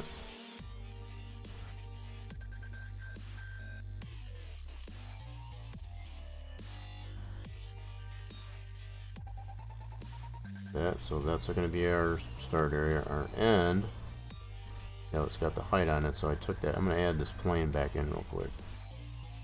Whoops. Or simply just go ahead and stretch this out. The only thing I'm going to use the plane for is just to find the peak, like so. That's going to give me something visual, I guess, as far as to be able to apply the height on our end. Okay, so the end we can use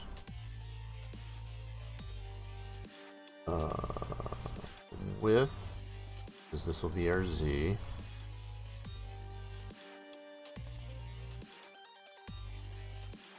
Like that. And then our X can be our height on this one here. This will be our X.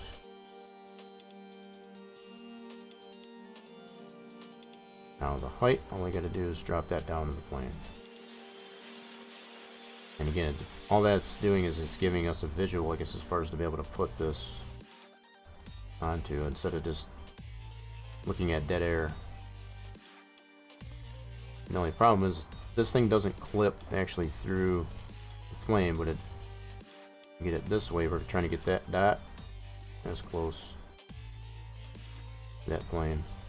So it doesn't have to be perfect, just as long as it's within the ballpark.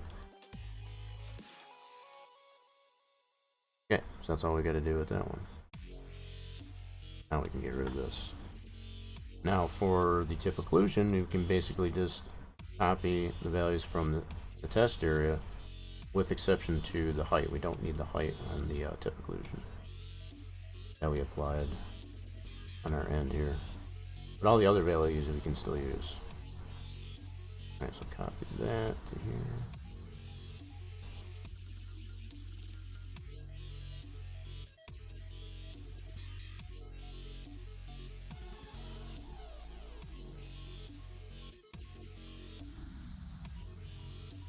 Alright, there's that, and then our end. Only thing we don't need is the Y.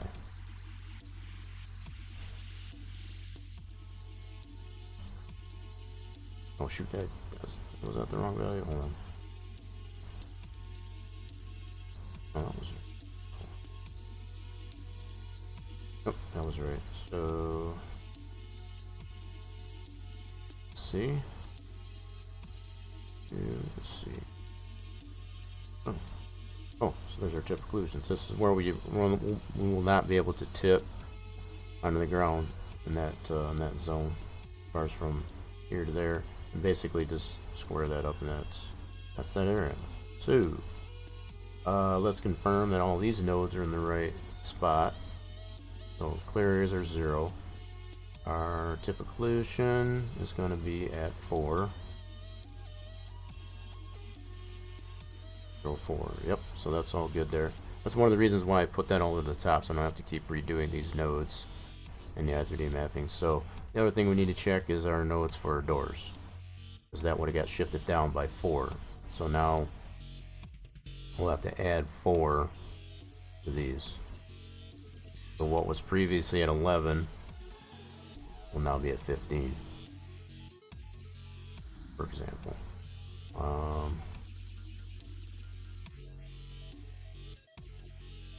That's at 15. Wait, did I go down 4 or 5? Hold on a second. No, that would have been 5. So this would have been 1, 2, 3, 4, 5 spots. Yeah, it would have went down. Okay, let's have to double check that. So because we added these 5 areas like that, it shifted everything down 5. So that's why we have to adjust our nodes for our doors. So anyway, it's going to go from 15, 16, and 17 respectively.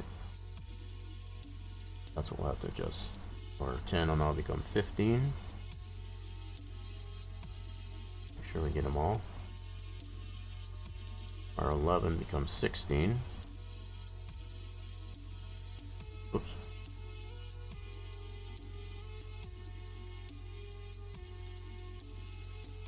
Okay, and our 12 becomes 17.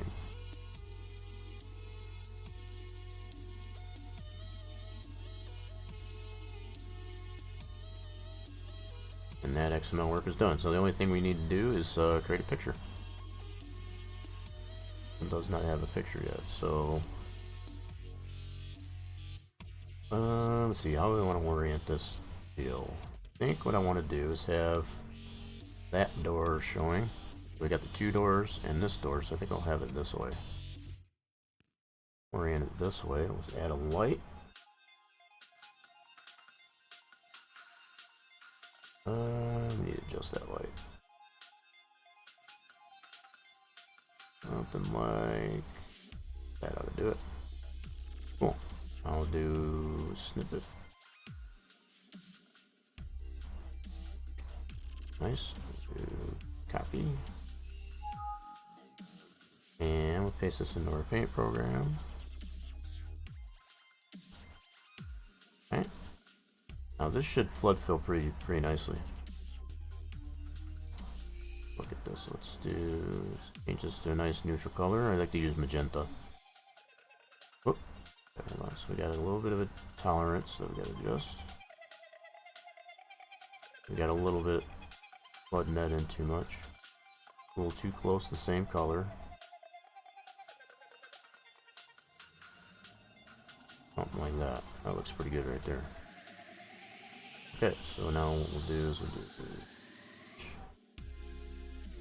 now actually what I can do, and there's a couple different ways you can go about this. I can create another image the same size as this, and then copy paste as transparent, as far as both color swaths the same color, or I can create this as a layer. I'll go this approach, and then use my magic wand,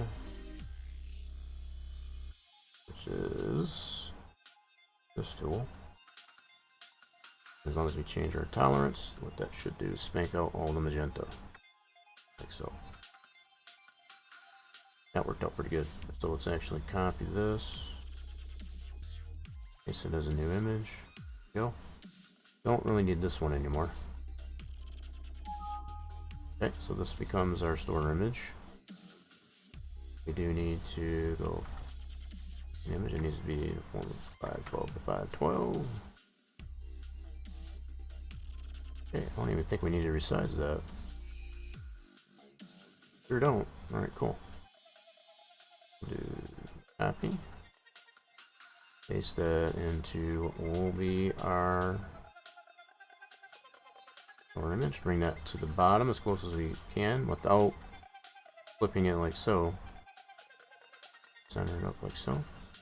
And then layers merge. Visible. And then I want to get the name that we did apply in our XML, which is this right here. Save it.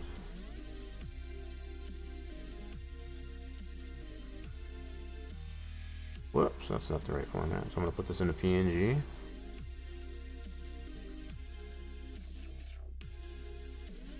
Like so. Then we need to run that through our texture tool. Let me open up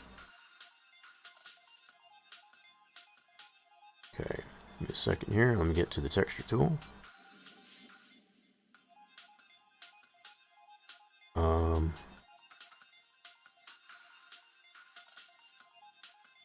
Come on. Alright, utilities, texture tool. Okay, so there's our texture tool. Now we need our image. Let me get that real quick.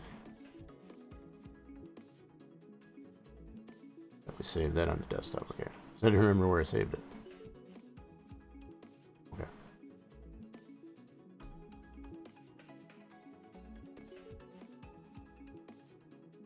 Alright, let's so there's our store image. Find it. So there's our store image. Just gotta run that through our texture tool, which is right here. All we have to do is drag and drop that. Let it do its thing. Nowhere, sweet. And then we can take that store image that it just created, cut that, and we're going to put that right in our sheds and barns. That's where it needs to read from. All of our other store images. Oh. And that will coincide with our XML to read from this location with that file name. There's our image. Cool. So this XML is done. Don't need that anymore. Let's save that XML.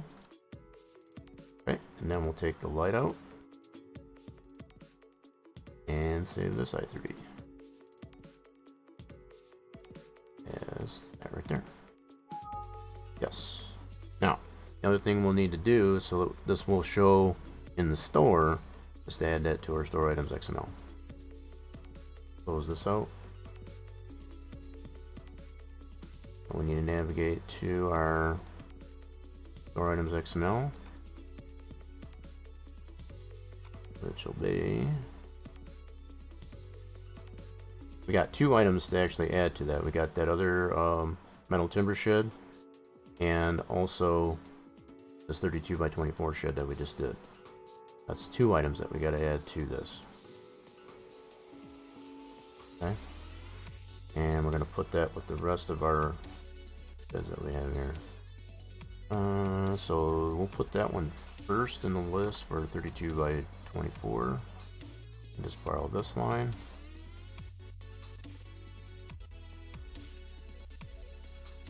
If we don't put these lines into our store items XML, then they will not be available in the store. Won't necessarily get an error. They'll just sit in that directory just as far as where it is in our sheds and barns directory, but if we don't put it in here, definitely not going to be available in the store. Alright, so we need the name of that XML. Okay, back to our replaceables, sheds, barns. And we need the name of this XML.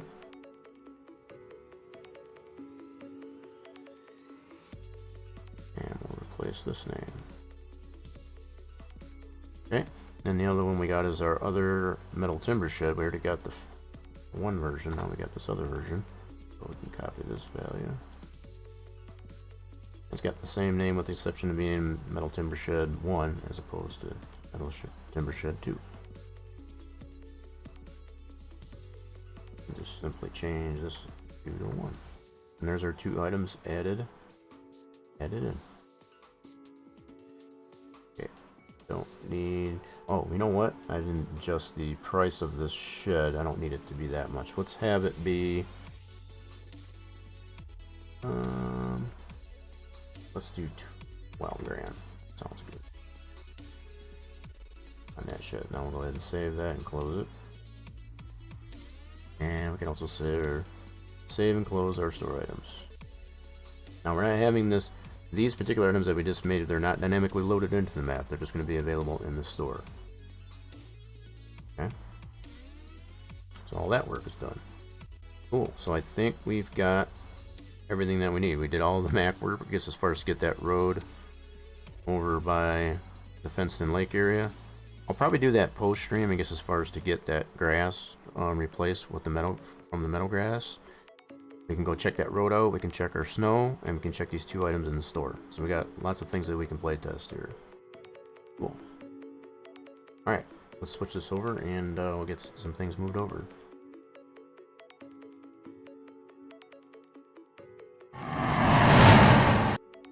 Cool, this is always the fun part, I guess, as far as to get everything where it needs to be, so we can actually test it out in the game. I always have a fun time with this part. Alright, so we're gonna go get to the proper location here. So we're gonna be dealing with our sheds and barns directory map here. You know what? I just had a thought. I need to move the whole map over. I don't know what I was thinking. We need to make a copy of this guy, cut it out, put this on the side for now. We need to bring the whole map over since we did do some map edits. So the whole map's gonna come over, along with our other changes. Okay, I'm gonna copy this feller, and I put that outside of our mods, I guess, as far as for safekeeping, just in case if something goes terribly wrong, which is always possible. We always have a backup. First, take note of whatever warnings and/or errors that we get. I guess as far as what the playtest of this one that I'm putting into our mods folder. If we do have any, we can take note of that and we can address those appropriately. But still have that backup there, I guess, as far as if we screwed something up really bad, which is always definitely a possibility. Okay, so I just need to do a little bit of cleanup in our folder here real quick.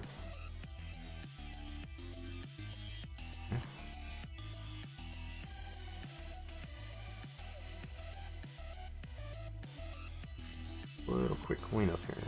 So, how big? I need to check here. So the last I checked, there we were at about 834 megs. As far as unpack for the map. I want to check here real quick as far as clean this out. Let's see where we're at with our map size. Unpacked, unzipped. We're currently still at 834, so we didn't really add a whole lot of model weight, even with those 2 sheds. That's pretty cool. Very minimal impact, I guess, as far as model weight. Just to confirm here real quick, let's go to placeables, sheds. So that one only ended up being for that 32 by 24. Oh yeah, we're in good shape. We barely added a megabyte worth of for those 2 different sheds.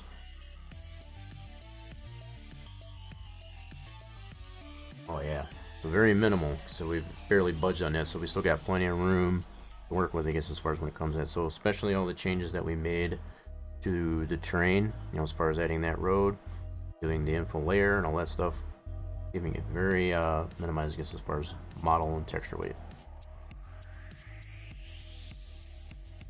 Very good, very nice. Okay, we're ready to go in and test this bad boy. Let's go. Y'all been waiting patiently.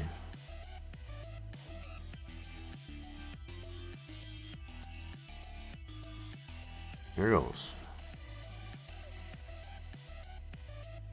We're crossing our fingers to make sure that we don't have any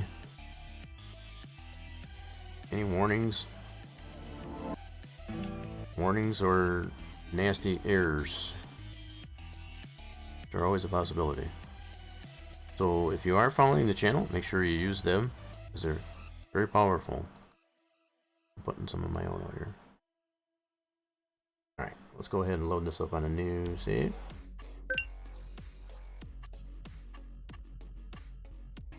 Onto our Dairyland map, and here goes nothing. Alright, so we shouldn't have any red or yellow. And we have the one line, I guess, as far as for yellow, that has to do with the animal food. I feel like at this point I've explained that enough as to why we're getting that.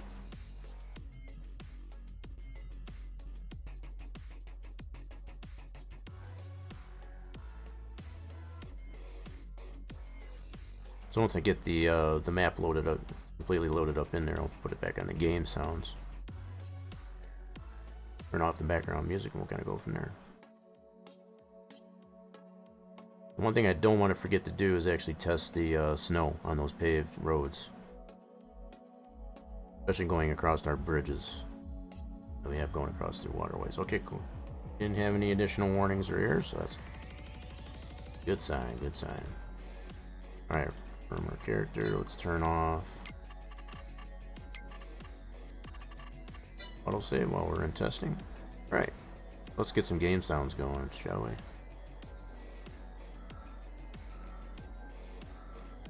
That off. And we gotta turn my game sounds back up. Hold on a second. Yeah, all those game sounds should be good, but alright, so let's get ourselves a vehicle, I suppose. I don't want that one. Going to the store and get ourselves a truck. Yeah, drive around with another truck.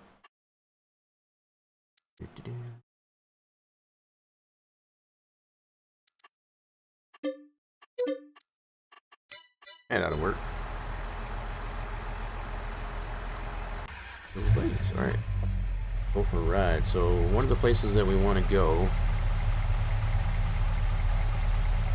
is to that fenced-in area on the east end here. Let's drive on over there.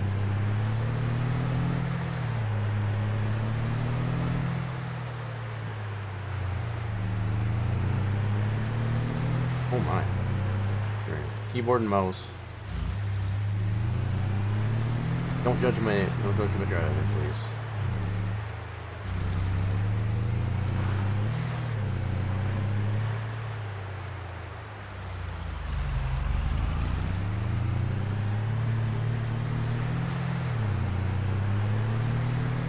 Get a little more preview, I guess, as far as of the map. So for some that has played the Farm Sim 19 version, I guess, of this, some of this might look pretty familiar.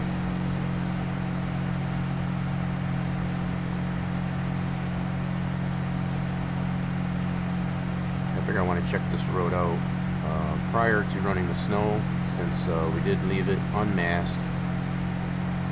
Get snow on it. But we don't want it to get buried, I guess, as far as we want to check this out.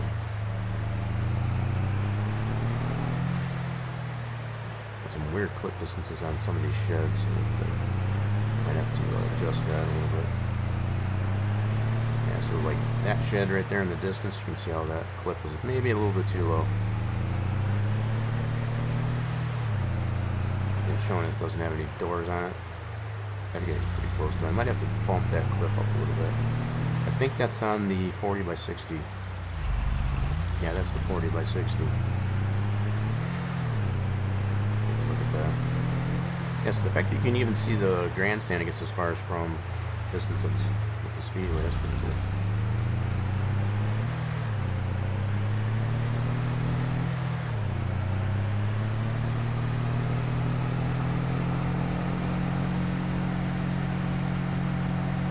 We should have a road going around this fenced-in area.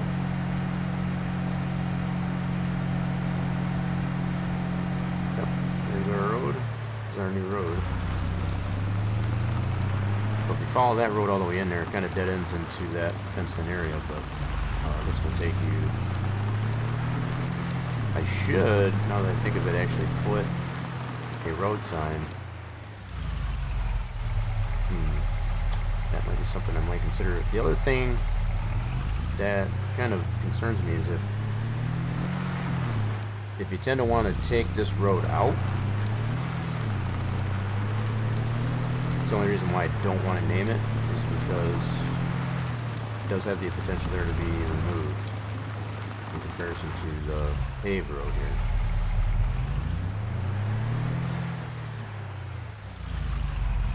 And the fact that I don't have a completed PDA yet doesn't really come clear, I guess, as far as that go this way to go around that fenced-in area. But it is there, so that's cool.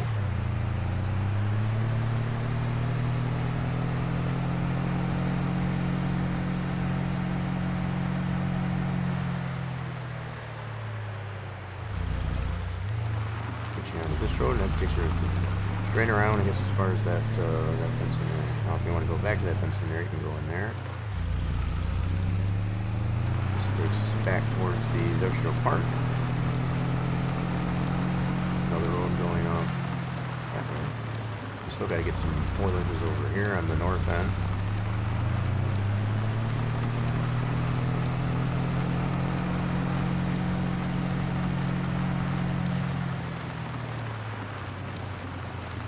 Ooh, nasty bump there. Need to fix that. Holy mackerel. That's a nasty bump. Yeah, so we might have to find another map that, I guess, as far as to smooth that out. This is why we playtest. So we got this road out here, which can actually be changed too, but this gives you different access into the industrial park. Totally be purchased and taken out. Wish to expand the industrial park out. Okay, so that's looking good. Alright, so let's go back to the main farm.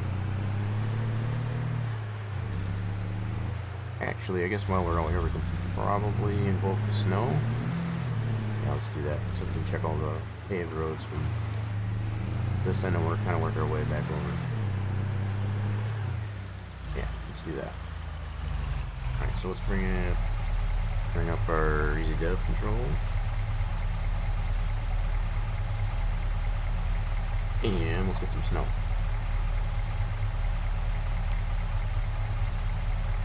Alright, so we want to go straight to February. That'll work. It's snowing. And definitely want to add some snow. Okay. It'll take it a second, I guess, as far as for the snow to come roll through. We have to check all these paved roads, make sure that they are clear of snow. There's the snow. Yep, so the dirt roads will definitely still get covered. That is kind of by design.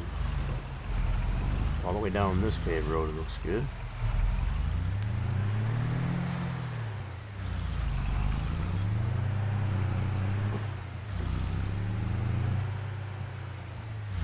Is it not putting snow in?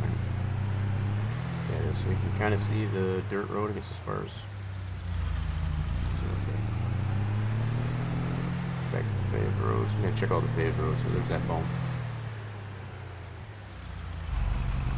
Another bump right there, that's crazy.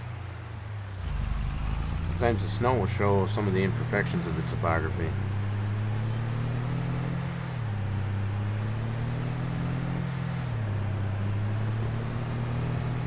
So we got a little bit there just before a bridge, that's fine.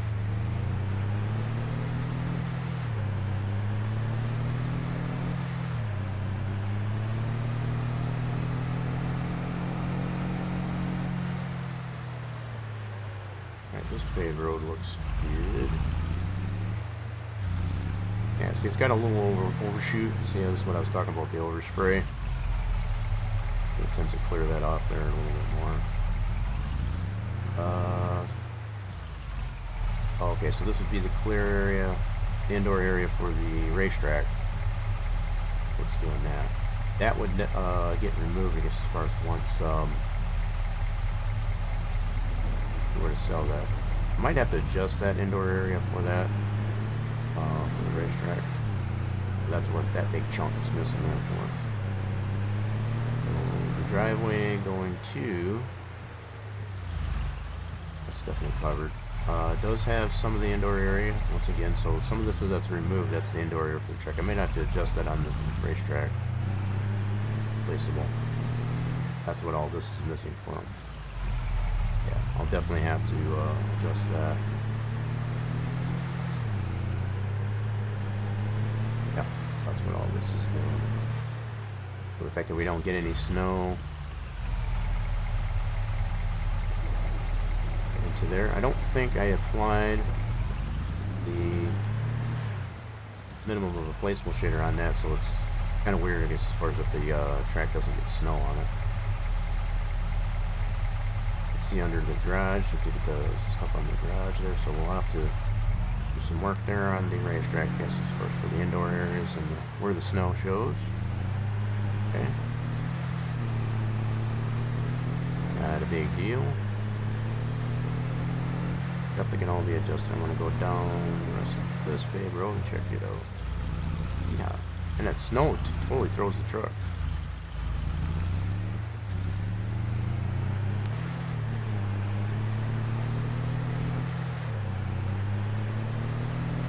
So that one dirt road that we put in, it's right about here.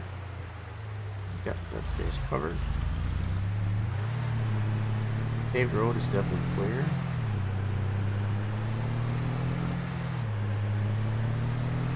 We should have an indoor area on this part. No, okay. Remember how I did this one, so yep, that all gets snow filled.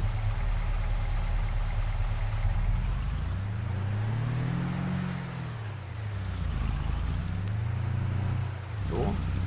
Alright, let's go back this way. Continuing to check the rest of our paved roads.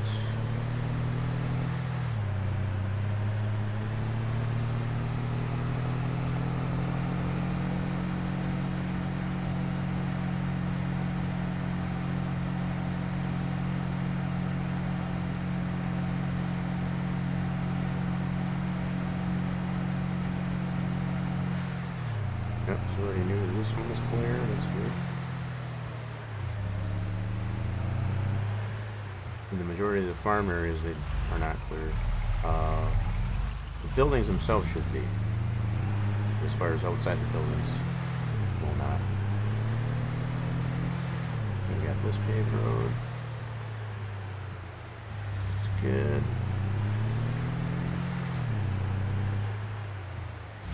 I'm keeping mental notes because as far as I got some work to adjust on the racetrack as far as the indoor areas and such. I'll do that post stream.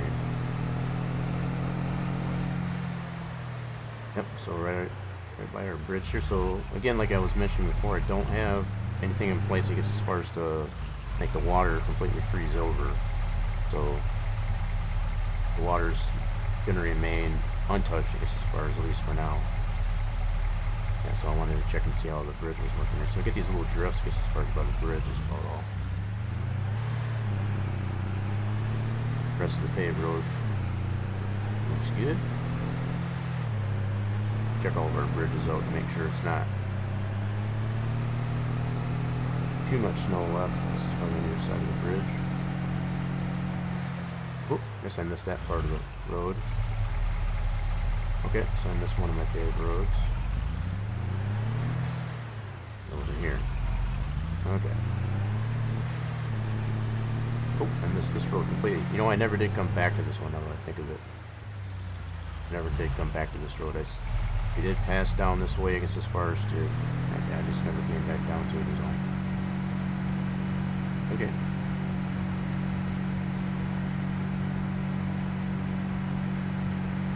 And the reverse gear on this truck is brutal.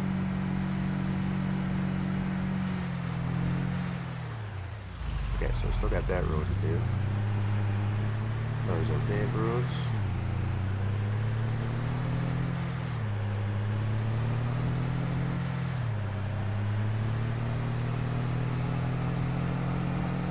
Not too bad for the most part, though. Okay, we got. This is one of the last roads we did. That was the main road. Got the bend that goes that way. That looks all nice and clear.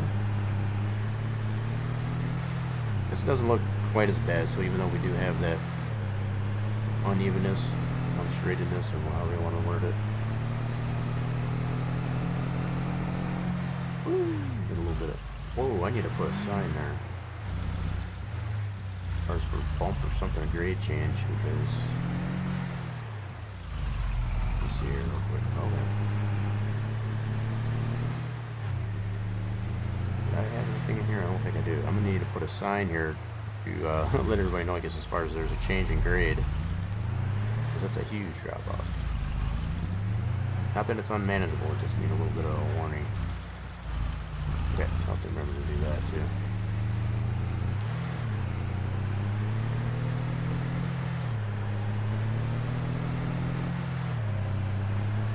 Yeah, so a little overshoot, I guess, as far as on this road, but I guess it's not terrible. And by overshoot, you can see how far over shoulder it went.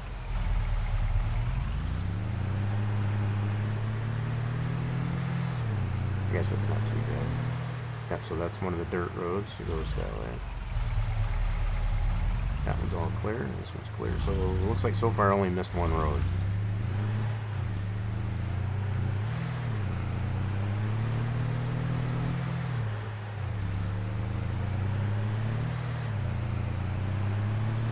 Now one road left, I guess.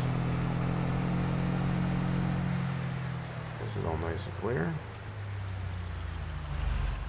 Go that way.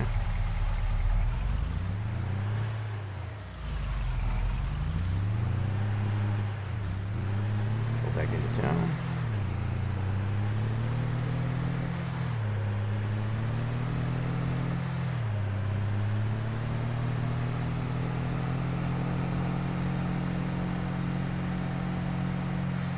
Oop, a little bit of a bump.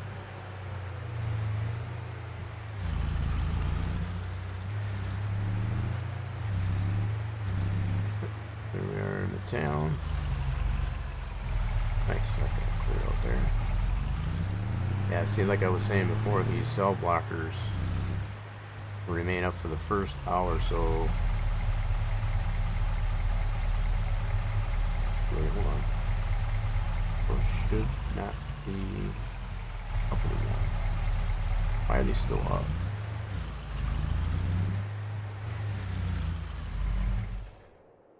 These should be down, actually. We're already at 950. That's weird. Why did those not go down? Hold on a second. These weren't working, I guess, as far as once you get past the first game hour. Huh. Now I wonder if it's because I ran the easy dev for the snow. So, but they see they do go away, but normally they will go away after the first game hour. Okay. Weird. That's only on initial map start that that'll happen. So, I guess we did clear all that out. Seems good.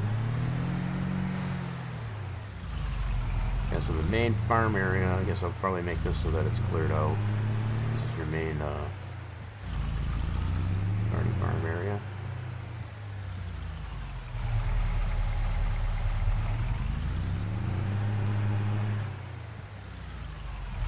Might actually include the shed to put that equipment in, possibly as well.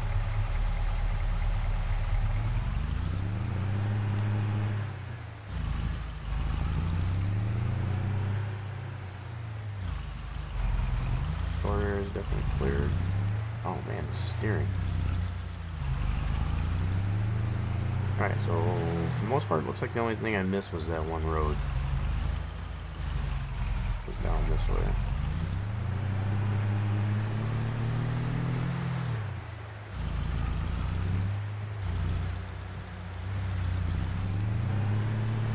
Truck gets through the snow pretty good, actually.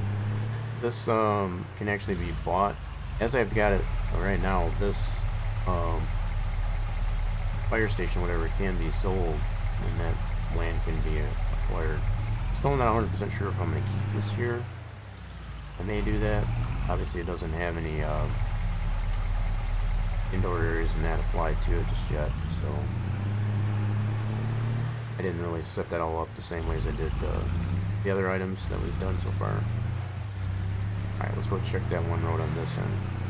Just to clarify, so it should be this road. Wow, steering.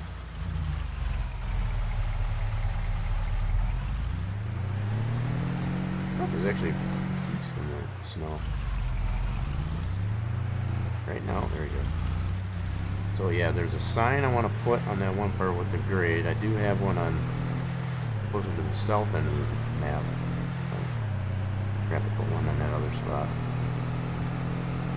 So it should be this row here is not clear. Yeah, this is the one right here. I need to mask that area. That's about the only paved road that we missed. Full maintenance. Alrighty then.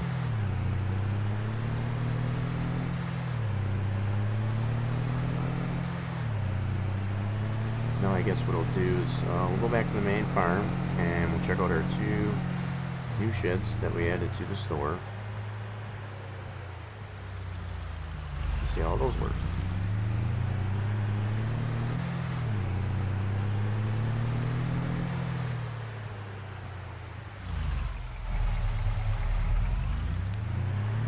Someone didn't plow our farm driveway here.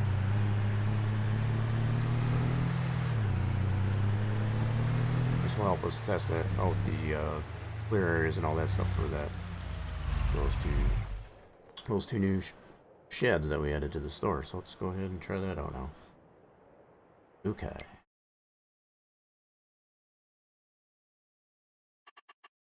Oh, that is not what I wanted. I needed to go to the store. So we want to go into the build mode. Construction.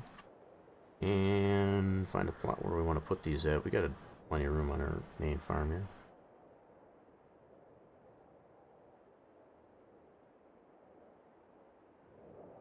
Okay, so we're going to be under buildings and sheds.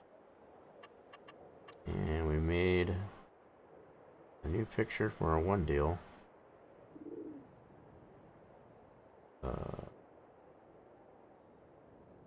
Did we save? Yep. Here it is. So there's our new... Oh, shoot. Did I miss on there? Okay, what kind of message are we getting? Hold on. This is why we got to test. Would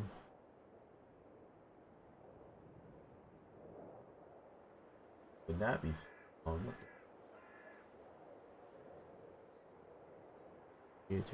Oh, I must have did something wrong. I'll have to check. Let me look at the XML real quick. Un momento. So I must not have put the proper name in the XML.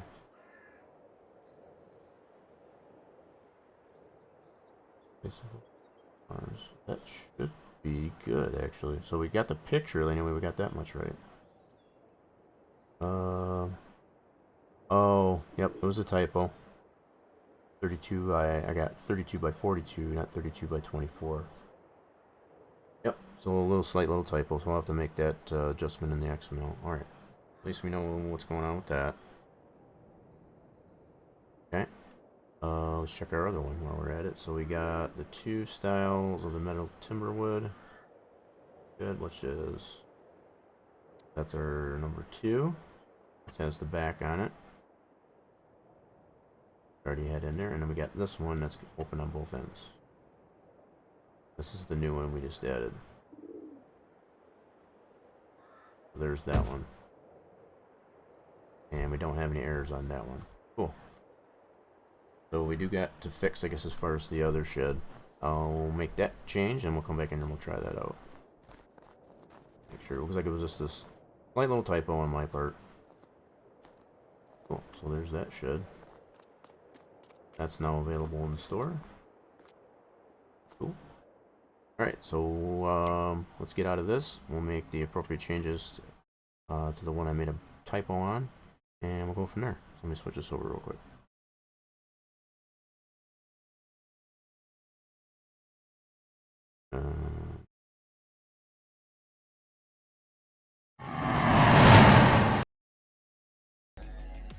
Okay, so let me close the game out completely. Make that appropriate change, but not a bad test. The warnings and errors that we did come up with actually are pretty fixable. Very, very much fixable.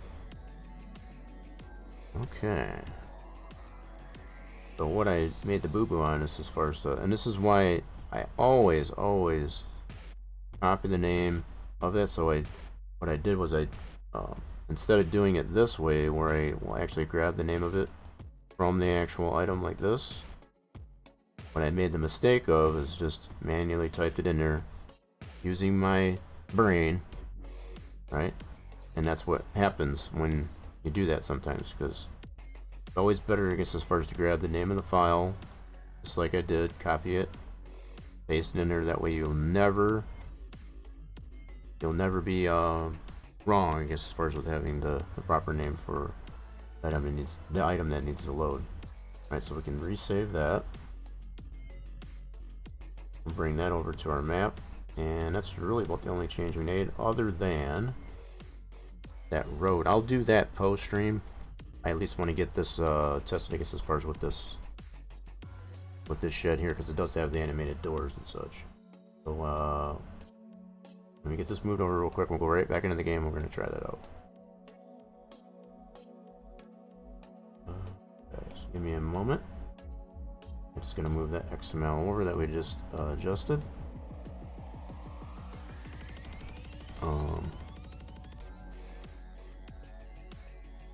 Yeah, so the fact that I didn't even add all that much model weight, creating those two new items, I guess, as far as in our placeable sheds in the store. Get this XML and bring it over to our mods folder. Okay, like so. Yes, please. How big was the actual store image?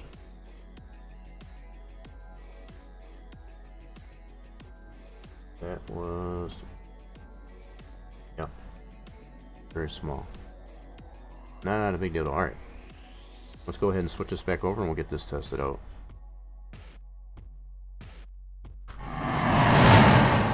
That's the only thing we want to go into the game for at this point, is just to make sure that 32 by 24 inch shed will load. Get the game loaded up. And we're closing in on 5 hours. Holy crap. We got a lot done though. We definitely got a lot accomplished. We got some of the roads. As far as masked off with snow, we got to test that out.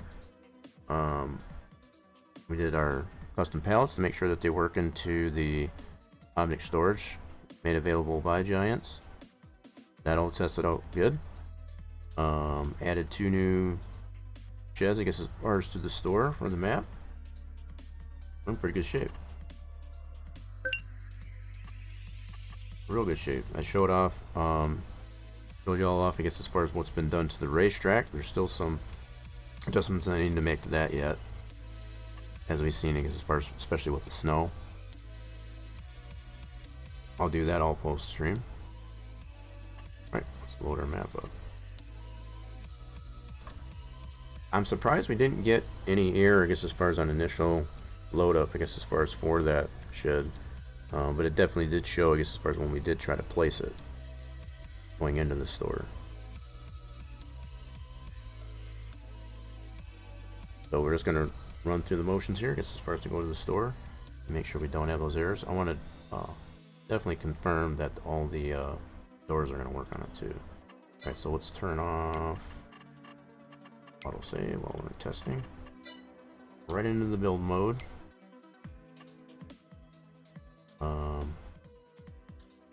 Yep.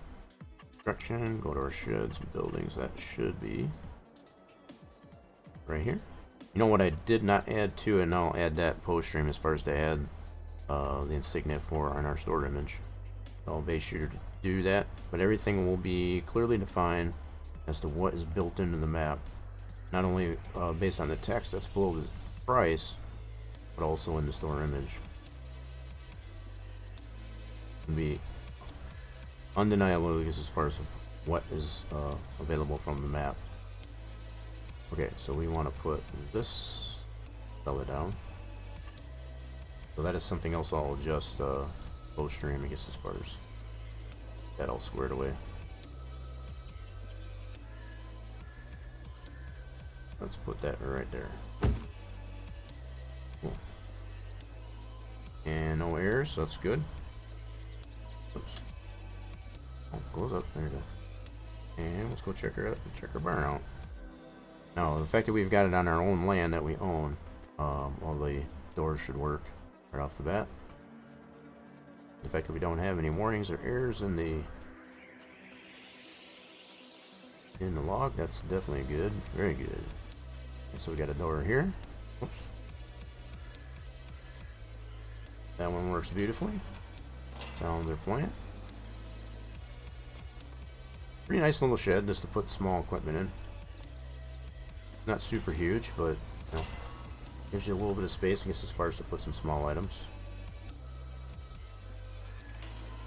Everything works beautifully on that one. So just for the sake of argument here, let's invoke some snow onto this one here. I just want to see how the you can see how the concrete was added, I guess, as far as to the ground, as far as the clear and leveling areas. So that worked out pretty good.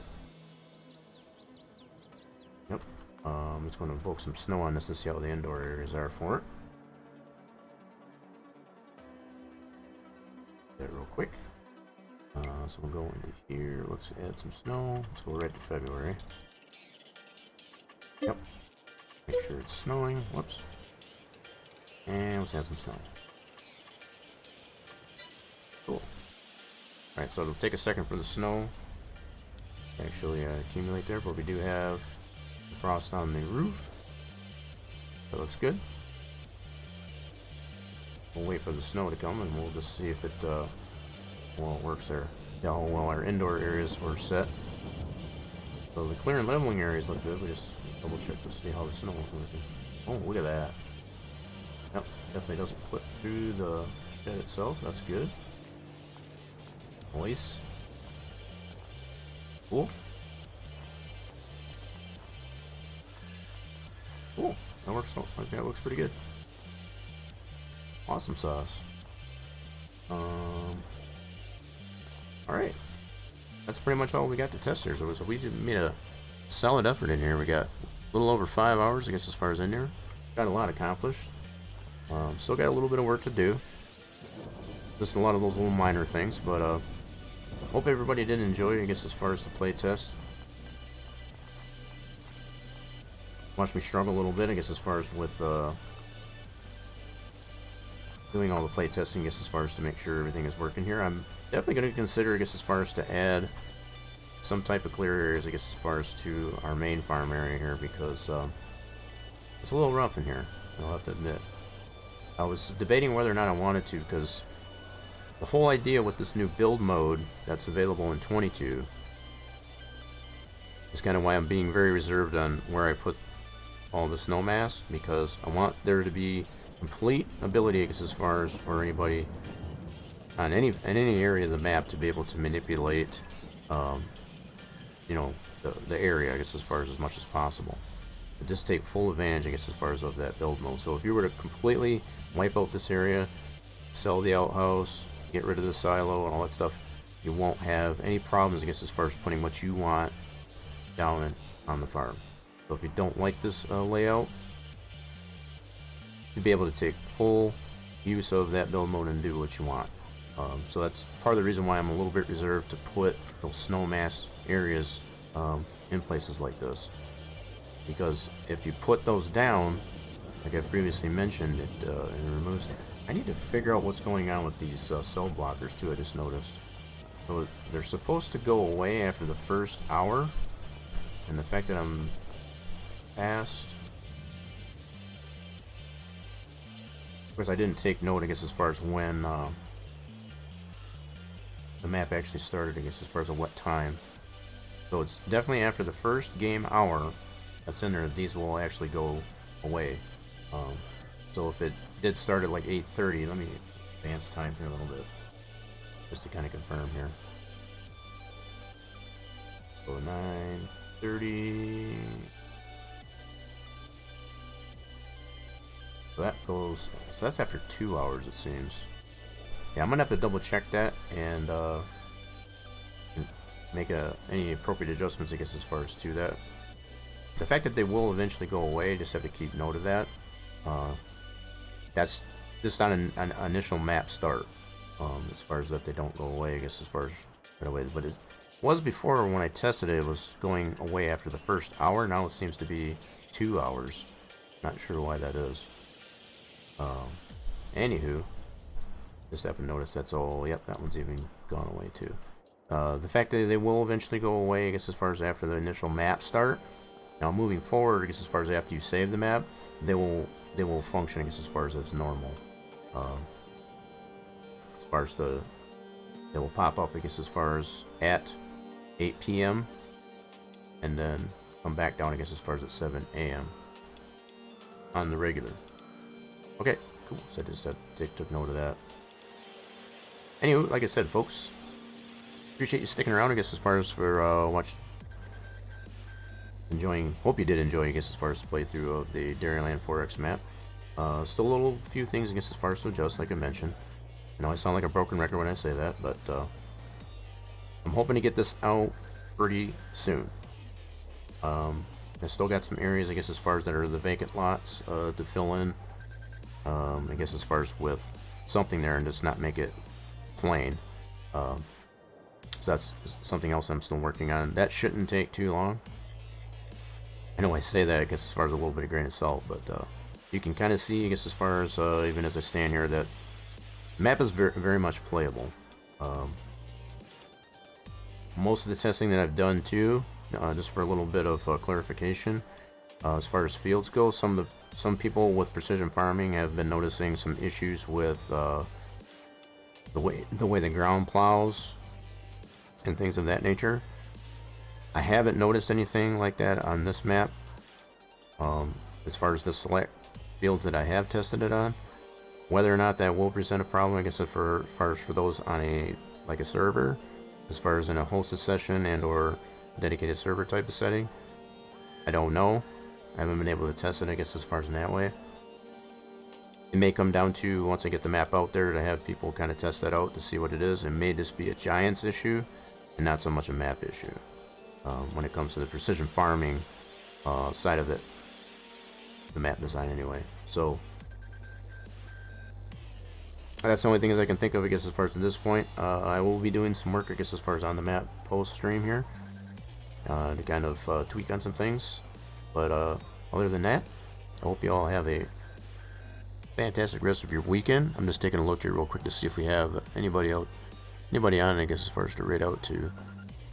So if you do stick around, I guess, as far as for who we're going to raid out to, I guess, as far as on the close of stream, I appreciate you doing that. I think I know where we're going to go. Yep, I think I know where we're going to go. So definitely feel free to stick around, I guess, as far as to go. He's playing some Star Citizen currently. It's a pretty cool game.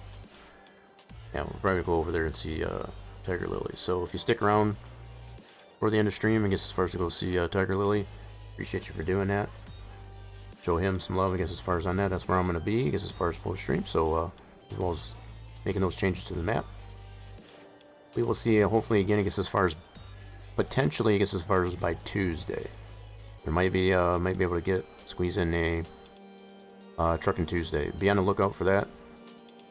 Make sure you are following on all the social medias to get those notifications. Definitely make sure you're hitting the follow button on the channel to get the notifications when the streams are live. All the social medias are posted to the channel. I'll also put these out here in chat. We got the Rock Nation Discord. I'm on the Twitter. And we got our Spline Design Studios Facebook group page that serves as our forum. For our modding website, splinedesignstudios.com. Definitely feel free to check those all at your leisure. Raid is acquired, I guess, as far as to go on over to Tiger Lily on the outro of the stream. We will see you all again real soon. Bye, everybody.